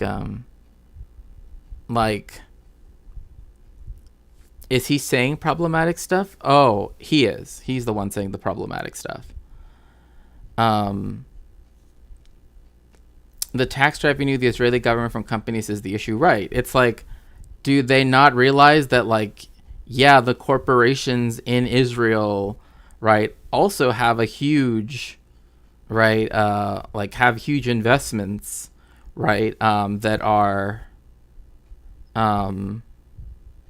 within, a lot of these companies, especially, right? But he's literally saying that you cannot support Palestine because iPhone.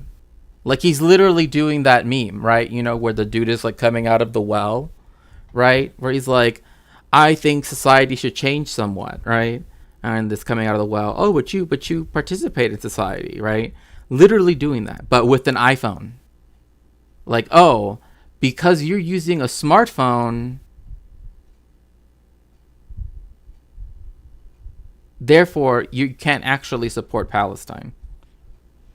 Like, like, especially because like new atheists love to be like super like, quote unquote logic brain, right? Look, just don't buy Sabra. Oh yeah, Sabra hummus, whatever. I don't even know what else to call it. It's not. It's definitely not hummus. It's. I literally just say Sabras is sewer water. That's what I just say in that accent too. It's sewer water. I don't want to eat any of that. Don't buy defense stock. Simple, right? But again, Intifada is when tunnels and poverty, right? It's literally saying, and he does get to this point where he says, if you actually supported Palestine, you would live in a cave. I'm not even joking.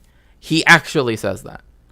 Like, if you actually wanted to support Palestine, you would go live in a cave. I know. Just is here that makes this whole thing. Yes. Just this the few. That's it. That's all you need to hear. I knew this, but I wanted to double check to make sure that you guys know. iOS and Android.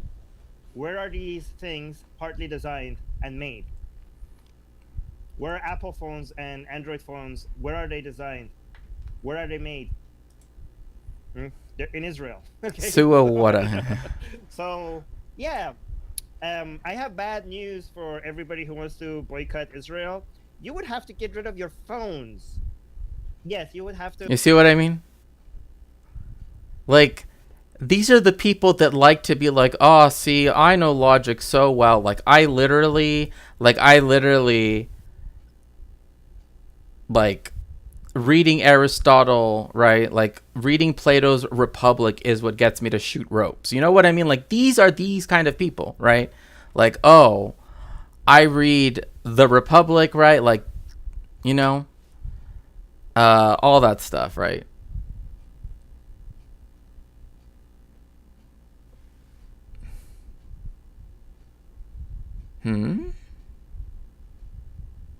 Yeah, there are Chinese Jews. Yes, indeed. Though this is why I don't like boycotts generally. They can sometimes work if targeted right. Individual consumer action isn't going to upset the system. Right, and like I understand that is a perfectly but you see how that is different from the route he's taking. Like, oh, you shouldn't boycott it at all, and his reasoning for why you shouldn't boycott Israel, right? Which again, certainly there are certain aspects of boycotts, right, that like if people wish to partake in them, right. And there is some kind of like direct, targeting, right, that they could be successful, right, in some way or form. But again, if it's completely down at the individual level, then that's usually when that does not tend to work. But again, it's a whole different. iPhones are built in China, right? Like it says, like designed in California. The lithium might even be from Chile. Hey, I wouldn't be surprised. To throw away the thing that you're holding right now, that you're recording yourself, you would have to throw away that. In fact, you would have to throw away your computer as well. I mean, especially if it's using an Intel chip, you have to, the memory and storage. Like you see what I mean? Like this is like, see, you'd have to get rid of literally everything you own. I mean, like this is literally just like, this sounds just like right wingers.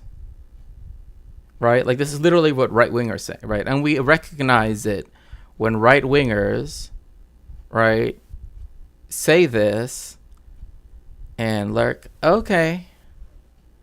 Thank you for lurking. Is like, you can't support this thing unless, I mean, it's kind of like socialism is when no house, right? This is like pro-Palestine is when live in cave. Right, like who even says that, right? Like, that doesn't even make any sense. storage. You have to check a lot of the software that you have on your computers. You would have to go live in a cave, I think, Same. given the level of, the chips, the storage units, the CPUs that you use in most of your devices. You guys know how important Israel is in the tech world. Do you know, unlike the Hamas that you guys support, Israel is actually a country that contributes scientifically and technology-wise to the world. It's a country rich with entrepreneurs and a scientific community. Entrepreneurs. Just...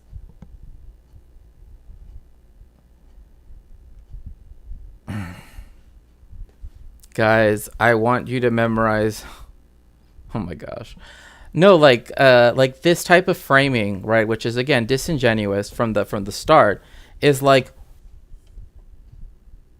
remember when there was, I don't know if people remember, but there was a controversy because Saul Bellow, right, a famous Jewish American writer, said, like, where is the, essentially saying, like, where is the Tolstoy of the Houthis, right, or of the Congo, right? Like, essentially, right, saying that places that had been colonized and were neo-colonized, imperialized, right, how is it that they hadn't had an aristocrat novelist, right? Like, where is their aristocratic novelist, right?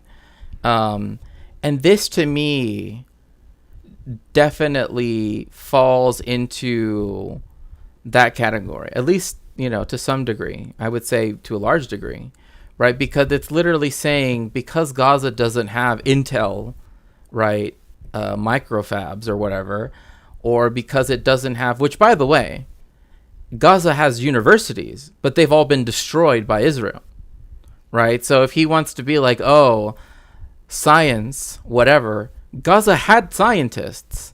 The people who are getting rid of the scientists are the Israelis. So if you truly are pro-science and truly pro-whatever, like, then you would be against the genocide of the Palestinians, right? Like, that just doesn't, you know what I mean? Like, that just doesn't make any sense, right? Let alone how European astronomy as a whole is literally just an addendum to the astronomy that happened during the Abbasid, the late Umayyad and the entire Abbasid Caliphate, right? But of course, that's the stuff people want to forget, right? But again, this is what I'm saying. Like, there are debate bros. There are people that are like, oh, I'm super versed in facts and logic, that think. So he's like the son of, oh yeah, that guy that says that he's the son of Hamas. Yeah. Definitely. I think you could compare somewhat to that dude. He's just annoying, honestly, because he just comes off as, like, so angry, right? Like as if he wants to get back at someone, right? Like, every single time it's always this, like, no, what you're, like, even people that, are even to some degree even, like, agreeing with him on certain things, he still holds them in contempt. Like, it's just this very weird thing. But again, like, this weird, like, this is literally what, like, Benjamin Netanyahu, for example, say. Oh, when we pulled out of Gaza in 2005, we had it so that way it could have become the Singapore of the Middle East. Why didn't it do so, right? To use, right, the occupation of Gaza, right, the control of everything of Gaza, to where even the amount of calories people ate, right, was controlled by the Israeli state, right? This should not even be like, this is not a W, right, for this dude. Like, this is just, like, this just makes me more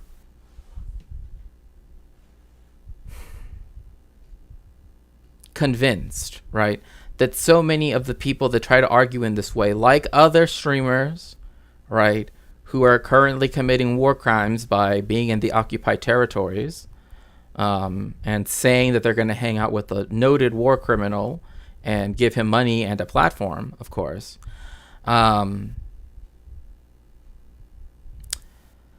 Right?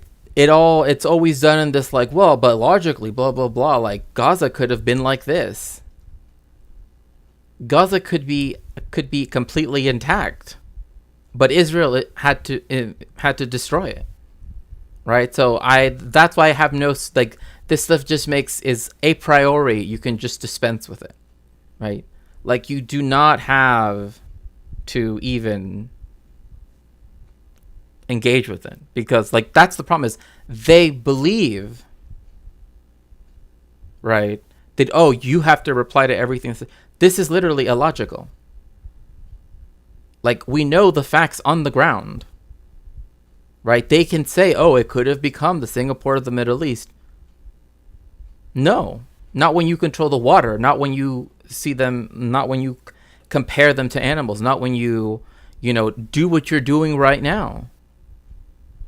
It doesn't matter how many Intel microfabs you have. It's literally worth less than nothing. Because human life will always be worth more than entrepreneurs, right? And tech companies and startups. Like, who gives a fuck about startups? Human life is more important than entrepreneurs and startups. Like, I don't give a fuck about startups. I love holding an entire country ransom for economic achievement. Well, you oppose Putin and yet you read War and Peace. Curious. And yeah, right. I mean, I like War and Peace. I especially like, well, I've read a lot of Tolstoy, but when I was in like middle school, that's when I first started to read. In fact, I first started to read it in Spanish, right? La Guerra y la Paz, right? War and Peace. And it's funny because so many people that I know that read it, at least my friends at the time, or like, later on, they always like really identified with Pierre, and I just never seemed to identify with Pierre at all. And businesses and startups, it's actually a productive country on this planet that actually does things. And you ungrateful, like, oh wait, what? Pieces of crap actually are using it without knowing it. Like, okay, bruh. Oh, you ungrateful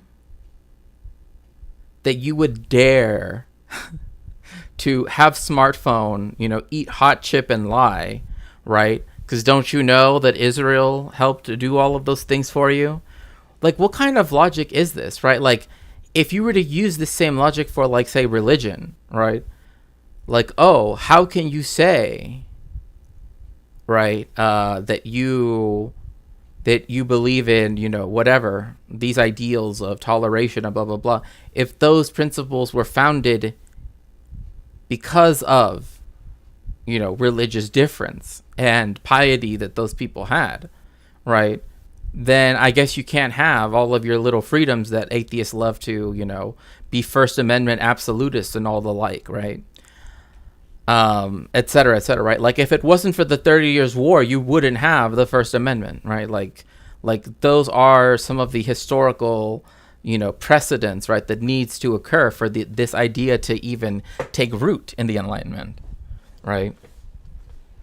So, like, for him to use this bad logic, right, to say, well, you're ungrateful because Israel actually does all of these wonderful things for you. It's like, I don't care. Like, that's not what matters. Obviously, that's not what matters, right? Yes, you can have an iPhone and be anti-Israel. Those two things are, like, what do those two things have to do with one another?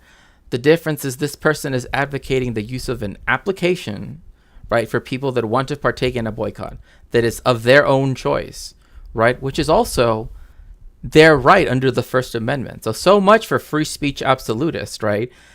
Isn't it weird that this new atheist dude, is willing to put everything down, right, that apparently he believes in, right? All of these things about liberty and freedom and blah, blah, blah, right? And for sure would call himself a free speech absolutist, right? And would even try to, and I bet would even try to argue that Israel has free speech, which is just not true at all. Right? Because there is an app for people that do want to partake in. Right?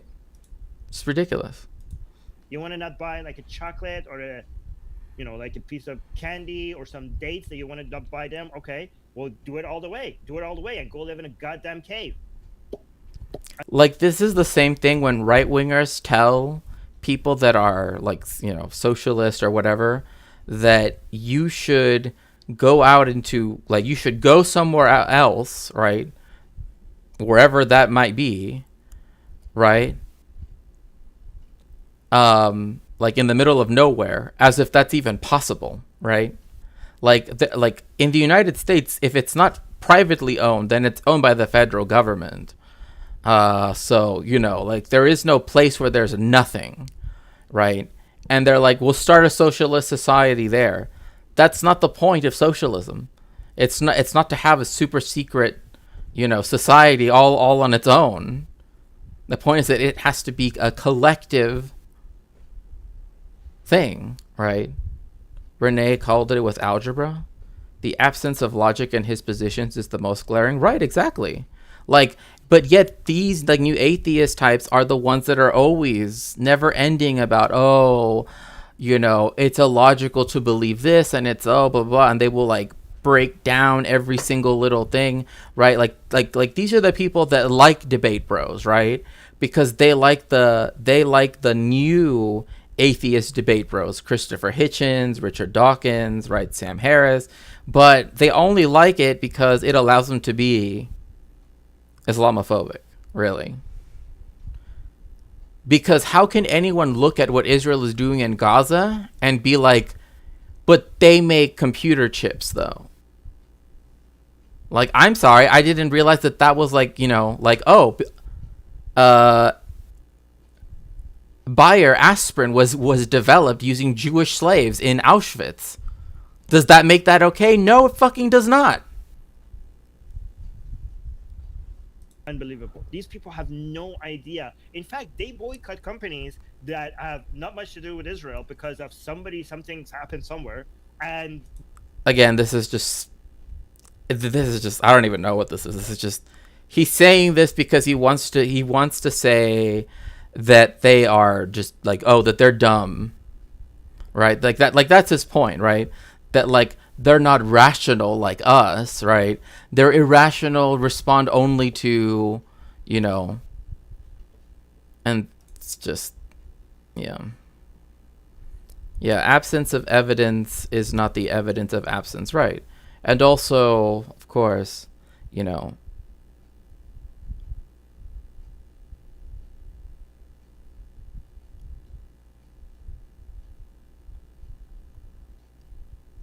extraordinary claims made without evidence can be dismissed without evidence, right? Like, but they don't boycott actual companies that their lives depend on them. Like, if they wanted to actually, because these people are selfish. This is nothing but virtue signaling. This is not about see what I mean? Like, this is what new atheism has essentially become, right? Like, I know there are some people that are atheists, right? Or even some people that even were new atheists back in the day. But like, it's just like, I don't know why, like, I mean, a lot of it was just because it was, Islamophobic, right? But it's just like, now we're literally out here doing defensive Zionism. Like, you know what I mean? Like, you would think that an atheist would be against Zionism, right? Especially because it like tries to bring together, right, and conflate Judaism and, right? But no. Palestinian people. This is about look at me, because they will not boycott Israel for a second, if it would affect their lives. If it's like, oh, here's a piece of chocolate that is made of in Israel, and here's another one that is not. Okay, I could buy the other one that is not because it won't affect my lives. I still have a piece of chocolate. But if it affects their lives even a small amount, then they will not boycott it. Let alone just getting rid of their phones. Like, challenge these people. Tell them like, okay, you're supporting Israel. What, by buying products that are made in Israel? Get rid of your phones. Get rid of your computers. Do it. I mean, you're anarchist anyway. Go live in the cave. Unbelievable. Like, see, like that. Well, you're an anarchist anyway. Well, one, that guy doesn't ever say he's an anarchist, and I don't see anything from this that would have me think that he's an anarchist. But anarchism is not when live in cave. I don't know where Armin got that from, but no. Challenge them. Challenge these people to get rid of their phones. Let's continue. Again, like the fact that the challenge is get rid of your phones, as opposed to don't contribute or aid and abet a genocidal ethno state, right? Like, he doesn't have an issue with the genocidal ethno state. He has an issue with people who maybe might come off as a little cringe to him. Fine. But he's okay with the genocidal ethno state, right? Because entrepreneurs. This is interesting. Anybody, anywhere, scan the barcode of any product to see whether or not that. Well, somebody download this app and use it on a phone. See, go to an Apple store, take a phone out, and scan it and see if it will tell you not to buy. I mean, see if it will say that, because I just double checked, right? It's so easy to research this. Yeah, parts of the Androids have been designed in Israel. Israel is known for its advanced technology sector, particularly in areas like telecommunications. Like, again, this doesn't absolve it from genocide. I don't know why they're like, oh, well, America has a lot of important, economic things too. So did Germany. It doesn't excuse the Holocaust.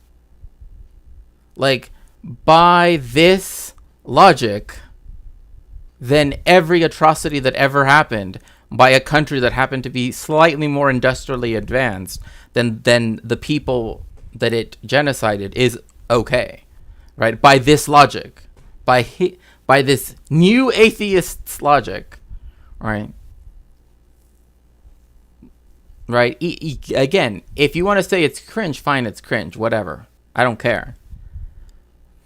But to now come off and being like, I'm going to defend the state of Israel because entrepreneurs and capitalism, and be like anti whatever, just like call him an anarchist, whether or not he is one, right? But this is where a lot of these spaces also became super right wing too, right? Because like Sam Harris is just like a conspiracy theorist at this point. But semiconductors and software development, yeah, this is actually a country that produces things rather than producing terrorism. It produces things. You see, like what?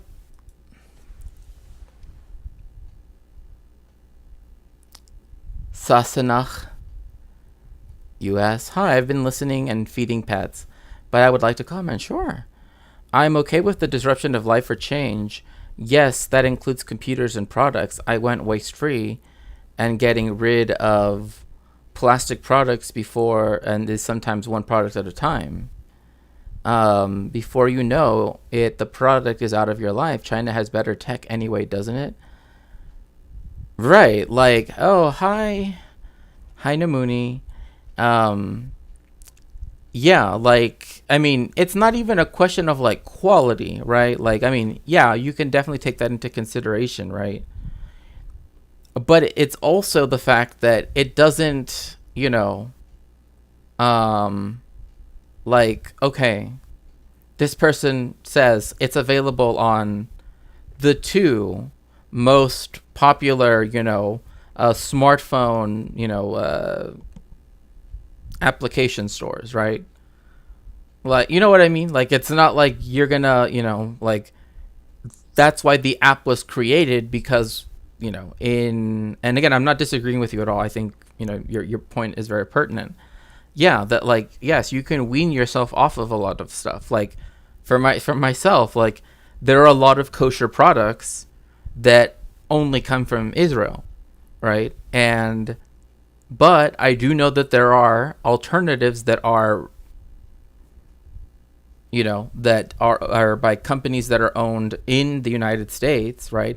Sometimes those companies, are, again, import things, but they will import things from like meat from Argentina, right? That's where a lot of kosher meat comes from, is actually Argentina. So like, you know, there are other things that people could do so that way they don't have to, you know, directly participate in that. And that's, again, if people want to. And that's kind of what this whole little plug of the app, right, of the No Thanks app, right, was just like, hey, if you want to participate in the boycott, right, which is very, you know, I mean, they've updated the lists and other such things, right, and they've also clarified, like, we want targeted boycotts of these particular companies. We want, you know, general for these things, and then like a more of a, you know, personal choice type of thing for like a very broad choice of companies and products, right?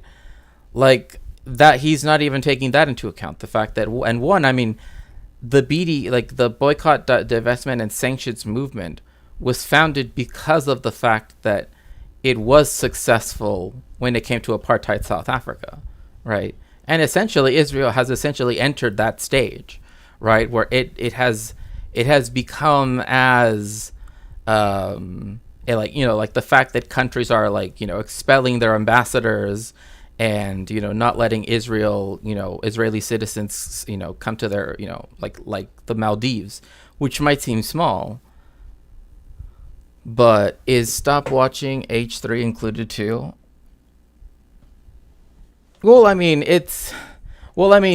like at one point, like, does the fact that Israelis at any point of the production of anything, right? Like that's what he's saying, right?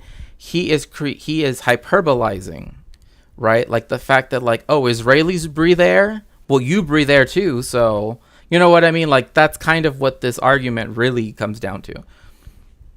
Because I do think that Sassenach makes a good point that, like, if you want to get rid of things and, you know, eventually you will find alternatives. Like, again, I know many people who are Jewish that keep kosher that ceased buying products that came directly from the state of Israel, right? Because here in the United States, there is already a huge kosher industry, right? Like kosher meat is available, right? You know, all of the stuff. There are kosher supermarkets, right, where all they sell is kosher, in like New York and in the tri-state area, right, particularly. So it's not like, oh, it's particularly difficult, right, for people. Of course, if you live in other places in the country, it can be difficult. But, you know,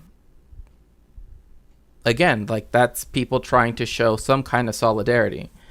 And it's funny that you say Sabra Soul Life, because a lot of the Jewish people I know here in LA, because they're also Sephardic, right? They have never liked Sabra. They're like, that is not hummus. Like, we don't know what on earth that's trying to be. But it's not. That's the reason why I literally just say it's sewer water, in that accent, sewer water. That's what that must mean, because there's no other way. Because like my mom makes it homemade, you know. But again, it's sewer water. That the rest of the globe uses and benefits from. Many global technology companies, including those involved in the production and design of Android phones and Apple. I mean. Okay, people benefit from Bayer aspirin. That doesn't justify the testing of that medicine on Jewish slaves during the Holocaust. Like, you know what I mean? Like, it's like, oh, well, people benefit from this thing. So what? Like, it doesn't, like, what does settler colonialism, right, and genocide, why is it that, like, it's the post hoc ergo propter hoc fallacy, right? Right. Because of this, therefore this, right? That like, because, and I don't like to talk about logical fallacies because I think to me, like, it's very, you know, Redcomp 101 or Redcomp 001 or whatever your academic institution uses, right? It's very much like a thing saying that, oh, I mean, it's essentially that line of argumentation, right? You want to improve society somewhat, but yet you partake in society, right? Very interesting, right? I was thinking of Israeli couscous. Oh, yeah, like that was invented. Yes, it was technically invented in the 50s. And that was because the fact that lots of imports of wheat weren't being brought in, and essentially like they had to invent, the Israeli couscous, which is, different. Ground up pasta. I mean, yeah, that's a good way to put it. And the alpha males are back. Oh, Apple phones have research and development centers in Israel. For example, Intel has facilities in Israel where they develop technologies that can be used in various devices, including Android and Apple phones. Other companies like, what is this? Qualcomm also have a presence in Israel and contribute to the design and manufacturing processes related to these technologies. Right. I mean, again, it's literally like, oh, only if you boycott literally every single possible thing that an Israeli could have, sneezed on. Only then do you actually care about the Palestinians? And that's just like, that doesn't even make sense. Like, that's like illogical. But shitty Israel from oh, and then also I hate how they always try to, yeah, basically any technology, any like computer or phone that you use, there is something in it, as long as it has chips or software or anything, there's a part of it that is made in Israel or designed in Israel. See, like, yes, the like this tiny little thing here was designed in Israel, so therefore you need to, okay. Again, this is not understanding the point of the boycott, but another thing, it's acting like it also speaks to things ex post facto, right? Like things that you already purchased. Like if you already purchased those things, why would you get rid of them now, right? Especially when so many of the people who are trying to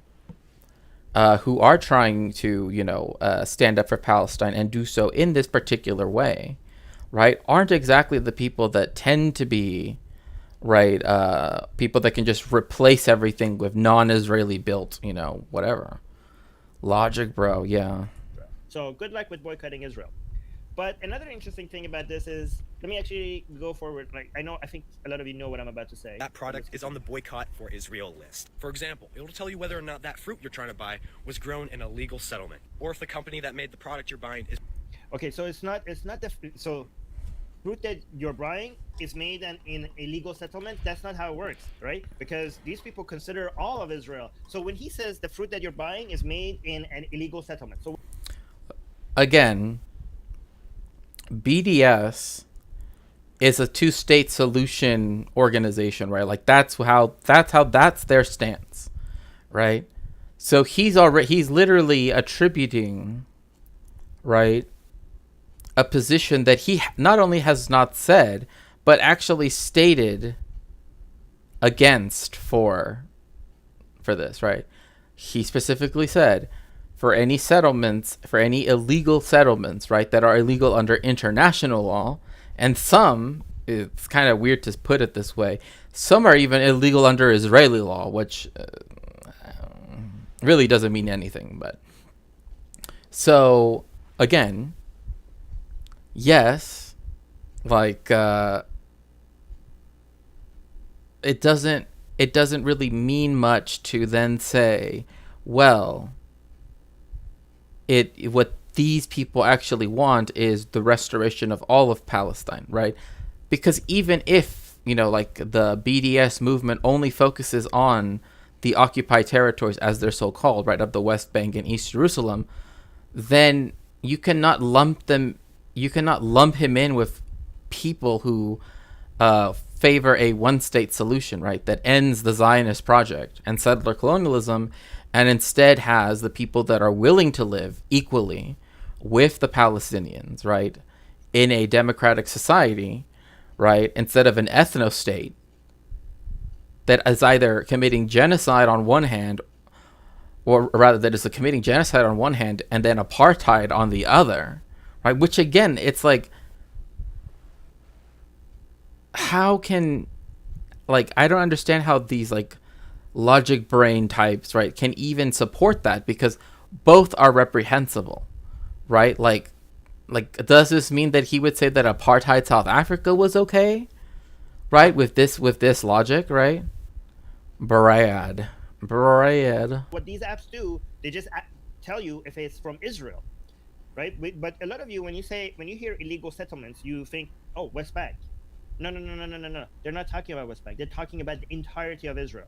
And again, there's no citation for this. Never shows that this is the case, right? Nothing. He says this is what they actually want, right? But that's not what he said, and it would be wrong to assume his position if you have no evidence for this, right? Like many leftists say, yeah, the state of Israel cannot exist. That is on principle, right? Because it is a settler colonial project. BDS is a two-state solution organization. So the fact that he explicitly said it only identifies products from companies like SodaStream, for example, that have their factories in the West Bank, which is true, means that is what they are boycotting, right? So that way, some people believe, right, will get them to leave the West Bank, right? the interesting thing is that a lot of these fruits that you're boycotting are grown by Arabs and Muslims living in Israel. So good job. Okay, sorry, like come on, bro. Sounds like a Gamergate hyper-consumer Zionist take. Oh, it is, for sure. For sure. Like this take right here. If this guy couldn't be rad if APEC upped its donation to him. I mean, look, like, this part right here is literally like the people that are exploited, right? The people that, you know, are second-class citizens, right, in Israel, right? The Palestinians that were given after being under a military government from 48 to 65, right? So that, right? So essentially under their own unique dictatorship, right? Of military rule, etc. The fact that they are farm workers, so therefore are the most precarious, are among the most precarious of laborers, right? He doesn't have class solidarity, right? He's concern trolling, using, right, the idea that the people that are hired because they can pay them less, and because there is very little recourse that Palestinian citizens of Israel can even do, right? Because, like, for example, there are people that have been arrested not even for saying that they support, you know, the resistance, but just for saying that they feel bad about what's occurring in Gaza.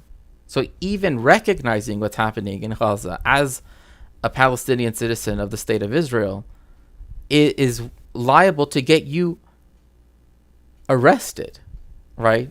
And they can check your phone regardless of whatever, right? Like these people who are free speech absolutist and blah blah blah, and they're, you know, and they just like to, you know, never end, you know, essentially just tell us about how they like goon to the US Constitution, you know, like it all just comes down to a might makes right type of thing, right? That, like, and also an Orientalist view as well, right? Like, well, because the Palestinians don't have what Israel has, therefore, if Israel wants to do this, then blah, blah, blah. And it makes no sense. Like, how can you be freedom of whatever and then also be, like, for example, Palestine before the 1948 settler colonial conquest of it actually did have, for example, like, even atheist agnostic magazines, right? Like, but he's believing in the, like, the Zionist brought civilization to Palestine myth, right? Like, he's literally believing it completely. But, like, even here, it's literally like, oh, he's concerned for, like, he doesn't care about the farmers either, or the farm workers. He just wants his special little ethno-state to exist. It was an Arab, yeah, it was. Jerusalem was. I mean, it used to be connected to Beirut, and then connect down to Gaza, and then went all the way to Cairo. And the railways. Basically taking away the livelihood of Israeli Arabs and Muslims. This is the problem. See? Like,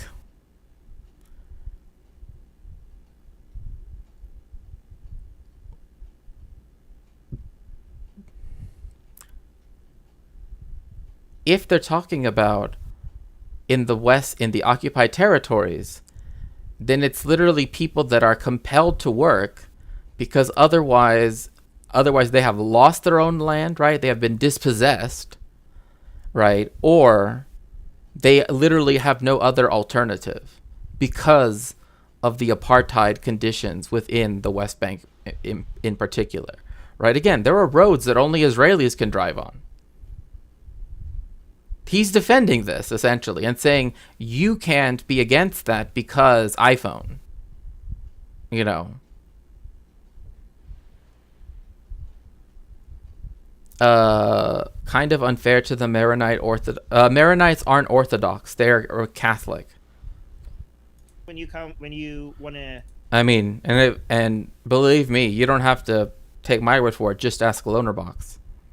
Do a generalization when you want to condemn something rather than looking at who did what and whether there's evidence for it and condemning a specific institution or a person. Isn't it funny that he's demanding that of this dude and everybody that cares about Palestine? Orthodox Catholic? Sure.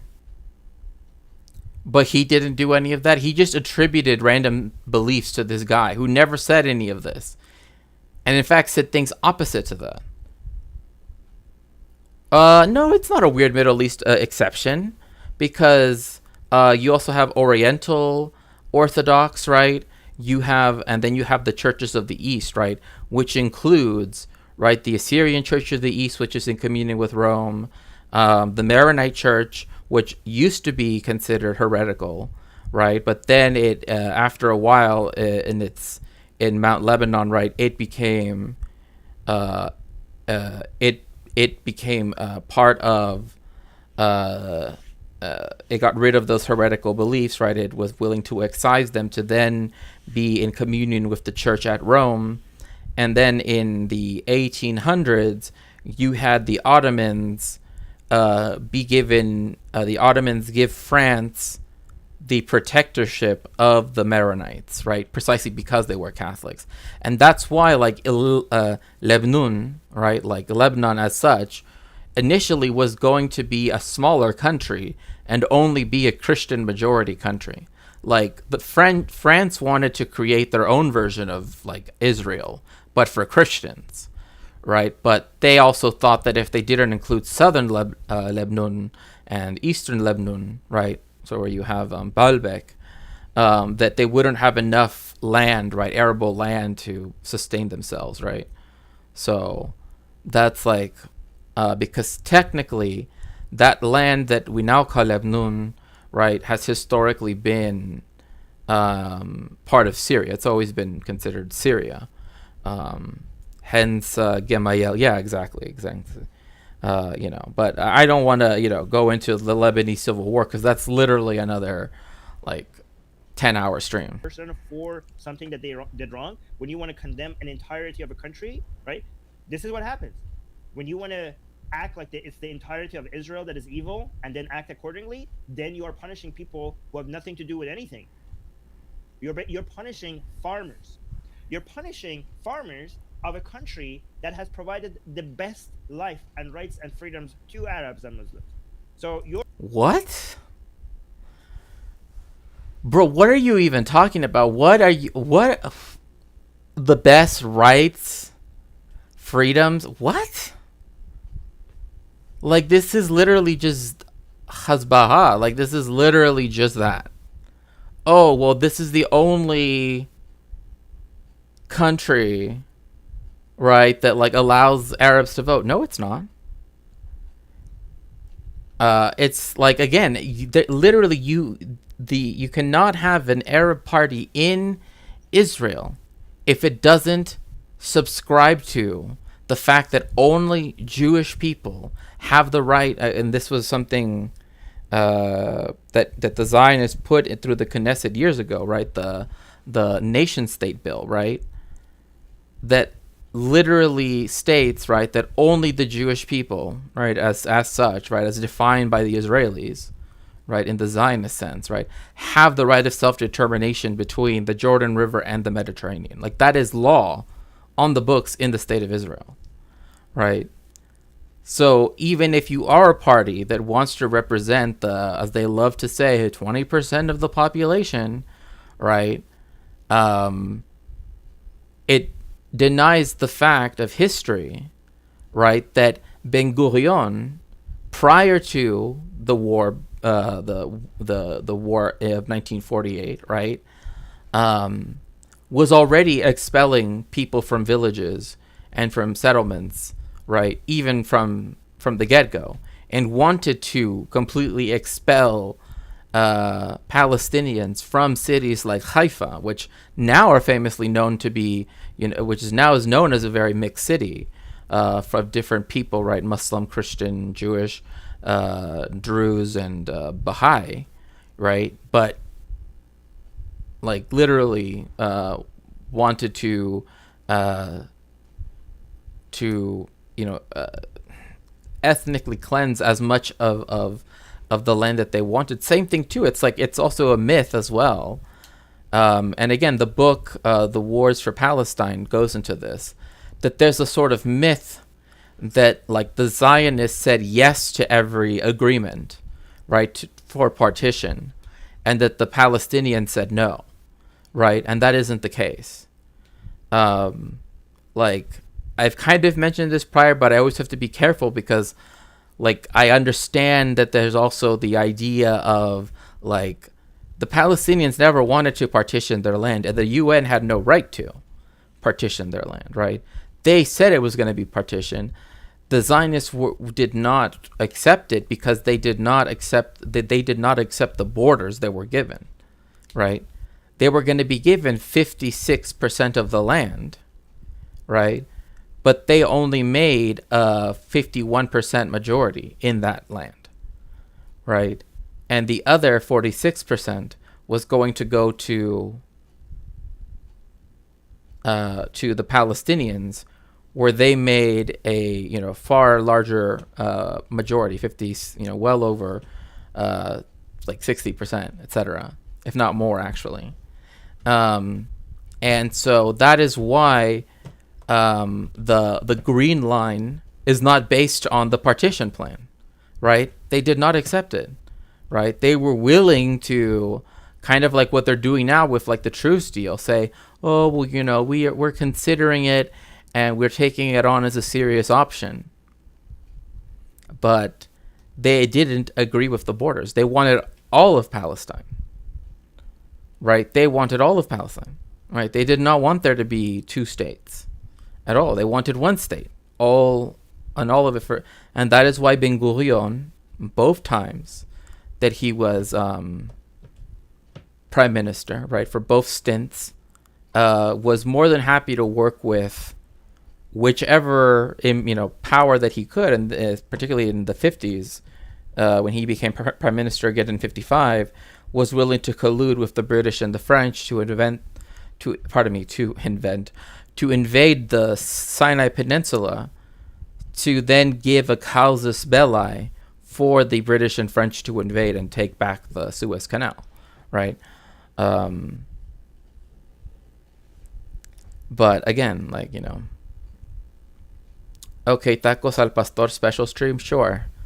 That was an old Golda Meir 1968 trope, including party in the Knesset that went to Hill after the expulsion from East Jerusalem and the attacks on the Al-Aqsa Mosque. I think tanky because the handle might be confusing with Circassian Israelis. Yeah, for sure.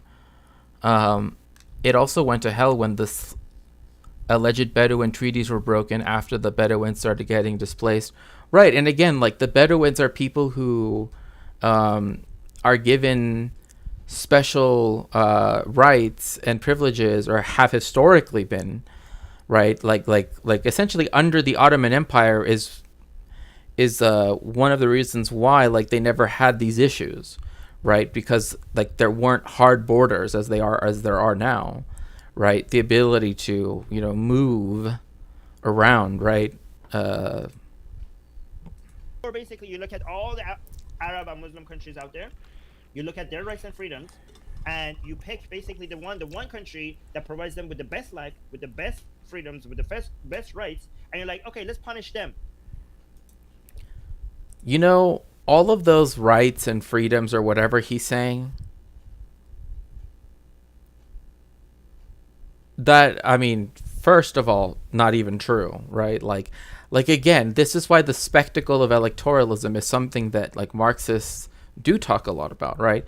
Like, he's saying because they can go to a ballot box and drop a slip of paper in, that makes them free, right? Which obviously it doesn't. Another thing is, again, they're still treated like second-class citizens, let alone talking about those who live in the occupied territories that are treated even less so, right?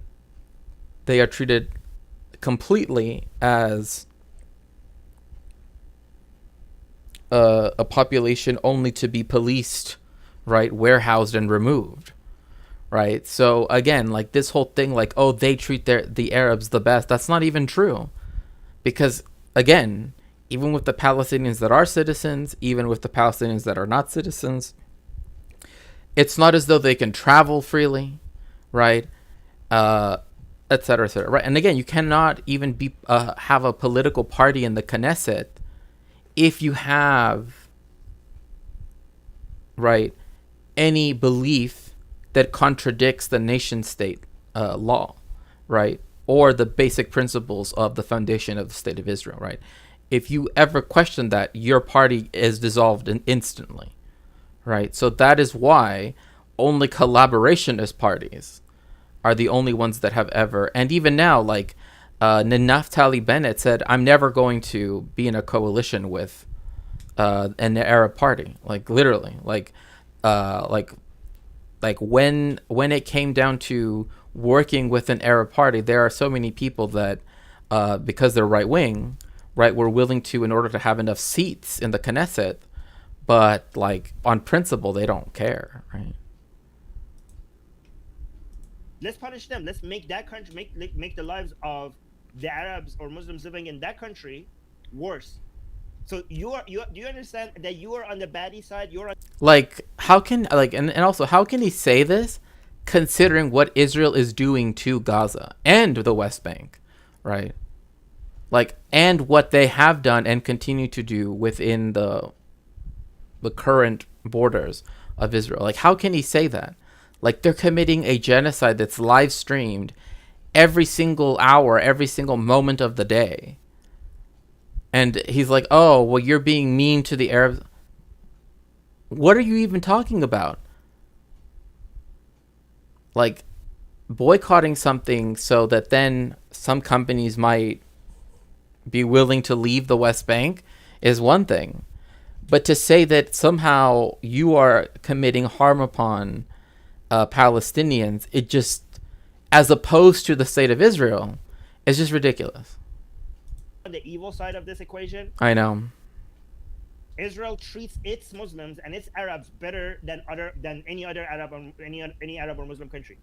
And that's how Israel treats Muslims and Arabs. And you are punishing everybody, including them, in that. Say that to the thousands of children that have perished because of Israel's genocide in Gaza. Like literally, like this is literally like, oh, because it begrudgingly, right, was not able to, you know, I mean, this is like Benny Morris, right? Like Benny Morris is like, yeah, there was ethnic cleansing. There should have been more. I mean, that's what he believes, right? That's what he writes. That's his belief. I mean, that's like literally like a Benny Morris take, right? Like it's very strange to hear it coming out of someone who's like not Israeli, but also it's very strange to say that, again, personal, like people individually taking on boycott rules, let's say, somehow will cause as much economic damage as literally the 90 years it will take to rebuild Gaza. Cue the Mr. Bonarella Finkelstein voice. Yeah. Country for things that they have nothing to do with. So when it comes to defending people, who's on the right side here? You're on the side of evil. You're making people's lives worse. You heard it here first, folks. You're on the side of evil because you don't support Israel. Remember that. No. Armin Navabi, you are on the side of evil. Like, I don't even know how on earth anybody could ever come to this conclusion. Again, knowing the history of the foundation of the State of Israel, of the ideology of Zionism, and of everything that has happened ever since, could say that someone who didn't buy Tropicana juice because they have, you know, they also own SodaStream, right? That is nothing, nowhere near as close. And it's not even, like, it's literally morally reprehensible to even try to compare both things. But again, just further proves the fact that you're just too far gone, right? Think of the exploited, unpaid maquiladoras, right? It's literally like, oh, if you were to boycott, right, the companies that run the maquiladoras, you're harming Mexicans, so that means you must hate them, right? It's like, no, it's because they deserve better. Israel is making the lives of their people and people worldwide better. Look at what, bro? He can't really believe that. Come on, Armin Navabi. Dun. That's just, how does it make people's lives better? Like, again, if it's just a consumerist view, I guess you could argue that, oh, they make shiny products. If that's what you think helping people around the world is, then I guess that's what you think. Look at their contribution. Look at their contribution to their own citizens, including their Arabs and Muslims, and look at your contribution to the world. Their Arab, who talks like that right there kind of gives it away. Like, that's literally talking about them as colonial subjects. They're Arabs. What are you fucking talking about, bro? Like, it's not their. They are compelled to live there due to a settler colonial project. The fact that they are there in the first place, right, is not exactly because of innovation. And again, it's just him looking at this TikTok of this one kid, right, and losing his mind, right? He's like losing an argument with a TikTok. You know what I mean? You're harming the world. They're making the world better. And you are... Sorry, but anybody who doesn't commit genocide, in my opinion, is better than the state of Israel will ever be. Like, I don't know, that might be a low bar, but Israel set the bar that low. Just putting that out there. doing that, and you have the audacity to come and act like you're on the good side. You're hurting people both on the Israeli side and the Palestinian side. People should be crying for Palestinians because you are their advocates. You're making their case worse. But this is not about them. This is not about Palestinians. This is not even about Israel. This is about you. This is about, look how good of a person I am while doing something that is so evil, so disgusting, and so destructive. Anyways, I think I had enough of this guy. Yeah, I think we've had enough of you two. That was just... Psh. Hello, Alex. Yeah, no, I mean, like, I mentioned that, like, I found this video of this atheist person that, again, you would think would be against, you know, like, Zionism, right? Because it tries to use, like, everything that it does. Like, it appeals to religion. It appeals to all of the stuff, right? But no, instead he's like, well, you know, they have Intel, they have SodaStream, and look at what Gaza has right now, right? Like, again, it's literally buying into the Zionist framing of everything. I've heard of that guy before. He's an atheist, but he hates. Yeah, I mean, that's definitely what it comes off as, right? Like, that he just has, that he's just so Islamophobic that literally is what like, that's the only way that he can operate, right? That otherwise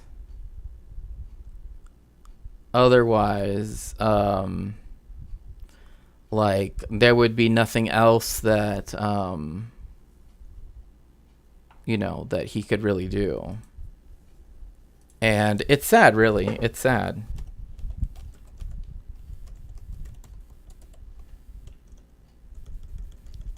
Right? Like, I mean, it just goes to show that, again, it's Western chauvinism, and Israel is a Western outpost to Eurovision. Yeah. Yeah, I see that.